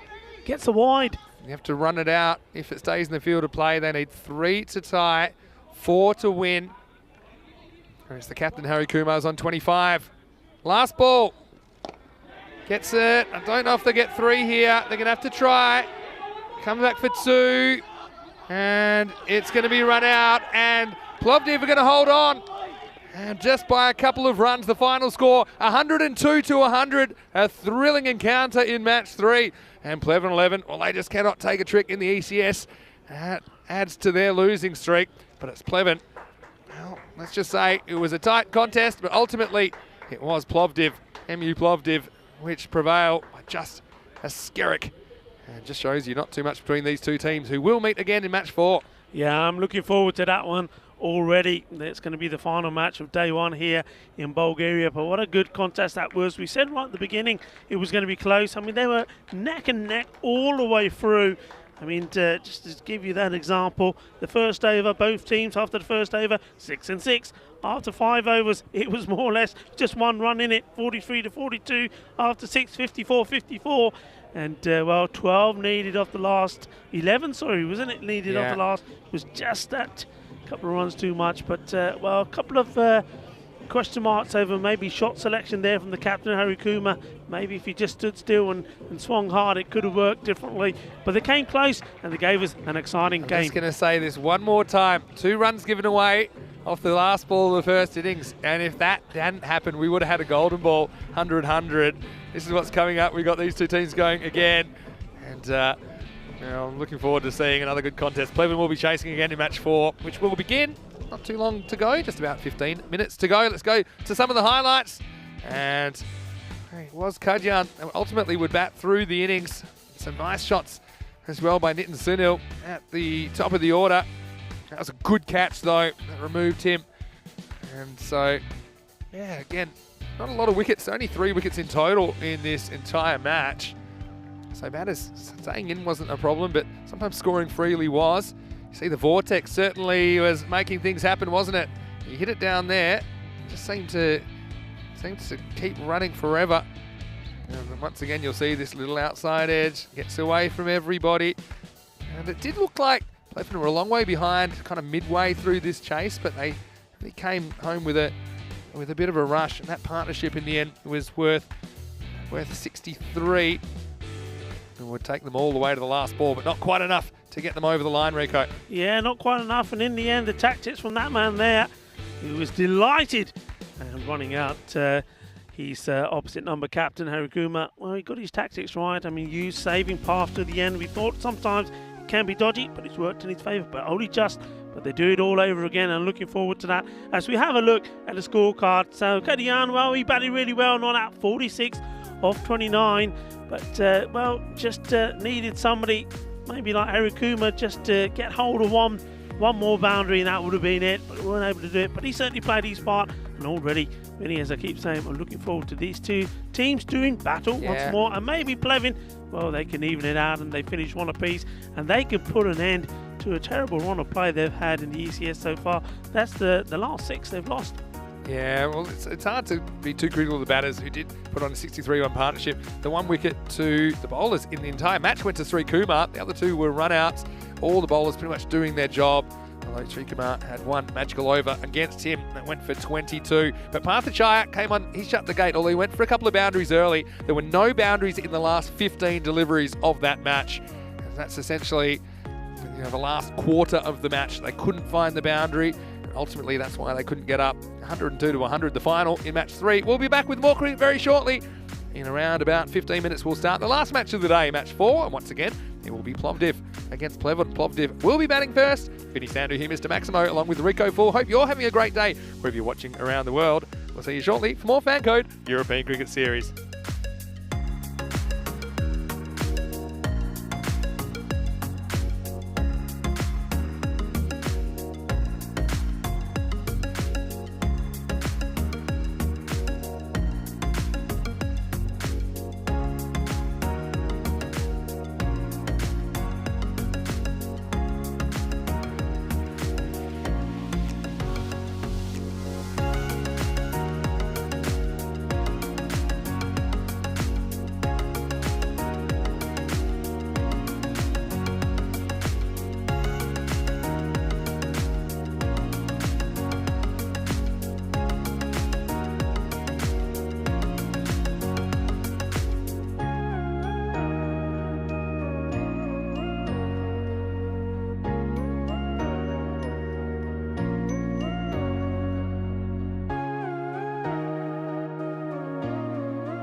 Hello and welcome back to Bulgaria. Well, 3 matches into this series, we've seen some very entertaining cricket so far in some frigid conditions, and now we are going into match 4. And once again, we'll be seeing Plovdiv versus Pleven. Let's get over to the coin toss. Stefan Gooch is with the 2 captains. Let's see who wins it. Okay, Plovdiv to go. Tails. Tails are cool. It's tails. We'll have a bat first. Okay. Good luck. Thanks so much. Thank you. So different match but same result. It's MU Plovdiv that have won the toss. Once again, they're going to set the pace having a bat. Saim Hussain was pretty cautious at the top of the order, but he did kind of lay the foundation for a 100+ score. Let's see how they go this time for Pleven. Well, I do think that they need to take some early wickets to get ahead in the game. That's going to be key. So just one more match to go today in Bulgaria. Rico Full is in the commentary box. The news from the toss here in match 4 is that once again, MU Plovdiv have won it. They're going to bat. Let's get ready for some cricket. Match 4 is on the way. Thank you very much, Mr. Maximo there. Vinny Sandhu, well, he must be warming up. He's got rid of the beanie this time. Just a scarf to go. But, well, you can see the surroundings here. I mean, those views of the mountains are absolutely spectacular. You can see there's still some snow up there. And fortunately, though, there's no snow or no rain down here. So we are getting ready for the start of the 4th match. We're having a look at the fantasy dashboard there between these 2 teams. So no changes. And, well, I think Plovdiv, who are batting first, they'll be hoping that their captain, Saim Hussain, can be in the same sort of form that he was in the first match. He put a good partnership together with Mohammad Sufyan, who will be opening the batting with him. 77 runs, and they'll be looking to do the same again. He was run out quite magnificently by the wicketkeeper in that first game. And, otherwise, I think he would have probably gone on to get his half century. It's going to be Mishra who's going to be opening the bowling once more, as he did in the first. And he bowled a nice tidy first over. Only 6 runs came from it. He's looking to do very much the same here. Just wondering whether we'll see some changes perhaps early in the field from Pleven, now that they know what both these batters are capable of. Sufyan, did bat well himself, made 27, but 27 of 26 deliveries, so he'll be looking to go, well, maybe just accelerate a little bit more than what he did in the first match. The first delivery, it's down the leg side, and yeah, has been called a wide. A late call there from the umpire, but kept an eye on the action. So 2 from nothing to start off with. It's not the start that Mishra would have wanted. Yes, Mohammad Sufyan now takes guard. He's got quite a few people on the chat. We're talking about liking the style of Sufyan and that he's a top batter and a big hitter. Well, he certainly showed that he can bat. Didn't do too much big hitting, but looking to do better in this the second game between these 2. And a good bit of movement in the air there from the bowler. Sort of looked like this was going to go quite a way down the leg side, but came in well.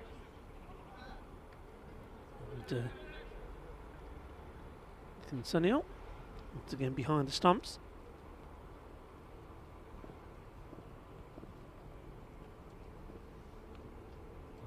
Hussain hit firmly down the ground, but not able to beat. The fielder does well, makes a good stop.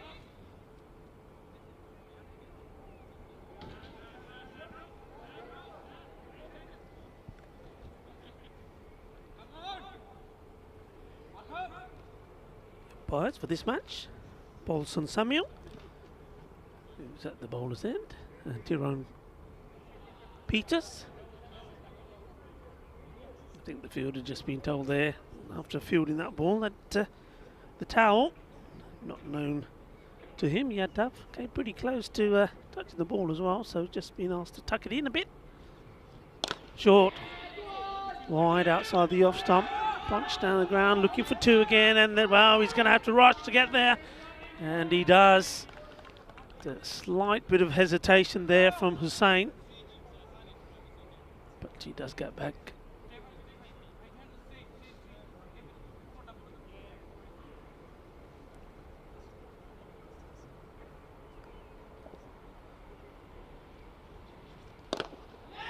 He will go again. Very good understanding both these batters have. Good running in between the wickets. We'll be looking, having been out there once already, maybe to go beyond the 102 that they posted. Another 15 to 20 more runs would they'll be hoping ensure them a bit more of a comfortable victory this time around against Blevin.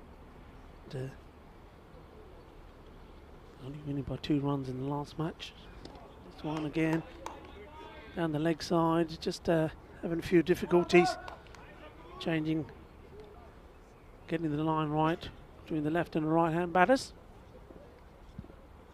Always a big benefit for me to have a left and right batter out there, especially opening up as well. Puts the pressure on the opposition straight away. That's nicely clipped away, and the fielder does well. And as we've said many a times today, in that area of the ground, you've got to stop it, and otherwise, well, any error, the ball gets past you, it goes for 4 runs. It races away down there. Quite unbelievable how quickly it goes. Putting a bit of pressure on Sufyan here. Got a player in pretty close there, sort of on the offside. Wouldn't quite go as far as Silly Point, but he's in there quite close. Trying to put the pressure on here. And when the bowler sort of lets himself down and gets fortunate, lucky to finish the over with a dot ball. It was a short one down the leg side, but Sufyan not able to capitalise on it. So that's the end of the first over. And the score 9. You're watching the FanCode European Cricket Series here in Bulgaria. I'm Rika Full, and always a pleasure to be joined by the one and the only Mr. Maximo. Thank you, Rico. It's good to be back, and welcome back to all of our viewers, whether you're watching on FanCode in India or whether you're watching on our YouTube channel, ECN European Cricket Network. Well, not too much between these two teams. The first time they met in the afternoon session, just 2 runs between them. Let's see if we get another close contest. Saim Hussain, 30% more careful at the start of the innings, but typically gets the job done. Nice looking drive first up. And so, getting a double back for a couple. Again, putting some pressure on the fielder. And they still haven't got it in. But yes, one of the features of his game is he is a good runner between the wickets, and we haven't really seen enough of that today, Rico. Yeah, absolutely. Yes, Kadian is the bowler.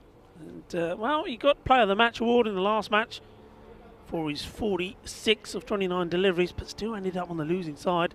He'd love to put a good performance in again here, but this time be on the winning side and end this bad run that Plevin are in at the moment. Desperately need a victory, and who knows, once they get back to winning ways, maybe they could feel, and they would believe they could go all the way and win this, because it's going to be a tight one. Not too far off the mark at the moment, Plevin, but yeah, just didn't do enough in that first game. Yeah, some of the runs they gave away 16 wides and a no ball in that game as well. So I think that's something they'll come back to root. It was basically 7 extra runs in no balls and wides than their opponents. They only lost by 2. So well bowled, good line. Nicely played as well. And once again, another example of the understanding these two batters have. They're very quick to go. Calling is good. Michael just saying, hard to believe Sofia isn't closer to the North Pole than your home in Spain, Rico. But you're saying, did you forget to bring warmth? Well, we got the warmth. I mean, we actually couldn't really have too many more layers. Yeah, it's quite a difficult one because, you know, I mean, when you're on the road, as I'm going to be now for the next 6 weeks, there's only so much you can bring with you, and you're sort of thinking, well, what's the weather going to be like? And I must admit, I thought more short sleeve than long sleeve, so I was. Yeah, it was interesting trying to sort out what I could wear this today and the next couple of days, and I know that the temperature's going to be a bit chilly. Well, Corey only brought shorts to Portugal, thinking it'd be warm. It wasn't, but yeah, I mean, this isn't shorts weather today. But having said that, I think it's warmed up a bit. We've got another degree. We're up to 5. Yeah, I count them. Shorter delivery, and should have done better. With Sufyan again, that's a couple short balls that he's had into the body that he needs to put away. And he's not able to look. I know the last time that you were in Spain, of course we're talking Cardamom, we didn't have the best of weather, but it has got better since then. And I left temperatures of about 27, 28 degrees to come here. So that's nice. yeah, it's a bit like, well, I'll tell you more after this delivery. And well, I'm not sure what's happening to Mohamed Safian here, but he seems to be playing either far too early. He's not keeping his eye on the ball. I think that's the easiest way to describe it. Head's all over the place. Needs to keep his head still and just concentrate getting back on the ball. But yeah, it's a bit like, you know, when you're in a hot room and the air conditioning's been on the room next door, and you open the door and walk in and it's nice, cold, and chilly. It was a bit like that when I got out of the plane yesterday. Yep. It certainly were. And it was raining as well. So I've transitioned down though, so I'm actually not that bad. You can see that Sofia had 2 wins out of 2 this morning. They're top of the table. They can be joined on 4 points by Plovdiv if they can win this one. Apurov's coming back for his second over. Last over of the power play. Struck firmly, but not able to get past the fielder. Well fielded as well by Adikuma. A few comments in the chat as well. Helix is spot on. Lucky Corey isn't with you, Vinny. He'd be unbearable about his shorts in the cold weather. Yeah, well, maybe his lips would be frozen shut. That'd be the only good thing about it. And just dropping short of Harikuma. Has a shy as well. This would have been close if it hits, and well, it's Little Sonny who was chasing after the ball, but fortunately for him, 2 other fielders did go up to the stumps. This was a pretty close one. Oh, I think he might have just been out if that had hit. We'll never know. So Simon just run a ball pace at the moment. Well bowled. He tucks Hussein up a bit. And that's one thing, I mean, if you bowl well to Simon Hussein, he doesn't like taking a chance, does he? So I think get the ball right up in the block hole. I think he knows how important he is to their innings, so he doesn't want to throw it away. I think his strategy is pretty much first half just to bat time and just pick up runs, knock it around, then maybe second half ramp it up. Back to Guma once more, and this time he decides to hold on to it. I do like the fielding here, the field positioning, as I say, from Plevin, especially against Sufyan. They know that he's struggling and they're really putting the pressure on him, especially on the offside. I like that. And the same here, have a look at the field. Got that man in really close. I like that. And I don't think see enough of it. I mean, I would go one more and I'd have the same on the other side, especially when you've got 2 batters that are not hitting boundaries. Yeah. They're not hitting boundaries. They're struggling to get the ball sort of outside the 30-yard circle, put the pressure in. I'd get one more in close on the onside as well. Tempt them to play a bigger shot, right? Leave a few gaps Absolutely, back there. yeah. They do bring the short cover in for the right-hander as well. Last ball, the power play coming up. Just 20 on the board so far with no loss. And this one goes right through again. Once again, just moving around too much. And I think that's probably what it is. I think Mohamed Safian, he's moving around too much. He needs to just stand still. I think he needs to stand still, at least get across the stumps, because too many times he's backed away slightly. He's been caught in a bit of a muddle. Anyway, 20 for no loss after 3. No wickets, but no real damage on the scoreboard either. And so, yeah, I know that you see the 3 overs in the power play. We haven't seen a lot happening, have we?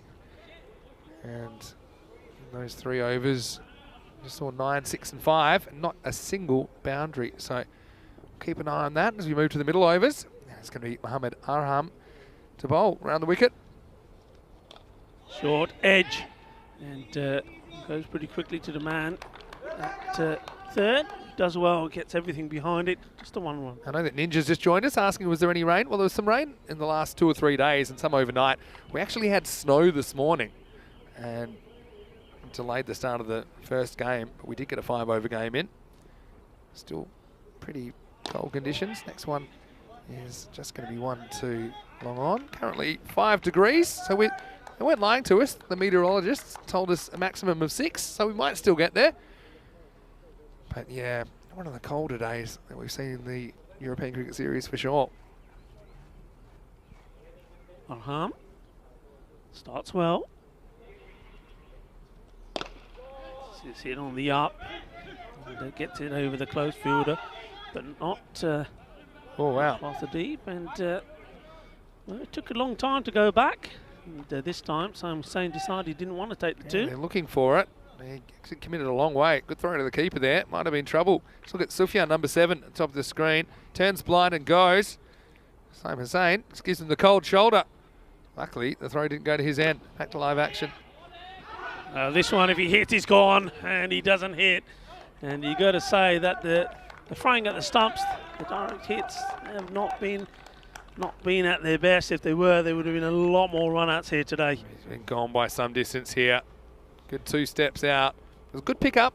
But yeah, wasn't completely balanced for the throw. Maybe had a little bit more time than that.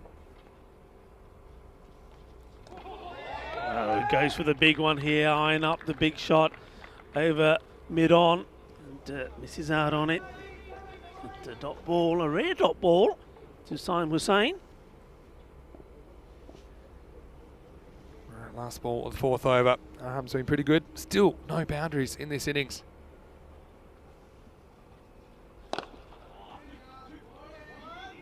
It's good contact, but again, it's only going to be a single, and they're just keeping the pressure on here, Levin, and that's another very tardy over. The score moves on to 25, 4 overs down, so well, they're really leaving themselves a lot of work to do if they're going to get past the 100 or the 102 that they posted in the first match. Yeah, warm welcome to you, no matter where you're watching from around the world. Vinny Sander here, Mr. Maximo, alongside Rico Full. And we've got Charlie in here. You can put your head in here, Charlie. Charlie Hunt's here. He's studying broadcasting, so he's here as part of his university stays, actually. And you know what? It's 5 degrees, Rico. You've been complaining. So here we go. The jacket's coming off. I was going to say, look, he's studying. Charlie, put your head in here again. You said he's studying broadcasting. He's studying you too much because he's dressing like you as well. Get him off. Come on, get him off. There you go. That's more like it. Giving Charlie an extra jacket now. All right, let's change the bowler. Darren Yadav is going to come on. He just struggled a little bit with his direction a bit earlier. Yes. Now I'm realising how much louder I am when I'm not listening through my headphones through 3 or 4 layers on my head. Anyway, here's Sam Hussain. And he's taking him on, but he's going to find the fielder. Oh! And, well, he puts it down. It's Harikuma, captain to captain action. What can I tell you? He drops this, and then it would have gone for 4, but it rolls up the hill and rolls back. Look, there you think it's going to be 4, and then it just stays in the field of play. That was a chance to get rid of Sam Hussain, though. Yeah. Now, look, Hussain, he does this a lot, doesn't he? First shot in aggression, he gives a chance. And it gets put down. It gets put down again here now. Is that the lifeline that he needs? He might as well just say, right, okay, if I had me luck, let's go for it now. And Sufyan, well, he needs to do the same. This again will be close, but he's not able to pick the ball up cleanly. But Mohamed Sufyan goes down like he's been knocked over by Mike Tyson. It's like a sack of potatoes down there. Oh, this is a disaster. I mean, he should have had a chance there. That last one, that's like when people go down at the ice rink. He goes down hard. No damage. Up you get. These guys are pretty tough. Sufyan, he's been in the wars a bit today. He's still there, though. He's going to be taking a bit of sawdust home with him. He won't be leaving early. He won't be leaving at all. Full toss. Doesn't get as much power in the shot as he would have liked. And tidy work out there in the deep. And, oh, finally, maybe. And was the bat down in time. And... yeah, they're going to have a look at this. Yeah. They're going to have a look at this, and we'll get this as slow as we can. But this is Sufyan, who coming back to an on-striker's end. Oh, my instinct here is he's gone. Yeah, I just think so. I think direct hit from the bowler. And I'll say this is him coming back. And I think he is gone. So yeah, it's gone by probably 30 to 50 centimetres, but it's a good bit of fielding, and there's the signal. He's going to have to go. I think Sufyan probably had the feeling. So there's the LRS coming into play, limited review system. And excellent work by the crew at Spring Productions to get that slowed down for you. That's unfortunately for Sufyan. He's going to have to go. There's been a few wickets taken with run-outs today, not too many to the bowlers. That is the first wicket, breaks the opening partnership at 28. That's 28 for 1. Yeah, I mean, both the wickets so far that have been lost by Plovdiv have been courtesy of run-outs, and I think that could be actually a blessing in disguise, because I don't think that, well, he was slow going in the first match, Mohamed Sufyan, when he scored 27 off 26 deliveries. Well, in this one, well, he was just 9 off that, off 13 deliveries. So I think that could be a blessing in disguise, because this man who's coming in now, I did like the look of him. I think he batted really well. And maybe he can give it a bit of boom boom. And we shall see. It's going to be non-strikers end for the moment.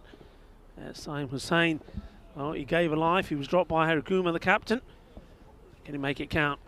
Well, this is a Gundy ball way down the leg side. He goes after it, misses it, but he will get the wide.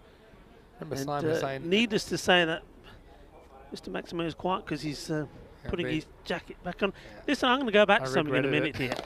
As this one's played out, I'll talk about it now. This should just be a single. Go on then. You were giving the production team grief about how you couldn't hear things properly. Yeah. And now you owned up yourself just why you couldn't hear things It was properly. still- Maybe that's a half truth. I'll give you that much. We love our production crew.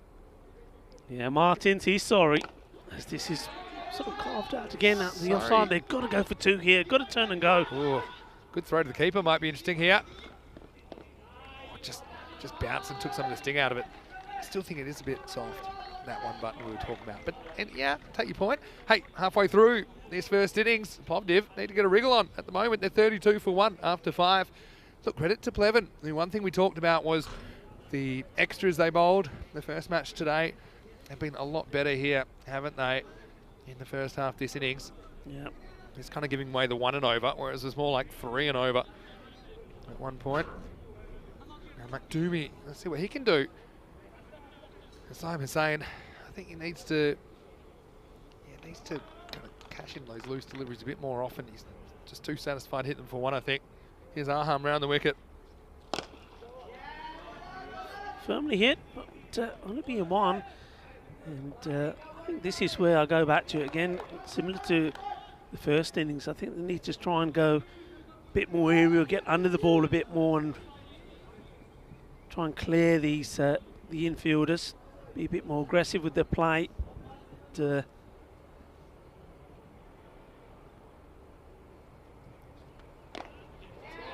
Cut away. Certainly take 1. We'll look for 2. And there's hesitation here. A good throw and he could be in trouble. They asked the question. And looks like they're going to have a look at this. Yeah, they'll have a look again. But yeah, it's looks like they're going to the LRS. We see just in. Again, great work by the guys. That bat's grounded, and that's the way to do it. Yeah, absolutely. That's the point I was going to make. It's the right way to do it. It's running hard, running on the mat as well, just on the outside of the mat and sliding the bat in. Any youngsters watching? There you go. Perfect way to do it. It's a good day for sliding, though. If you're a good slider, that's excellent. I'd probably start my slide 9-10 metres out. Back to the bowler. No run. Graham Holmes saying that the Pleven kit reminds him of the Cincinnati Bengals in the NFL. Well, they're a bit more orange, the Cincinnati Bengals. Maybe a bit more Tampa Bay Buccaneers about them. To the pad, certainly not out. It's going way down the leg side, but it's another dot ball, and dot ball is a win-win situation. Dot ball to gold dust, that's what we say in this format of the game.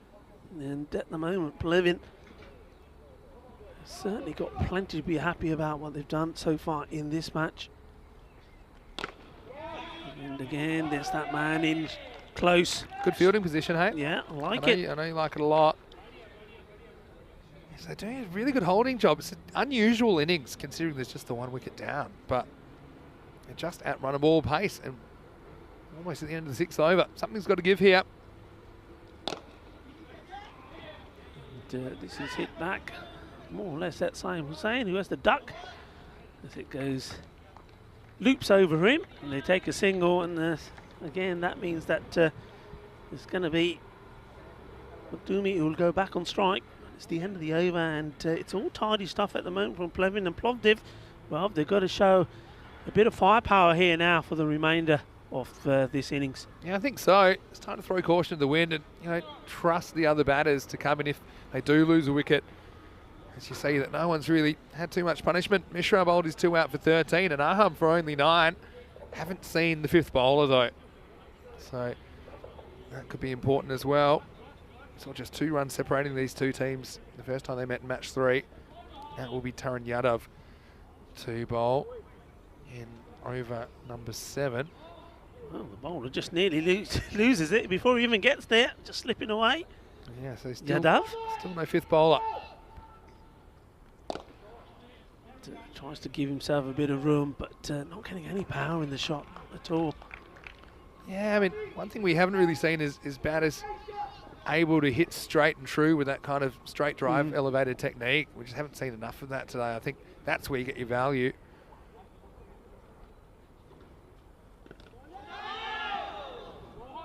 That's clever bowling. Just floated this one up there. I think he sensed that Simon Hussain was going to go after him.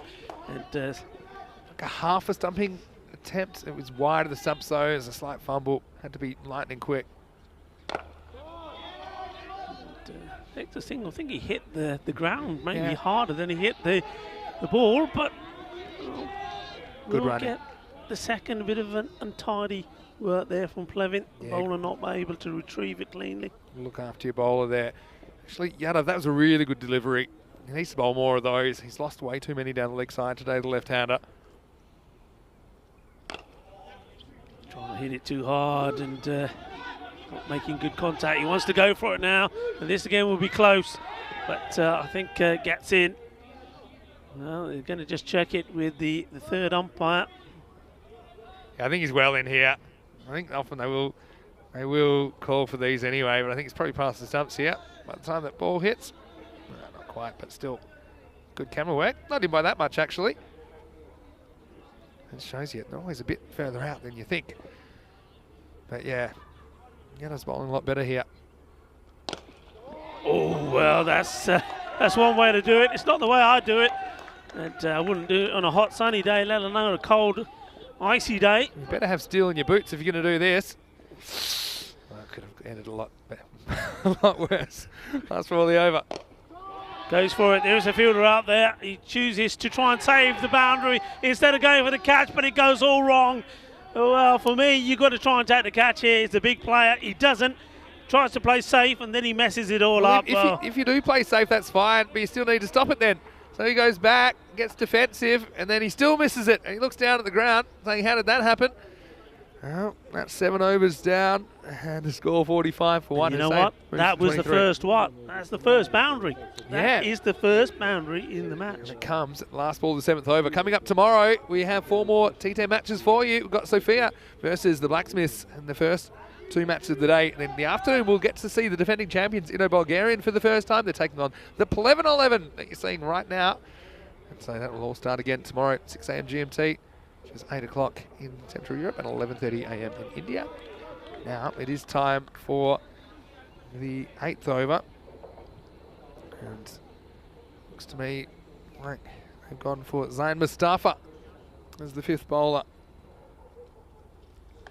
Well, this one hardly comes up at all from the line, King. I do like the Lion King. Now look at that ball. I don't know if we can look at it. I think somebody might be able to. I think somebody might have a word with him about trying to clean the ball that way. That's probably not the way to do it. I've never seen this before. You want to talk about one side of the ball looking to the other? Look at this. He picks it up out of the mud and he looks at it and says, well, what do you expect me to do with this? I'll have to whack the mud off. And that didn't work. And they tried the polish method. Oh, dear. I would have just kept it one half like that. Imagine how much it would swing. All right, here's the next ball. It's going to be another wide. I honestly would have considered trying to bowl it with one half completely full of mud. That's a good one. Mustafa has got to get this right. I mean, at the moment, it's only extras, but following each extra is another ball, and if any of those go to a boundary, that's where it becomes expensive. And that was a swing and a miss again. So Makdumi, though he's come in and got his opportunity, he's not really been able to do any better than what Mohamed Sufyan was doing. It's a lot of swinging and missing. Fuller delivery. This is well hit. This could be 4, and it is. And finally, we get another boundary. And this one we're going to say is a legitimate, authentic one. Nice shot, hit hard. And once that gets past the fielder, that's going to be 4 runs. 4 carreras. Eso es que necesita más. Nice batting. Really nice batting there. Got the gift though. Played the correct shot. So a 50 comes up now for Plovdiv. Quarter of the innings to go. Plenty of wickets in hand. McDoomie. Something about him, isn't there? Obviously, you can see why he's been trusted in the number 3 position. Yeah, I mean, that one was quite full. And obviously, that's the way where he likes it. Now, will that give him the confidence to go again? Well, he gets an edge here, and it goes, oh, well, what a stop this is. What did he know about it? I don't know, but he stops it somehow. This is amazing. There's a lot going on here. Absolutely fantastic, and that's Thomas. Well, Thomas, the tank. All right, and then let's come down and have a look, because when he goes over, does he stay in? Oh, yeah, the ball's ejected. He ends up halfway up the hill. Yeah, I mean, that's one way to do it. Yeah, I think the ball's out. He never touches it again, does he? That's fine. Back to live action. Another edge that could be headed for the vortex, but fielder's able to stop this, so just 1 run. So, there's a little bit of acceleration happening here, but still, I mean, when you consider that Pleven did score 100, nothing's really changed, right? So, yeah, they'll be fancying chasing whatever this turns out to be. At the moment, it looks like they're on track for about 70 if they can't race things. Captain Hussein's going to go big now. And, well, that will help. It wasn't the best of deliveries. Down the leg side, and he doesn't miss out this time. 4 more runs. And, well, you get the feeling that he's got to try and stay on strike for as much off the last 12 deliveries as he can. And that takes the score up to 58. 8 overs gone. Yeah, it wasn't a good delivery at all. It was a gift-wrapped present, wasn't it, for Hussein. You see there, just not a lot of scoring through the first half. I mean, not often you get pretty much 7 overs in before you get your first boundary. The only time you'd see that normally is when there's a lot of wicket trouble, but there isn't for Plovdiv in this game.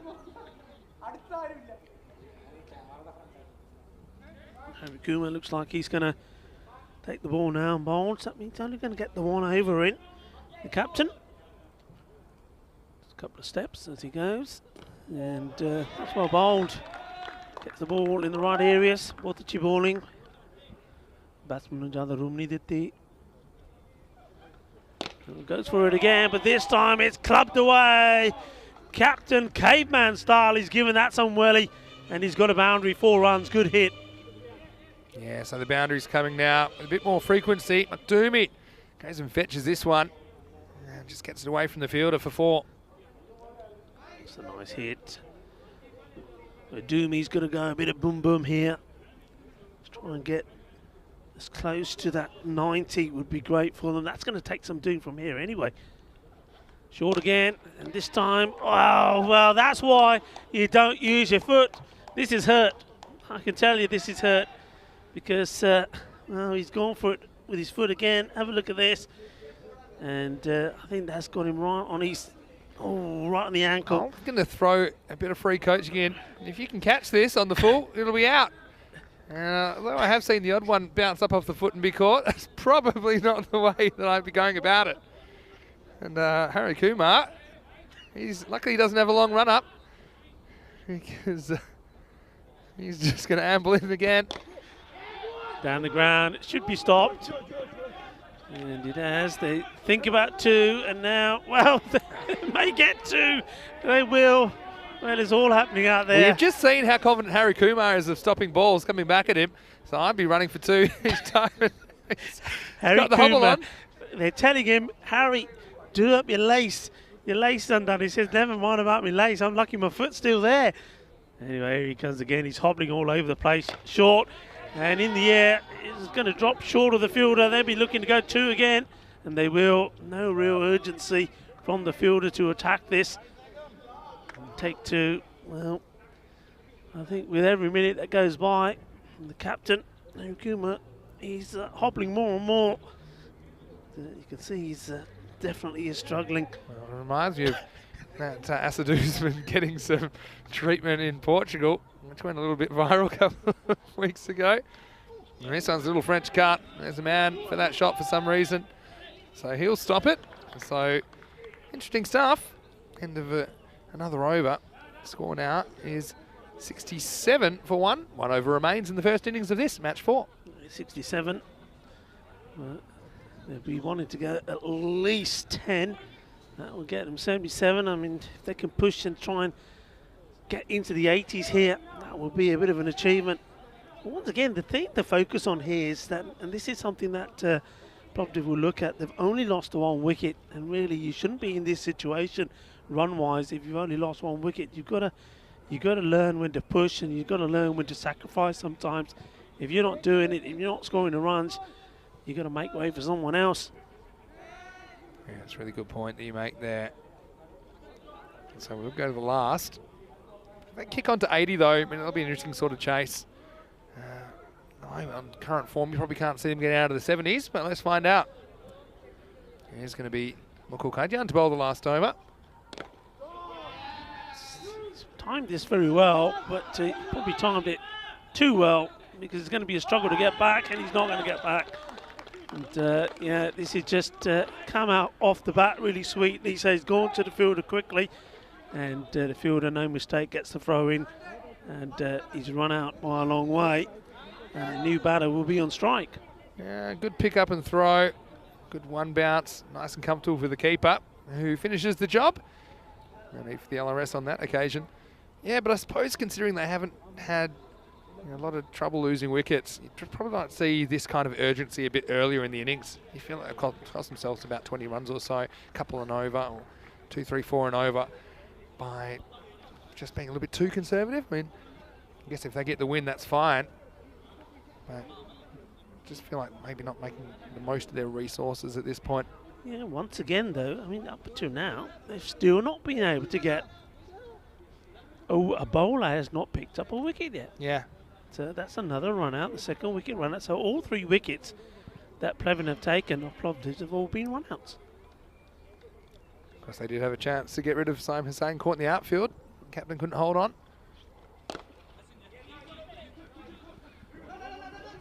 They probably used to take one there. And this one, you know when you watch gymnastics and they do the horse and they get the landing wrong? Well, this is getting the landing wrong. This is like, whoop. I mean, he's all right. That's why we can laugh. But Khan's fine. He might be all right. He's wet himself. It looks reminds me of skiing. Have you ever seen people trying to ski for the first time and they just don't know how to stop? He's fine. He's fine. That's fine. The main thing. We're saying he goes big, and if I was diving, I probably could have gone for this one. It's too many obstacles in the way. That was Charlie. Charlie, you were right there. That would have been right down your throat, Charlie. That's like he's moved. Charlie wouldn't have dropped. That was a good shot. See, yeah, Saim Hussain, once he gets going, I mean, this is 6 by a long way down the ground. He's one of the batters who I think could target these short, straight boundaries. Yeah. Just an easy swing of the bat there. First 6 of the innings. And this one, slice it away. The fielder should get there and stop it. Not before Hussain will try and come back for 2, and he's going to make it as well. Wasn't the best of throws. Keep an eye on that ball. Bowler does stop it, so it goes back on strike. Yeah, so eking towards this 80, 77 out with 2 balls to go. Ninja asking what the white stuff is on the edge of the pitch. That's sawdust. It's not snow, although we did have some snow this morning. 2 to come. Run. Yeah, he'll come back for 2 here no matter what. Well, certainly when the fielder can't find the ball, can't pick it up. Well, there's no snow on the ground. If there was, you can understand we're not finding it. White ball, white snow. Yeah, just couldn't pick it up. It's the mud on it. Don't throw it on the floor. Boots it at least twice. So 79. Buckle up. Last ball time. So Hussain's on 37. And this goes through and will be a run out. And that's the end of the innings as well. That's how it finishes on 79. So they don't get to the 80. So 80 will be required for Plevin if they're to register. Well, what would be probably a well-earned victory for them if they can do it. Yeah, so will be exactly 80. If you offered that to Blevin at the start, he probably would have taken it. See here, I'm not even sure if they cross here. In the end, I mean, could probably all end up going to Arsene Khan getting run out, but that will be the end of the innings. So yeah, I mean, interesting chase. Of course, we had a really close game first up between these two teams, with just 2 runs separating them. And this time, I think Blevin, it's a great opportunity for them to break their winning streak. They've had a good look at the bowlers from Plovdiv as well. They were able to knock up 100 before. They do have some good hitting of their own. Particularly looking forward to seeing someone like Nitin Sunil top of the order again. And Kadjan, of course, who batted through that innings in match 3. As we look at the highlights of the first half of match 4, the last match of the day from Bulgaria. And Saim Hussain, he could have been gone right there. It was halfway up the hill, Jack and Jill. Hari Kumar couldn't handle that. And a few batters struggling in that area of the pitch. And, well, he'll need to make a trip to the laundry. That one was borderline. Ended up in a run out, though. And Sufyan finally had to go. And umpires just using the LRS. And it was a bit of foot fielding on a day like this. Well, I can't remember how many bones are on your feet. There's plenty. And they can be broken easily. The fielder backed off that one. And this is a moment where the spiking of the ball was used as a cleaning method. I don't know how effective that was. We saw after the run out, McDoomy came out. He tried to make a bit of a difference. It's a fair few slips and slides. You would expect it on a day like this in Bulgaria. The main thing is the players out there. Enjoying the challenge, I think. Once again, I would say the hand method, probably the best way to deal with those caught and bowled. We weren't done yet though, were we, Rico? And Plovdiv in the end, they have heaps of wickets in hand, but they weren't quite able to do too much. That was the other run out in the innings. They just pushed towards the end. That was a bit of a surprise. Well, I'm not sure if he'll remember that or not, but Hussain, he was the instigator, wasn't he? He batted through the innings before getting run out off the last ball for 37. Yeah, I mean, it was a very good performance from Blevin. They didn't let the disappointment of losing that first very close match between their opponents, Plovdiv, get them down. They came out fighting, and well, I believe they've probably done enough to put themselves in the driving seat in this match. 80 required, and I think they're just going to go out there and bat smartly. Don't want to be throwing your wickets away. As we have a look at that scorecard, and once again, you notice, well, you won't see it on this part of the scorecard, but no bowler taking a wicket. They're all run-outs. Yeah, run-outs given away at the end of the innings when they were just pushing for every single run. I think what we've learned from that is it's probably worth making that push a little bit earlier, because they certainly were accelerating towards the end. We had 13, 9 and 12 off the last 3 overs. As we look at the bowling, well, no one took any wickets, but a lot of good performers economically. I think Mohammad Aham had a pretty good day with the ball. He only conceded 9 of his 2 overs. Also thought Apurav Mishra, pretty good up front, only conceding 13. But, yeah, I mean, they're in the game. And when it comes down to it, it's all about trying to restrict the score. And Blevin have done that pretty well, restricting it to 79. When we return, they'll need 80 in the last innings of the day. Just be a few minutes away. Always a quick turnaround in match 4. Hopefully you can join us then. Can Blevin, can they break their losing streak against Plovdiv? We're about to find out. Vinny Sandhu here, Mr. Maximo, alongside Rico for We're Keeping Warm. And the cricket should be hot when we return for more FanCode European Cricket Series.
Hello and welcome back for the final time today on day one of this FanCode European Cricket Series here in Bulgaria. The umpires, Paulson Samuel, Tyrone Peters, make their way out, and followed by the Medical University Plovdiv players. They've only got 79 on the board, so defending, they've got to be at the best, got to bowl well, and they've got to keep tidy, and one thing they've got to do is keep those extras down as well. And that's one thing that certainly their opponents, Plevin, did. Remember in the first match, they gave away far too many extras, 20 of them, and were just short by 2 runs, trying to get the score of 103 for victory. Well, this time round, they've done much better. They've been tidy out there. Well, you've got to say, they were slipping and sliding and fighting like tigers out there, and they've done a good job. So can they now go out with the bat and get the runs they need, 80 runs, and level this sort of mini-series between both these university sides? At the moment, it's Plovdiv that have won the first. Can Plevin bounce back, and can they end a miserable run of form for them as well in European Cricket Series? They've lost the last 6 matches. They desperately need a win, and a win here against Plovdiv would be an amazing result for them as we get ready to start. Rahman in the first ball. It's going to be bowling to Kadian, who's, well, he's had a good day so far with bat and with ball. And, well, they're asking the question straight away, and the bowler is absolutely sure, and so are the fielders. I must admit, from where I'm standing, I wasn't convinced, but certainly would like to see it again on the replay. But, everybody going up here. Let's see, what are your thoughts? No, I don't see anything on that side of the replay, and there neither, so I think that's the right call. This time play it out, and well, that's the way to reply back. A beautifully timed shot. Sometimes it's all about power, and sometimes it's about placement. And that's 4 runs, and fortunately the fielder, he couldn't stop the ball, but well, needed a wall to stop him, and it doesn't go through it. Nice shot. Beautifully timed. Mikhail Kadian was the player of the match in the first match between these two, even though he ended up on the losing side. This time he wants to end up in the winning side. Doesn't quite get hold of this, but still gets plenty of it. And it will just, will it? Has that gone? The fielder has. The fielder's gone beyond the boundary and up the hill when he's gone for lunch. But it doesn't go over the boundary. That's quite amazing. There we go, it just stops. Well, he says, I'm going to keep going, I'm going home. He says, all right, I'll do it. And in it comes. So, and a good, positive start from Kadian. And he'll have another go, and this time it's no real rush chasing this. And, well, this is another one that's gone and hit the power cables. Now it's another dead ball. Well, I suppose that's fair, because Simon Hussain did it in the first match. So the even Stevens and the power line once, another dead ball. Well, would you believe it? And must admit, when it was first hit, I did think this one is probably going to go to the boundary, but now I know why. So this ball is full of energy, full of electricity. But, just worked away for another single. I wonder how many people are actually talking to each other on a phone line, and all of a sudden, because the ball hit those cables, they sorry, connection lost. Who knows? Good start here from Plevin. Just trying to guide that one down to third, I think. Dot ball. Rahman wanting to finish. Well, ball to go, 7 on the board.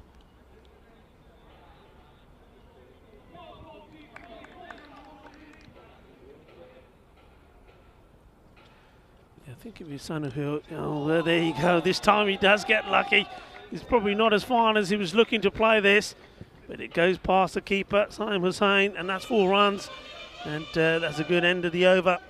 This is a score 11 with that loss, and over gone. And it's a good positive reply. Rico Full here, and welcoming back into the commentary box for the final time today as well, Mr. Maximo Vinisandu. Yeah, thanks, Rico. Good to be back. few people asking what the temperature is up to. Well, we haven't quite hit the magical 6. Well, we've got 5 degrees at the moment. Enjoyed it, actually. Enjoyed watching the players go about it. I think they're just so excited to be out there, and I'm excited to be back in Bulgaria as well. Looking forward to a great week of cricket ahead. Now, we're going to go to over number 2. Hassan Khan with the ball. Nicely played, but not able to beat the fielder. It's been a super important position today, that point in the circle, because I think, if it gets past you, it's probably going to be 4, because that is so fast back there. So that's Mohammed Azar in that position. Makes a good stop. So Delrick fielding there earlier today. Pitched up, and nice shot over the top of the man who's inside the circle in the mid-off position. Excuse me. Beautifully played. Lovely timing, sweet shot, 4 runs. Yeah, haven't seen enough of that today. You've got to target these straight boundaries. I had the mid-off up in the circle. So, takes it on and wins. It's Abidi at mid-off. He took a pretty good catch earlier today in a similar position.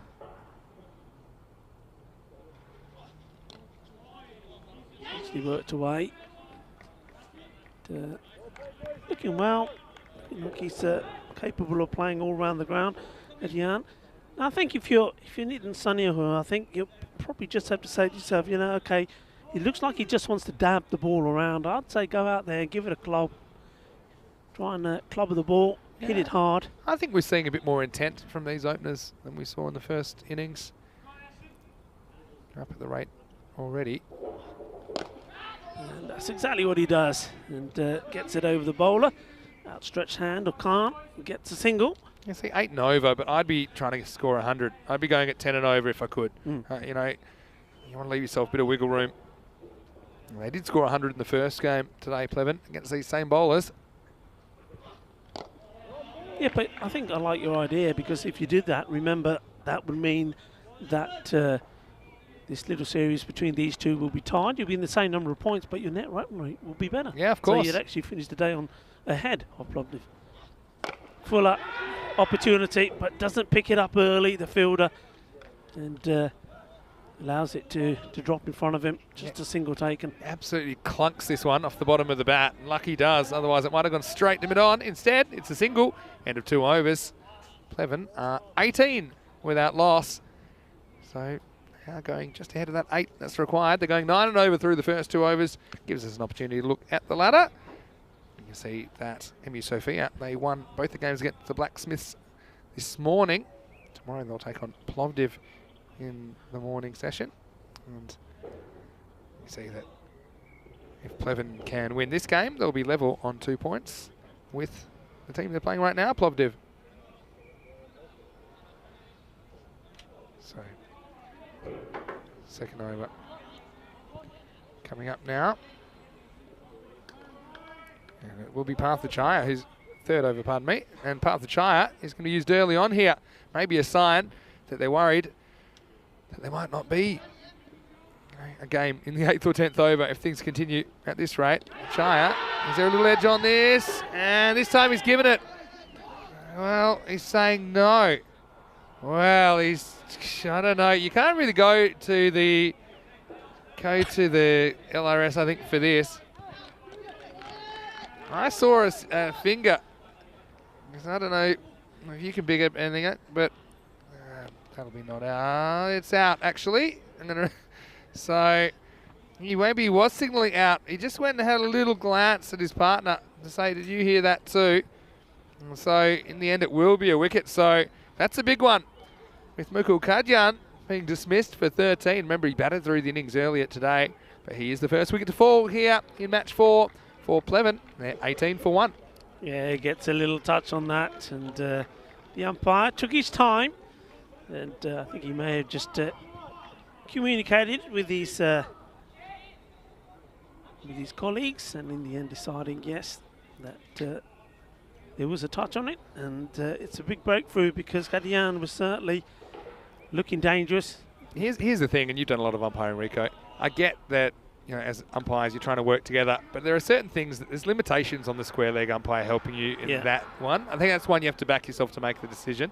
I think he thought it was nicked, but he wanted some sort of confirmation. The The only time I think I'd be going to square leg is if you're not sure if the ball's carried.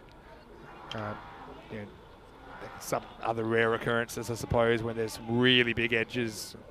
But anyway, I think the right decision's made in the end there, which is the main thing. There's Chaya making things happen. Swings the game with the wicket, then follows up with the dot ball. It's Akshay Harikumar, the man with the steel shins, who's coming in at number 3. Yeah, the captain. Remember, he did come off the field for the final sort of over or so when they were in the field. But he seems to be okay to continue here. Bowling really well, got a good shape on the ball. He's bowling in the right corridor as well, isn't he? Just outside the off stump, getting away movement as well. And you can see why Chaya, they wanted him to bowl this one. They needed a breakthrough. He's delivered. And now, well, can he get rid of the captain of Blevin as well?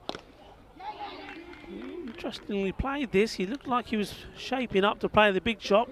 And in the end, just ends up dropping the bat on it. Bailed out of it. Steve Cook asking, is this the coldest day ever for a cricket comp? Well, I don't know about other cricket comps, but we do think it's actually the coldest day we've had in an ECS. Started at 2, currently we're up to 5. There were a couple of times that we got to the ground, it was 1 or 2, but normally by time play started it was a bit warmer. Well, that's taken off. It's going to be a wide plus another wide. Actually, Simon Hussain does pretty well to stop this, because this was a bit of a surprise ball, wasn't it? This is just taken off. I'm not sure what this is. Look at this. I mean, Hussain had no idea where this has gone. It's just, well, slightly shorter maybe of the shorter length sort of delivery, but that really is gone. Have to bowl that one again as well. The first runs of the over after 4 dot balls. He played. Sunil, I think he realised here now with Kadian gone that he's got to take the lead role while his captain gets into the groove. He's got a few shots as well, Sunil. He's not afraid to hit it down the ground either.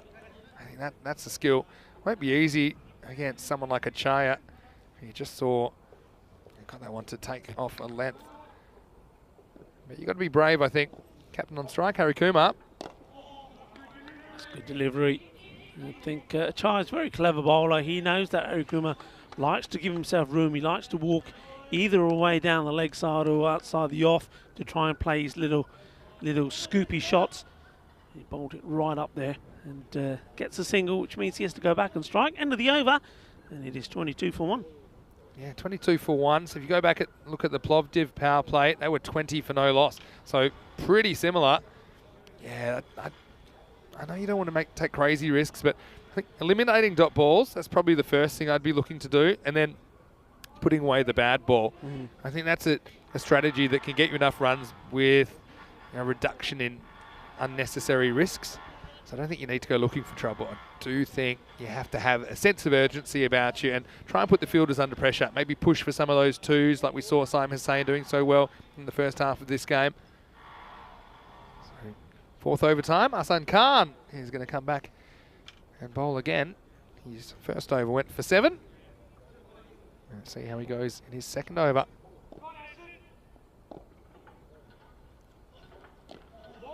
Well bowled, cuts it in to Harry Kumar, who does drop back onto it, gets the single. See, this is something I've noticed today. Some of the batters, they're backing away to this kind of delivery and it's following them. If you can see a guy's consistently moving the ball into you, you're better off getting across and trying to hit it onto the leg side. I think the batter's just getting in a bit of a muddle. And well, talk about getting a bit of a muddle. Well, this has cleaned him up. He's played all around this, just full and straight. And gets another wicket, and it's a big one. So both openers have gone. And Plovdiv, you know, they've got to be at their best in the field. They haven't scored too many runs. The target is 80, but they picked up 2 good wickets. And again, see, he's just listen to you, but he's picked the wrong one. Yeah, but what it is also he hasn't got across and got himself in a position. He's still playing the ball outside his body there. So yeah, maybe that was one to pay a bit more respect to because it was a bit straighter. But he'll look back at that and he'll just see, okay, tried to hit leg side, but didn't get that back foot across and didn't get in a very good position to get that ball to play it under his eyes. Anyway, it's the second wicket to fall, 23 for 2, bit of a crossroads in this innings as Taran Yadav comes to the crease at number 4. Let's see, they just need kind of one partnership, I think, to get him most of the way there. If they keep losing wickets, It's going to seem like 79's a lot bigger than it really is. Well bowled though by Asan Khan. He is swinging the ball around. That's always going to be something that's going to trouble the batters.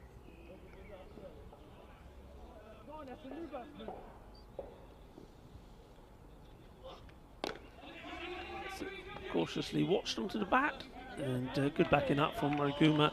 So nice to see that self-inflicted injury to his foot has not slowed him down when he's running out there. Good backing up from him.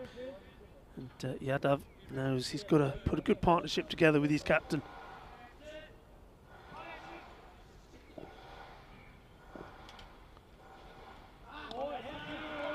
Not a good delivery, but good work behind the stumps from Hussain. Yeah, Hussein's got good fundamentals behind the stumps. He makes an early movement. A lot of keeping's about anticipation as well. So as soon as you see it heading down there, you just need to proactively get across, and he takes that one easily. Again, lots of in-swing from the bowler. And this one is also wide. I thought for a moment it may have just skimmed a bit of the pad, but doesn't. So after bowling a nice start to his spell, Khan's just let himself down slightly here. Yeah, they'd love a boundary here just to stay up with the rate. They'd want to be 32 after 4. Currently they're 6 short of that, halfway through the over. Struck well, and I think there's hands on this, but not able to hold on to it. But I think one thing probably, by getting a touch onto it, he probably has saved runs there. I think this could have gone all the way. Yeah, it could have. I mean, this would have been a really good catch if he'd held on. That's Mohammad Sufyan. He's been in the wars a bit today. Put that one with the rest. Stinging fingers. Once again, just dropping back onto it, take the single. You can see the difference also in the fielding styles, if you like, field positionings. I mean, when Plevin were in the field, those would not have been singles, and we've seen quite a few of those taken. They deploy a man in close, which basically eradicates that one being taken. Last ball of the over coming up.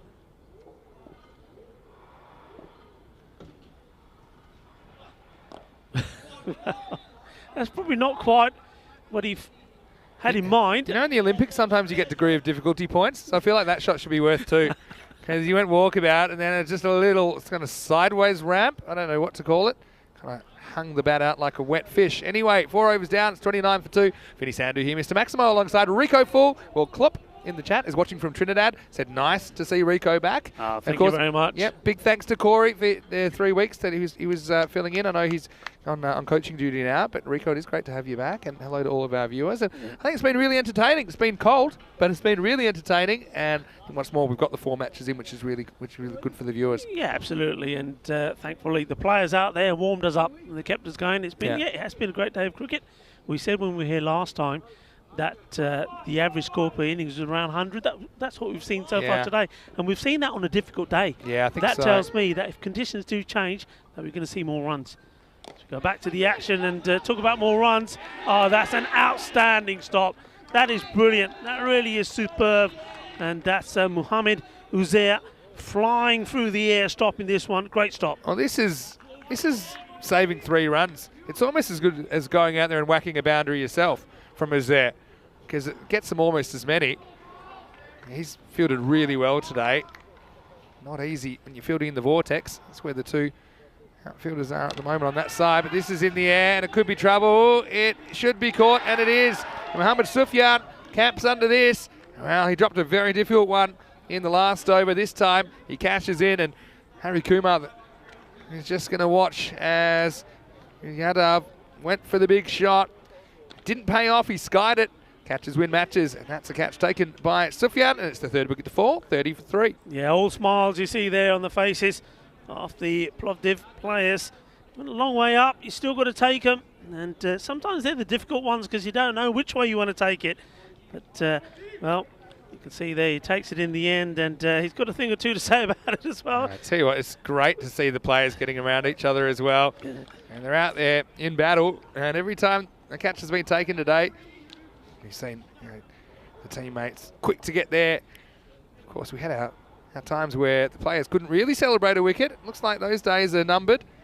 And so it's good to see here in Bulgaria, the team are able to celebrate a moment like that. Anyway, Achaya, they're bowling him out here, so throwing the resources up front, I don't mind that. I think when you're defending a total, you want to be proactive and try and get on top in the game. Well, this one could have gone anywhere. But Sivakuma gets himself off the mark. Yeah, so just keep an eye on that required run rate. It start at exactly 8. Now it's just crept up towards 9. No sense of panic just yet, but I do think you still want to pick up that boundary and over. If you don't, then I think the rate will continue to rise. Struck well, but again, well fielded there in the deep. And you've got to have your best fielders in those important places, and that's exactly what at the moment here for sure. I think we think alike, because often we talk about long on, long off being the most important positions, but I'm not so sure on this field. I think in the way the players are batting, I think that deep backward point is a very important position. This one gets through the close fielder, but only as far as Abidi keeps it to 1. Yeah, so just think about some of those stops from Uzair. And without that, they're probably on course in this chase, but they're just a fraction behind on account of that. Again, good effort there, even though he doesn't stop it in the infield. Last ball of the over. Yeah, Harry Kumar just struggling with his timing a bit. He wasn't committed to that shot. In the end, it'll be a dot. Halfway through the chase. Pleven are 33 for 3. So 33 in the first half. They'll need 47 in the second half to win.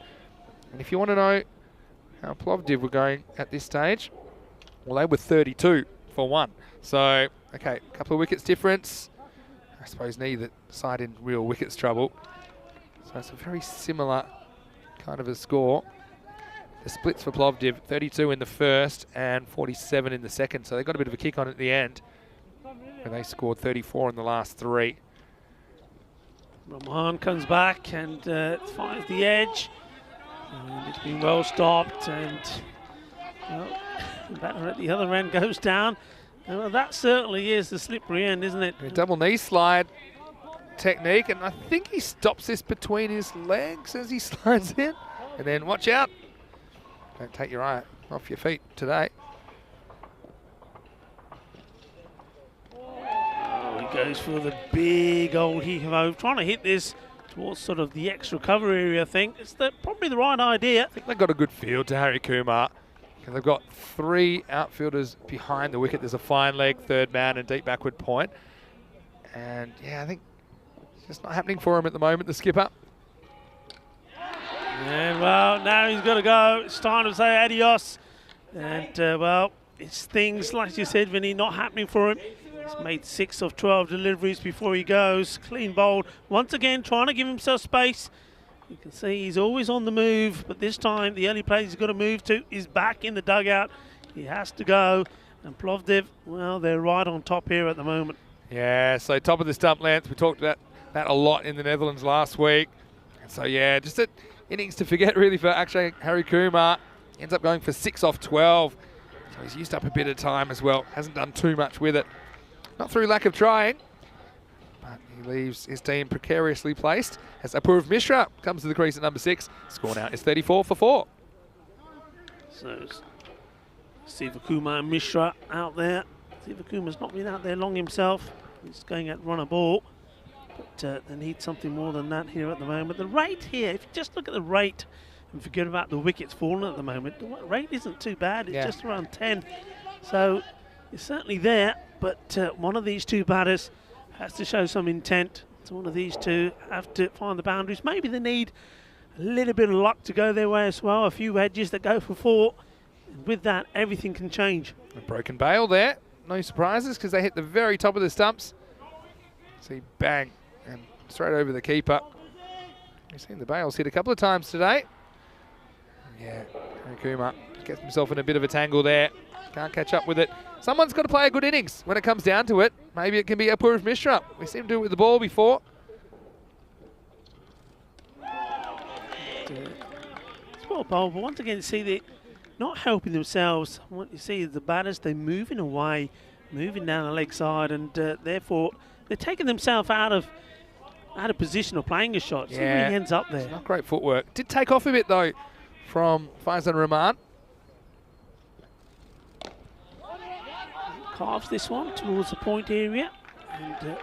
And this time, it's a rare misfield from Man. He's been very good out there. Who's there? And now they're asking the question, and well, they're going upstairs. Uzair does make the misfield, but has he recovered enough to get a wicket? There's a slight Tortuga to Uzair, and then he whistles it in. This is pretty close, you know. This is real line ball. I don't think it's the greatest bat slide. Here it comes, and I think he's gone. For me, that's enough to say he's out. What a really good piece of keeping as well from Hussain. And so he won't believe it, Mishra, but he's going to be out here. And there it is. So the fumble from Uzair doesn't get away far enough to allow a second run. And a poor Mishra is going to have to go. Fantastic work from our crew at Spring Productions as well. LRS working. And nothing really working for Pleven at the moment. Have a look. He then gets up and gets in a good position to actually get a fair bit on the throw. And you see the way didn't really stretch when he was sliding his bat. It's kind of felt like he could have stretched a bit further. If he had, he probably gets home. Instead, he's the 5th wicket to fall, and it's 35 for 5. Yeah, it's an unfortunate one. Is another, unfortunately for the batter. And you're right, he just needed to stretch. But also well done to Uzair. It wasn't the easiest one to stop. We were commenting on him in the field. He throws himself around, and even though he didn't pick it up cleanly, he knew that he was in danger of giving a run away, but he still throws the ball in hard. Good throw, gets the wicket. Run straight away. But again, singles are a win at the moment for Plovdiv. There's boundaries that are required here because not only are they falling short and that rate going up all the time, they're also losing wickets. End of the over. And it's 36 for 5. Yeah, I think that might have actually hit the handle of the bat of Zagam, but he's off the mark. So, yeah, only 3 bowlers used. So here's the other thing. They're going to have to find 2 more bowlers to bowl. And, again, they've used a try up front. So, I've got Uzair. He just pulled off that run out. He's going to bowl the 7th right here. They just need a good over. It's just creeping away from them, especially with 2 fairly new batters at the crease. Mohammed is there. He'll be hoping we can have another tight one. This is where you need some double-digit overs. If not, game can get away from you real quick. Yeah, just using that natural angle. Well, it's not. I actually think it's unnatural angle because he's creating it. Just getting a little bit of a word about making sure he runs off the right-hand side of the pitch if he wants to bowl from over there. Sensible. Not a good ball. Again, not punished. I think this is just a sign for me, Rico, that the batters, they're short of batting because this is the sort of ball, if you're proactive as a batter, you spot that full toss and you really get a good swing on it. The amount of kind of half swings we've seen or kind of non-committal shots, tentative shots. Yeah. You know, I think it's, in summary, it's batters that are batting early in the season, haven't got the confidence, haven't really got into the flow, and we'll see that change for sure. And I think as we get through, sort of midway through this series, we're going to see some big scores. I'm pretty confident of that. We've seen 150 already today, and that was scored by Kevin de Souza. that was good innings. I've also seen a hat-trick today, don't forget that. It's an amazing bit of bowling from Waleed Khan in the same match. And, well, this goes up in the air, and the fielder says, leave it to me. And the bowler says, why did I listen to you? मैं तेरी गल करने सुनी सी, मेरी wicket थी, मैं bowling कीती है, मैं क्या मेरी तू क्या तेरी थल्ले छड़ देता. Well, Makhtumi's done some good things today. This isn't one of them. And they could have raffled it. Lucky number 18, a little bit unlucky. Does everything right there, except catch it. So that will just be a higher single. 2 to come. Take one here, and everybody just shouting all different things to each other. Some saying have a go, some saying hold it. In the end, they decide to hold it. Yeah, that's not a moment that the fielder, Makdumi, want to watch again. They've been pretty good in the field on the whole. But yeah, that one just had too much time to think about what it would look like if he dropped it. He was doomed. And this one goes straight through. And again, it's all about confidence and shot selection, isn't it? I mean, that one normally sort of down the leg side, you'd whip that away. So 39 for 5 after 7. Coming up tomorrow, well, we do have confirmation, the actual fixtures in match 5 and 6. It will be Sofia versus Plovdiv in the morning session. Pleven 11 taking on Indo-Bulgarian, the reigning champs, in matches 7 and 8. Blacksmiths have a day off, so they can observe. And it all starts again tomorrow, 6 o'clock a.m. GMT, which is 8 o'clock in Central Europe, 11:30 a.m. in India. It's 1 hour earlier than usual. That's because we've gone to a different time zone, so we're still starting at 9 o'clock local. But we have gone a little bit east. And there's a lot of charm about Bulgaria, isn't there? It's certainly different to a lot of the other places we go. There is definitely a lot of charm about Bulgaria, and if you're a man, even more so, because they do say that in Bulgaria you have the most beautiful women in Europe. I do remember that from last year, and it was certainly something. Just being here for a week, I wouldn't disagree with it. But we're going to go on. Now Sri Kumar's going to get a bowl. It's not a bad guy to be able to bring in. Yeah, once again, it's that sort of delivery which is just short, and it's short enough for you to rock back and play the pull shot or the hook shot. But you see batters trying to walk, they're giving themselves, they're going down the leg side and just trying to plant on the onside. And it hasn't been working all day when batters have tried it. Here's Sri Kumar. Chance, and it goes down, and not for the second time, not for the first time, I should say, today. You see the fielder throwing himself at it, and he's not able to hold on to it. This was always carrying to Sufyan. He didn't have to rush in. I think he could almost stand still, catch that about waist high. He's done that twice today. He did it in the first match as well, diving forward. Runs like a bull at a red rag at that, doesn't he? And that's why he's not set in a good position to catch it. Yeah, I think, come back to the batting in a second. Swing and a miss. Yeah, that kind of a shot. I mean, especially now when you need to proactively be looking for boundaries, just the footwork hasn't been right to open up the leg side. You need to, once you think you've got the length to be able to pull to the leg side, you have to get the feet across outside the off stump. Otherwise, you end up kind of flat-footed like that, not getting a lot going. Now they want to go for 2, but he slipped over, and then 3 fielders have slipped over. The ball eventually comes in. And there's 2 runs, even though that ball never really goes more than 25 yards from the bat. And then he throws it, but to who? No one knows, because he slips, but then he throws it back to the bowler, but he was the bowler. How did he get to there? Who did he think? How did he think that was going to work out? Anyway, good to see 3 fielders going for the ball. Jeez, gotta love first days of a new tournament, especially if it's first day of the season. This is going to be pretty close for me. It's a shake of the head from the umpire, and now they go to square leg. Square leg is, well, I think he's going to. I think this is the third. I think he's outside the line first up, just there, just. But then we'll have a look at the run out. Just gets down in time, I think. Again, not the greatest sliding of the bat. Pretty close, but he'll survive. Yeah, just makes it there. But again, lack of boundaries has been the issue, hasn't it? And what if I told you the last boundaries was off the second ball of the second over, Rico? It tells you all you need to know. Yeah, well, I mean, the first, in fairness, the first innings from Plovdiv was the same. It went to wait an age for the boundary, and that came courtesy of a misfield. Wide, that'll help a little bit. But they're going to need a massive last couple of overs if they're going to get close to this. The game's just slipped away. It's very hard when you don't hit boundaries for the majority of the innings. This one has been called a wide. I thought could have been interesting on the hard. Yeah, it's an interesting call because it does come back a bit. That's wide though. Yeah, it's pitched on the line. There. Had to be a wide. Yeah, but remember the first innings how they pretty much went 7 overs without a boundary. See probably 1 here. Well, they push for 2. Field almost goaded them to take 2. Well, they haven't got the program here at all.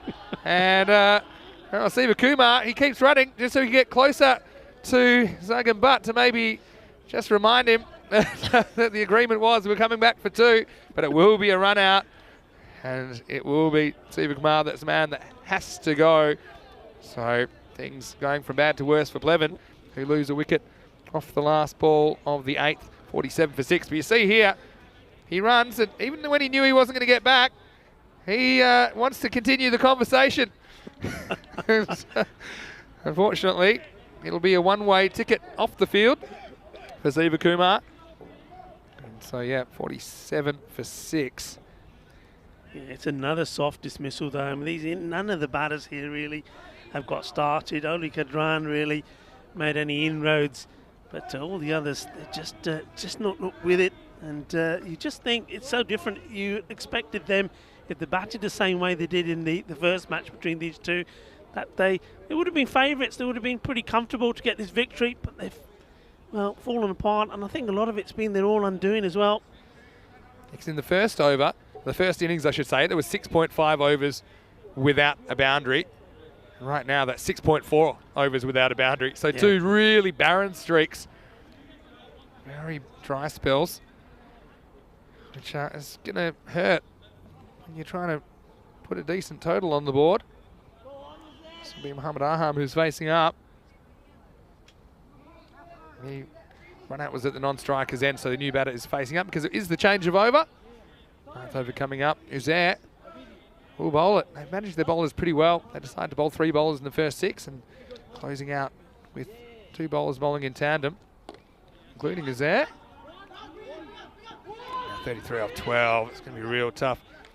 It's just so hard to see a flurry of boundaries coming when there haven't been one. Well, you'd think that in the first innings, 6.5 overs without a boundary, that's going to do it. But if that's 6.5 overs now without a boundary, if they go one more ball without a boundary here, that's even longer.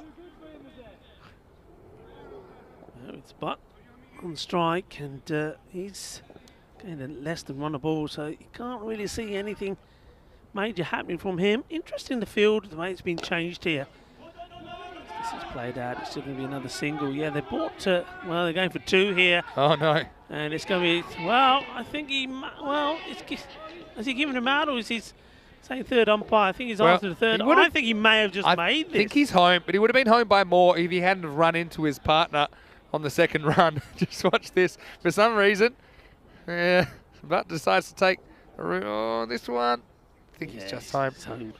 But for some reason, Zargan Butt decides to go to the other side of the pitch. I don't think he told Aham about it. They got in a bit of a tangle, but it'll be not out. And we'll continue. 2 runs to the score. 50 now up for Pleven. But it does look like they're going to fall a little bit short in this chase. Yeah, certainly is. Now, what I was talking about the field was they were bringing the fielders in on the leg side. You think, well, singles are not an issue. Well, just leave them back. Pitched up, and more miscommunication between the batters. Bit of the hokey pokey about this, isn't there? There's 1 foot in, 1 foot out. I didn't know what to do here. Because by then, Aham on strikers end had already gone back to live action. And bowled him. And again, another one that hits the top of the stumps. And it's good bowling. And you got to, I suppose, feel a little bit for the batters here, because they're really trying to score runs, trying to get themselves out of a sticky position. Need big runs. And but he's walking back pretty slowly because he knows that, Sivakuma is probably waiting to have a conversation with him. Oh, look, it's going to happen, isn't it? And they haven't been able to do it in boundary, so they've had to try and push with the running.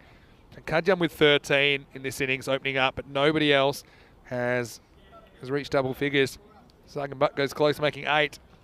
But he used up 11 balls for those 8. So, yeah, some good defensive bowling as well, I have to say, from Plovdiv. I think a lot of the time they've got the ball in good areas, and the batters haven't had the answers this afternoon.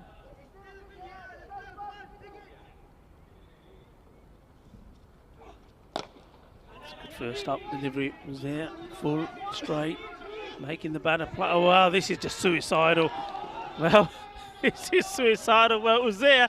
He does hit the stumps and knocks the bails off, but he doesn't have the ball in his hand. Oh, wow, this is just crazy running. Can't believe it. Yeah, ball never hits the stumps at all. Thought maybe it flicked on the way past. It's, yeah. It's a funny old game, this one, in Bulgaria. And who's there? He will get to bowl his last ball. It's only gone for 8. A few smiles on Saim Hussein's faces. I think he knows they've done enough now. And, still adjusting his field. So Mohammed tries to get one underneath. This one doesn't. It finishes with a dot. So a good spell of bowling from Zia. Picks up 1 wicket. Only concedes 9 runs of his 2 overs. Score 52 for 7. Quick hello to Neil, who's in the chat. Hortmoon, how are you? Said, how do I feel about the hokey cokey? Well, here's the thing. I'm pretty sure when I grew up, we called it the hokey pokey. Maybe that's an Australian thing, or maybe I just heard it wrong. Any other Australians in the chat? Let me know. Well, certainly I thought it was the hokey pokey. Hokey cokey for me. You're thinking about something else. Doesn't sound right. You're thinking about the adult version. And Neville saying he's sitting in the lounge room with a ceiling fan on medium, wearing shorts and singlet with a cold beer, temperature 23 degrees. Well, I think I speak for all of us, Neville, here when I say, well, you can have a lovely evening. So, My ears are burning. going to the last over of the day. Get my hot water bottle ready. And it's going to be Sri Kumar to bowl it. This one keeps down. You do like this pitch, and I remember this from last year, Rico, that there's a bit of variable bounce in it. You've seen a couple taking off, a couple shooting through, and that's what you'd expect on a natural turf pitch. I always like it when artificial pitches have something in it for the bowlers. Yeah. Especially if you hit that seam.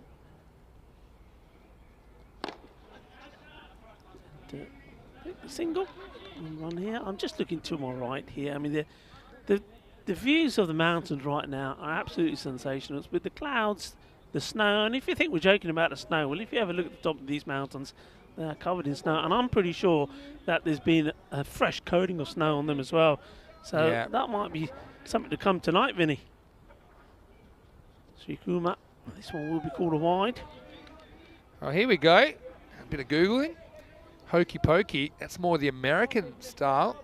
And so that's what I've learnt. The US style hokey pokey. Maybe watching too much Sesame Street. So I didn't make it up. Down to ground. Talking about the big issues in the last over of the day. Oh, here we go. Oh dear. Well, somebody's going to be out on one end. And going upstairs again. It's an accidental throw to the keeper. As he goes to the bowler, he lets it go. And Simon Sane was pretty quick to get the bails off. I think it might be on the slide. Well, talk about a slider beat. He throws it on the slide. And have a look at this. It misses this end, and the bowler just allows it to go. Says, I don't want it. I think he misses him the first time. Look, miss. Oh, go back one. Well, I the think bails are off here. I mean, he's caught the bails with something, hasn't he?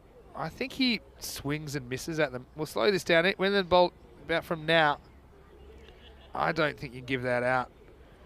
I think he'll survive. Too much doubt for me there. He does definitely take an air swing. Do you think he maybe flicks him off? I think he just flicks it. The bail just pops I don't think he earlier. does enough to dislodge the bail there. Just looking at it from front on. Have a look at the bail when the bail about comes here. off. There goes the bail, you see. Yeah, I know what you're saying. I don't know. It's pretty unclear whether it's removed I think from the stumps. You could make a determination either way. There, I think that's for everyone's. Yeah, let's go, says Tyrone. Yeah. Tell me something, Tyrone says. I think should we say it's okay? I think maybe that's one of those that it could have been just the forearm of Simon Hussain which knocked it first time, which is why he then tried to do it the second time round. Oh, they're going to give it out now, so they must have saw what you saw. Well, there you go. It was very, very close, and sometimes we say, well, they're that close, and maybe you have to give benefit of the doubt, but there's others that say there should be no such thing. Yeah, you see, he knocks the stump. I'm still not.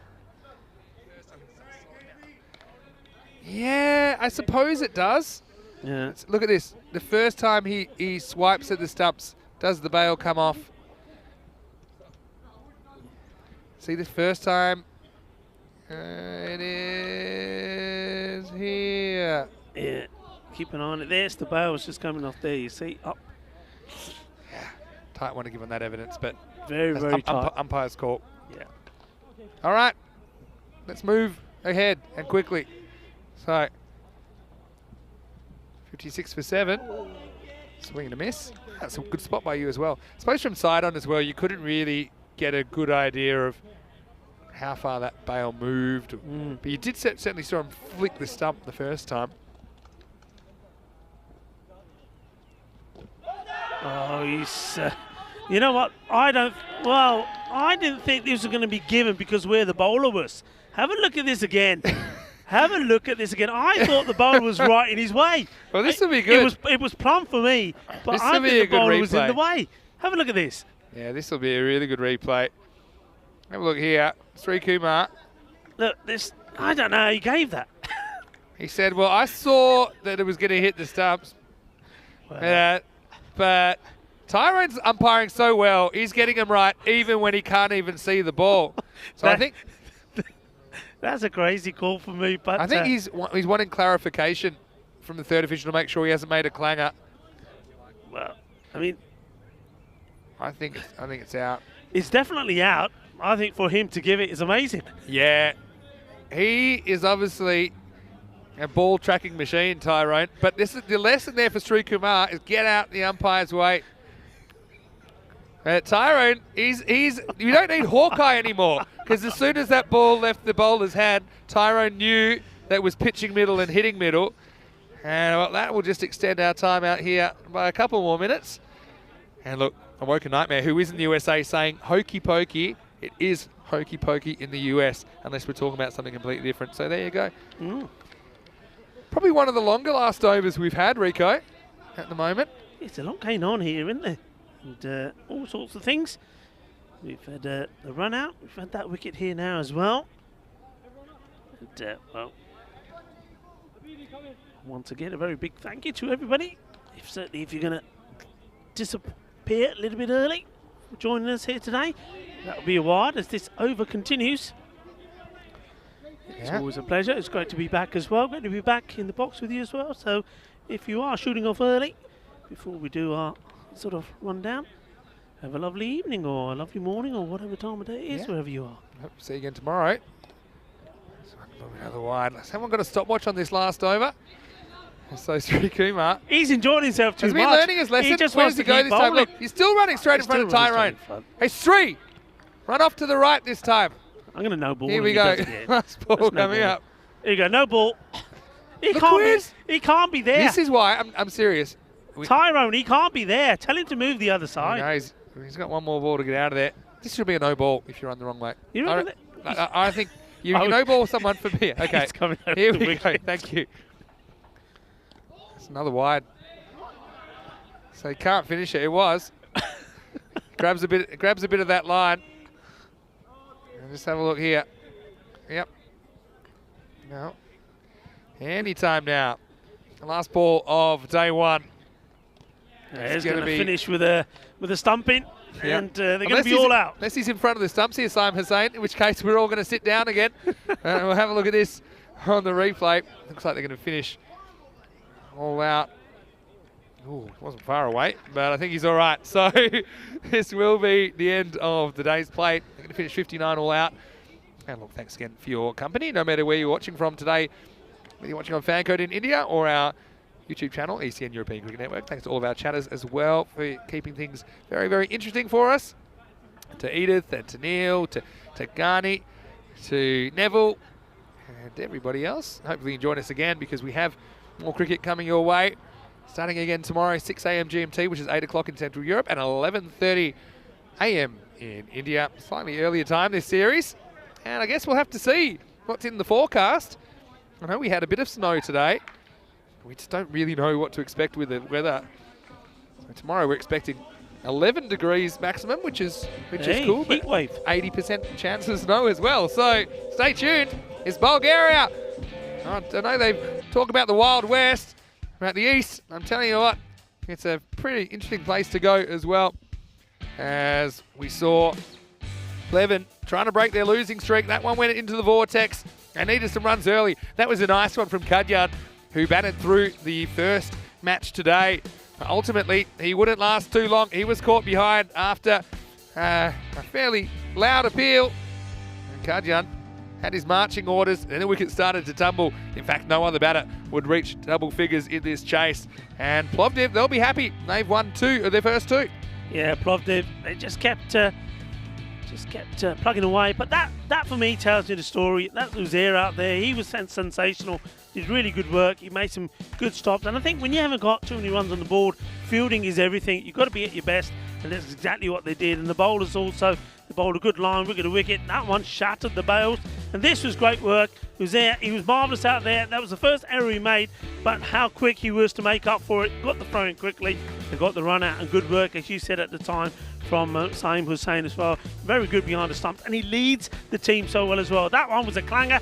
Should have had that. A bit of a dolly goes down, but it weren't to cost him in the end. With this one, well, this was going to cost a few drinks. I missed Zagan, but pointing with his bat about where he should run back to. And he said, well, I respectfully disagree.